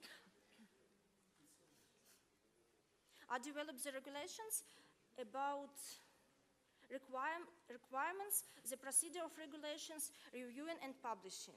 Material simulation are also developed at the university. Yes. So the dynamic can be provided in the subjects with electronic educational methodic packages can be seen here. And during the last 4 years, more than a half of the subjects studied by the students are being supported with these packages at the university. So, in 2014, the work on transformation about MANCHE packages into electronic courses will be started. The electronic courses is a package of text, graphic, digital, voice, musical, and so on, put on the educational portal of the university and adapted for the use and educational process. Electronic courses should have a module structure and include the following required structural components. I also will not read them as you can see here. So general materials on the educational program and more detailed information are presented also here. So then educational methodic material, material for self-training and self-testing knowledge, and material for final knowledge testing. Necessary instructor and educational process organized with the use of information technologies are available at Gomel State Technical University. With the purpose on enhancement of the practice of applying computer technology, the university on concept of informatization and the program on informatization for the year 2014-2020 are developed, in which necessary activities on the development of the university information infrastructure are included. And finally, we came to the basic recommendations from our university on the activization of applying information technologies in the system of higher education. So you can see them here. And for efficient and wide application of information technologies in educational process, the necessary requirements are availability of developed infrastructure, then program, platform, and educational content. Then methodic support and training instructors, and also training of the university instructors. So that's all of my presentation. Thank you for your attention.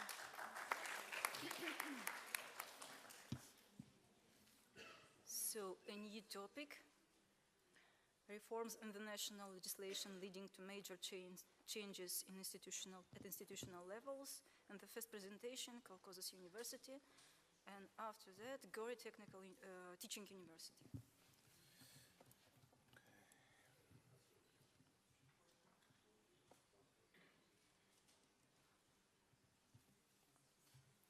Okay, I will change something over here because we are dealing with a change. So, first of all, thank you for the hosts and organizers of hosting us in Bragança. I represent Caucasus School of Business, the Caucasus University, and I'm actually Dean of the Business School. And there's actually a torture which makes person to wait for something without knowing when it happens. So I experienced that because I was waiting for my presentation and so it happened. And actually, and it's very difficult to put all these things into 5 minutes, so I will try to do that. And this just important note because besides Caucasus University, there are three other universities that come from Georgia, so everything that we discussed in the case is the point of view of one university, and this one university is a private one. So in order for the case, Christina, to be competitive, it would be better to give the opportunity for the other universities to look through them and add some recommendations, comments, because it's just the things that we see by ourselves. What actually, we looked, when we tried to write a case, we looked at the things.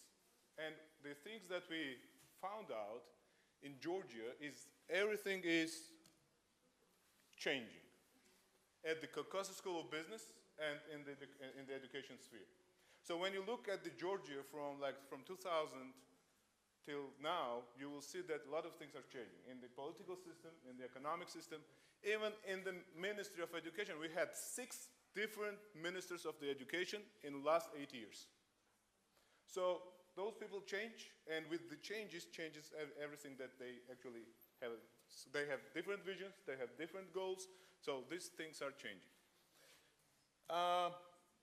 So before 2005, before the new government who came in 2003, they started changing and putting into place some more constraints and more legislative burdens. We, Caucasus School of Business, we were like this. Change was driven by market. And the 90% of decisions to change was generated at our university. Meaning that there was no any kind of scope of work. There was very general scope, and the things that we were doing, we were trying to compete. To compete with the Georgian university and to compete in the regional way. So because of that, we starting to make decisions and implement those by ourselves based on the demands of the market. And the implementation was more planned because we were making decisions, and we were doing it in a gradual way. So if you look at the name, we were leading and managing change. After 2005, when we had these different 6 ministers, the things that changed, and the Ministry of Higher Education is actually giving us more directives, more rules, more laws that we have to comply. So in this case, if we look at the name of today's topic, is that we are not leading, we are only managing the change as a school of business. And 70% of decisions to change was generated at the Ministry of Higher Education. And it's not because we don't want to make decisions. No, they are changing so frequently, the things, that we are small university in comparison to Tbilisi State University. We don't have a lot of resources, so we are dealing with those management of the change. And the implementation sometimes is mandatory, and because of that, it is not planned. We lack resources, etc., etc. And actually, when I was listening to the colleague Michael from Greece, it took me some kind of idea that it may be one of the reasons is how free we feel, and I created a table. So how it was before 2005 and how it is after 2005, based on the 4 criteria that you have talked about. And you will look at a very nice picture that, again, I'm talking about the business school and I'm talking about the private school. So those goes to my university. Maybe you will think another things. So the academic autonomy after 2005, it's changed and it decreased from 90% to 50% based on the criteria that you have actually taught. In terms of financial and organizational freedom, we have 100%, almost 100% freedom. So we can spend money as we want, we can open whatever, restaurant if we want. Because we are a private university, we don't have any kind of contingency. And in the staffing autonomy, now it becomes a new law, and we cannot actually, the one topic that actually decreased is that we cannot dismiss person without, if they are with the company, with the university for more than 3 years, then it is very difficult. It becomes more difficult. So I think that those are the things that actually involve that from the leading and managing, we become managing the change. Sorry, So when we have a change, there are 2 outcomes of a change. It's problems. For some people, it's problems. But for some people, there are the opportunities. And the thing is that we were like 52 universities in the Georgia, and every change that happens in the Ministry of Education or legislation, some of us see problems, some of others see the opportunities. So, and because of that, the things that evaluation that is in the case, it's our point of view, our evaluations. It's not the evaluation of the old universities that operate in Georgia. So that's why it would be better to give opportunity to the other universities to give their insights. So the evaluation of the change that happened in Georgia depends on the people who are evaluating. Okay? Now, actually, it's a long case, and there are a lot of things in there, but I stressed on 5 different things that happened. The first one is very easy one, because we moved to the 3 level of education, the Georgia. I know that Ukraine and Russia, they have not, but we moved that. But that's the thing that we were doing it before government decided that. And we did it in the way that we had a partner in the United States, so the Georgia State University, and what we were doing, we were sending our PhD students to get a PhD, straight away PhD in the United States, and then we were hiring them. So when this new law came, and we moved into the 3-stage, so we didn't have any kind of challenges. And it's really benefit us because we institutionalized the change. The another thing is that we joined the ECTS credit. For us, because we were leading the change before, it was a problem. Because we were based on the US credit system. We had 3 credits, 44 hours. And when it happened, we should change everything. Syllabuses, programs. And we had a partner university from the Americas, so we had to deal with those issues. So the first thing that we have done, we multiplied the credits. Silly, right? So it was 3 credits, so we multiplied it, became 6 ECTS credits. And then after 1.5 years, we were working, and then we were calculating those hours, and then we are actually now on the right track, right? It has also the benefits to the CSB, which means that it facilitated the process of the exchange and the partnering with the different organizations, different institutions, especially in the Europe.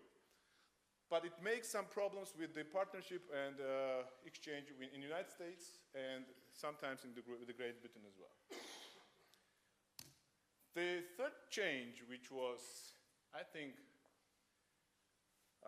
the thing that actually reduced the administrative, academic freedom is that Georgia enacted the unified national exam. So every undergraduate should pass that exam to come to the university. But for the CSB, it has a lot of benefits, and I just named 3 of them, but it's maybe 10 of them. So it reduced the cost because we didn't prepare the exams, we didn't hire people to be on the exams, we don't have the faculty to evaluate the exams, etc., etc. It increased the transparency and capability, and it also decreased the opportunity for the corruption. So these unified exams actually made certain type of positive changes for my university. And challenges for CSB? In this case, we don't have any kind of challenge. But the government introduced the same thing on the graduate level. And in this case, we have none benefits. We don't have any kind of benefit as an institution. And we have a lot of challenges. And it's because for the government, it is a very big challenge for the executive MBA students.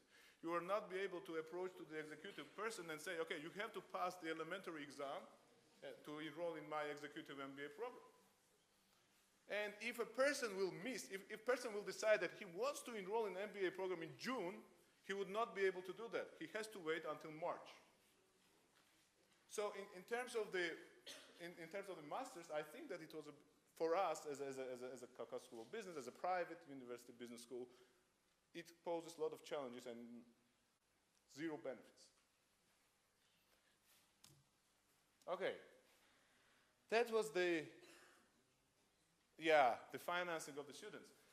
So because of the unification of the exams, the grant that government gives goes to the student. And wherever the student will go, it takes its money with him or her. But for us, it's challenging because the amount of money equals to the tuition fee of the state universities. So if a person knows that the amount of money that he receives, it will equal to the expenses that it has, he has more motivation to go to the state universities. And it gave us a challenge because the top flyers, the people who are really clever and they want to have an education, they got this for free. So we are starting to implement and creating certain motivation programs like first 40 students for free, like we are waiving the tuition, etc., etc. So it gave us a lot of benefits and challenges as well. Last slide, and I'll go. because I wanted to talk about this, and it goes to the accreditation you mentioned earlier. It's about the authorization. So the thing is that we have two things, authorization and accreditation. Authorization of an institution, which I believe should be mandatory, that this institution is able and capable of delivering the programs, to give education, to create knowledge, etc. And the accreditation has to be like voluntary. But what happens is that because this amount of money, amount of the grant is linked to the accreditation process. So if I, as a business school, will not get accreditation, national accreditation, the student that will come to me, he will not be able to take a grant with him. So he's not eligible. So this makes a lot of challenges because of this government funding, I have to go through the accreditation process, which I don't believe that it has a good standards. So for me, it will be very, very good to be a mandatory authorization, and the accreditation has to be separate from the financing issue. And those are the things that actually we are discussing, but it will be really beneficial if other universities will contribute to this topic as well. And some recommendations that actually, there are tons of recommendations that you can come up with those. But the thing is that I think the most thing is to have the collaboration and communication with the government of government of Georgia. And it's not because of us that we don't want to do that. It sometimes happens like that we are misleading with each other. So thank you very much. Thank you.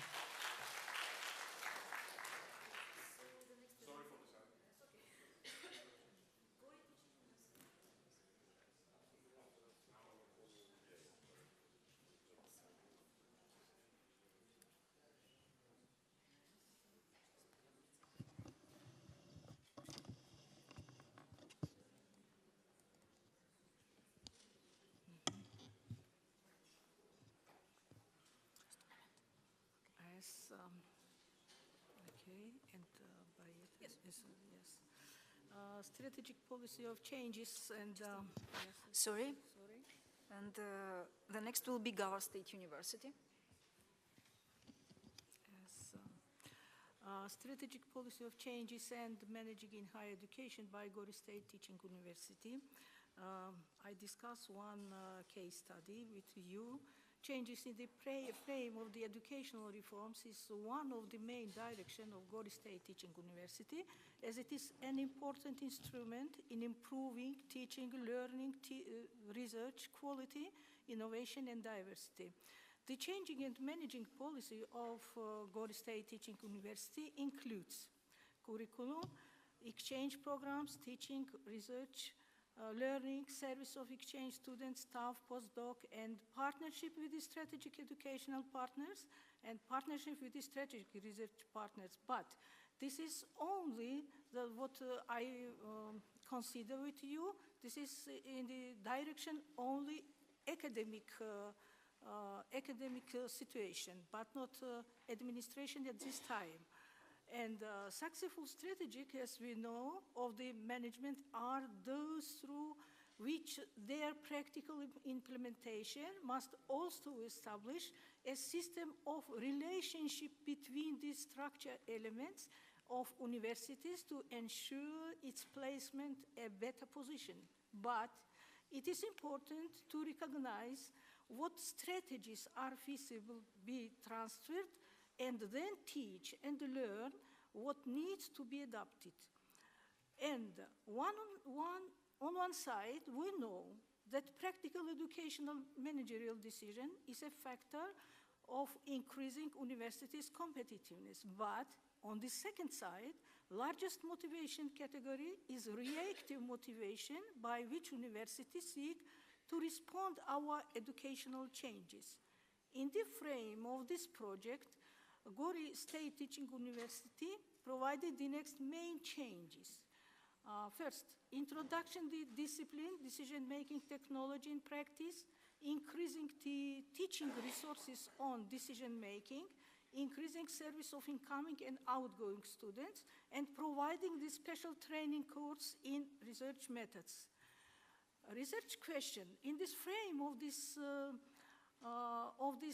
task, research question first was, analysis of decision-making syllabi by the study plans of Georgia universities, and compare the results with the syllabi of EU universities. Goal, work out a syllabus for introducing decision-making in study plan of Gori State Teaching University for increasing students' competencies, skills, and knowledge for competitive labor market.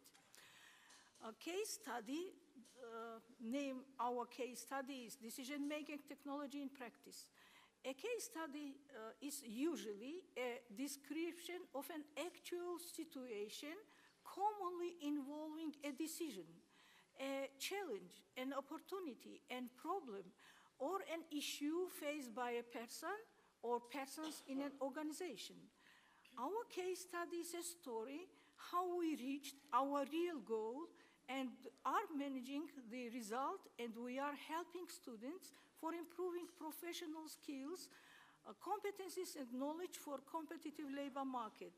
Process development 1, revising study programs of Georgia universities, study programs of European universities, among of them London School of Economics, Heriot-Watt University in Edinburgh. Results discovered that this discipline was absent in the study plans of Georgia universities, discovered that this discipline was absent in the study plans of the most European universities, but some syllabi on decision-making are only with the theory content, but not for using in practice, with consideration using programs of TWIA for concrete tasks. Process development 2, preparing the project proposal on working out of the syllabi on decision-making technology in practice with creation resources on decision-making. And 2nd, presenting the project, the East-West Management Institute, experts, professors from the University of Gdansk. What this is, the East-West Management Institute. We present our project, and it was financed. And our result 1, project financed, and we prepared syllabus 1 and syllabus 2. Syllabus 1 integrates 3 parts.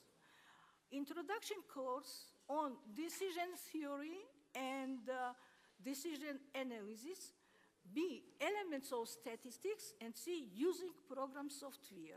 Syllabus 2, this is course on decision-making methods. And result 2 that we received, this decision-making technology in practice, is introduced at Gori State Teaching University. This material you can see on the East-West Management Institute's website. Please, you can see it. And at this time, we have exclusive result 2. This is result 3 in this frame of this activities and this case. I am working out the lecture course on decision-making technology in practice together with Warsaw University in the frame of Erasmus Mundus program. And note, lecture course will be published in January or February and will be sent you. Conclusion, every research question or problem will be solved if it is based on the real analysis and real requirements for helping of society development. Thank you for your attention.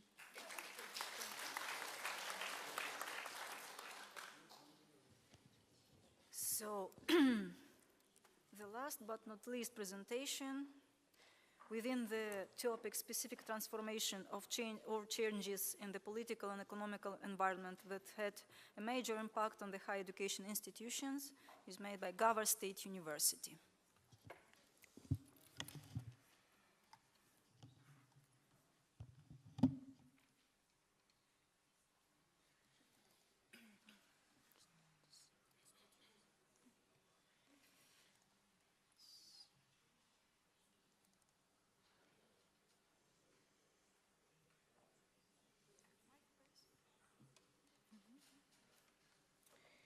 So Good afternoon. I'm Lily Torchand, representing Gawar State University. The topic of our case study is the practice of elaborating, introducing, and implementing academic honesty policy in Gawar State University, the policy being designed for higher education institutions. The urgent problem of working out anti-corruption policies in all the spheres, and particularly in the sphere of higher education, has emerged in all post-Soviet countries. And the educational system of Armenian Republic has also encountered this challenge.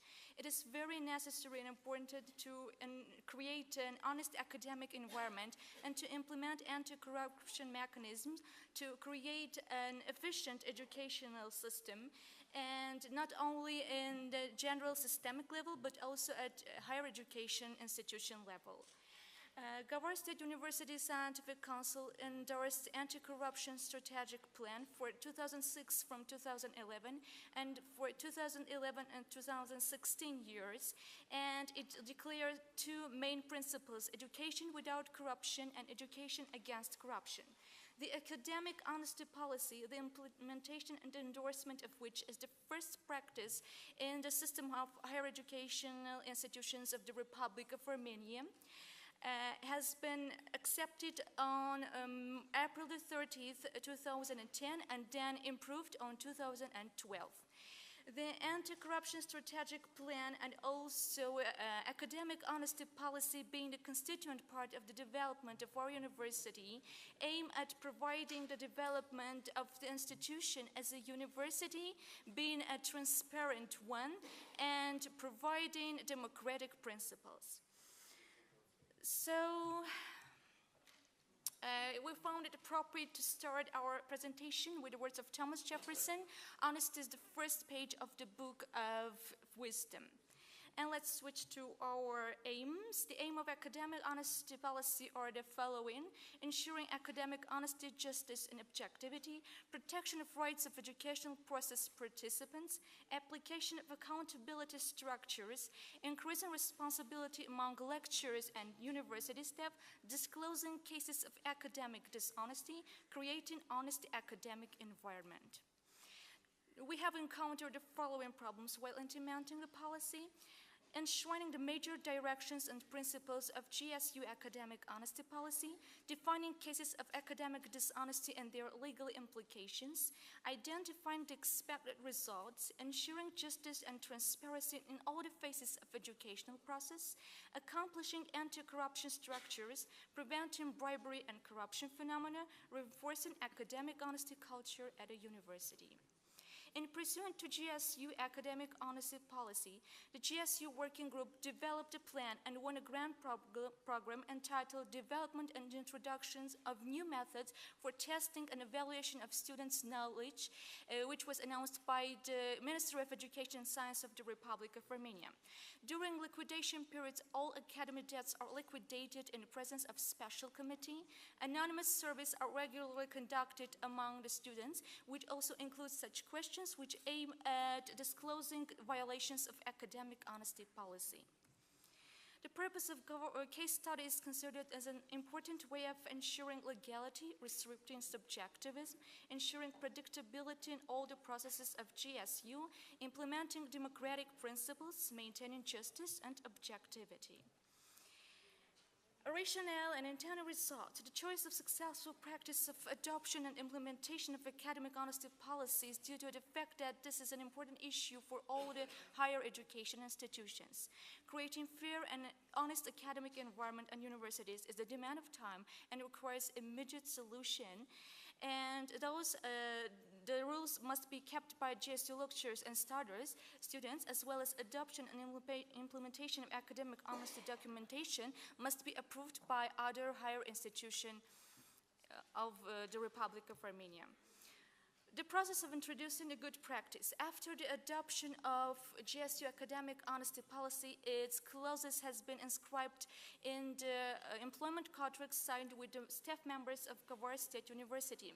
And each new employee being employed by Gawar State University gets acquainted with the provisions and clauses of the contract, signs them, thus giving consent to maintain, to preserve the rules of honesty during the work. The rules of academic honesty policy are also inscribed in the student charter, and each new year, first-year student is getting acquainted with it and signs it. Each new employee and first-year student is being explained the provisions of academic honesty policy, cases of dishonesty and honesty, and action rules of academic honesty committee. Lessons learned. We succeeded in creating honest learning environment, gaining public confidence, creating university corporate culture, promoting high moral values. On the purpose of dissemination of work package free, several workshops have been conducted throughout the Republic, and in the result of this, 182 students, 112 staffs at both academic and administrative level, 9 civil society research institutes, and 11 non-governmental organizations have been informed about the details of work package free. And we have decided to finalize our presentation with the words of Benjamin Franklin: honesty is the best policy. Let's apply this in whatever we do. Thank you for your attention.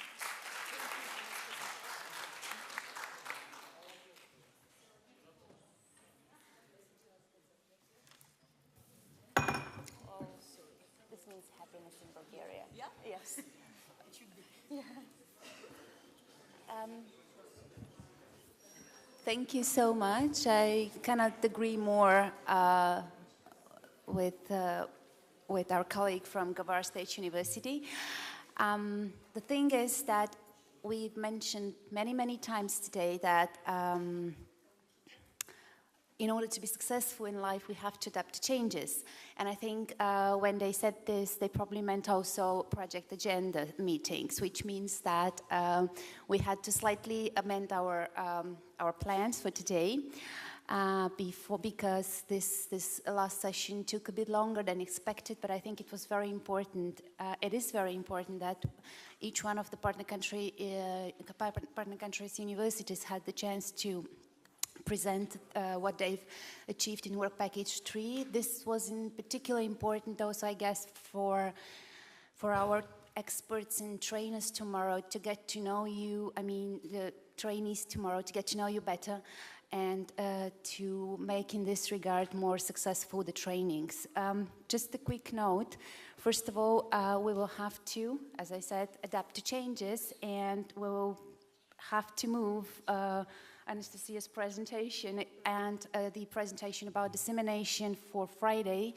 Sorry about that. I think, have you been worried about this all the time? Sorry about that, but it's important really to just to give you very short instructions for tomorrow before we leave now, okay? First of all, please have a look at those lists where it says Group A, Group B. Once again, make sure you know which group you belong to. Tomorrow, we will meet at 8:30 at the reception of the hotel. 8:30, I guess it was, just a second. Yes, tomorrow 8:30 at the reception, 9 here. So we will be around 9 here, 9 a.m. in the morning. We'll split in 2 groups. One of the rooms will be this one for Group A, and the room for Group B is just in the neighborhood. So one of the rooms next door, actually. And we will meet for all the coffee breaks and lunches. This will be the program for the day after tomorrow as well, and everything which wasn't completed today, the presentation of Anastasia and Valentina, this will be actually, we'll catch up with this on Friday in the framework of our upcoming activities. Now the bus is supposed to wait for us outside, so we'll leave, and then dinner, we'll meet at 7 p.m. In the reception of the hotel, at the reception of the hotel, which means we'll have probably like 30 minutes to have some rest before 7. Yes, make sure it's 7. Yeah, and it's supposed to be a surprise organized by our partner host. Okay, thank you for your work and persistence and patience today. It was lovely working with you.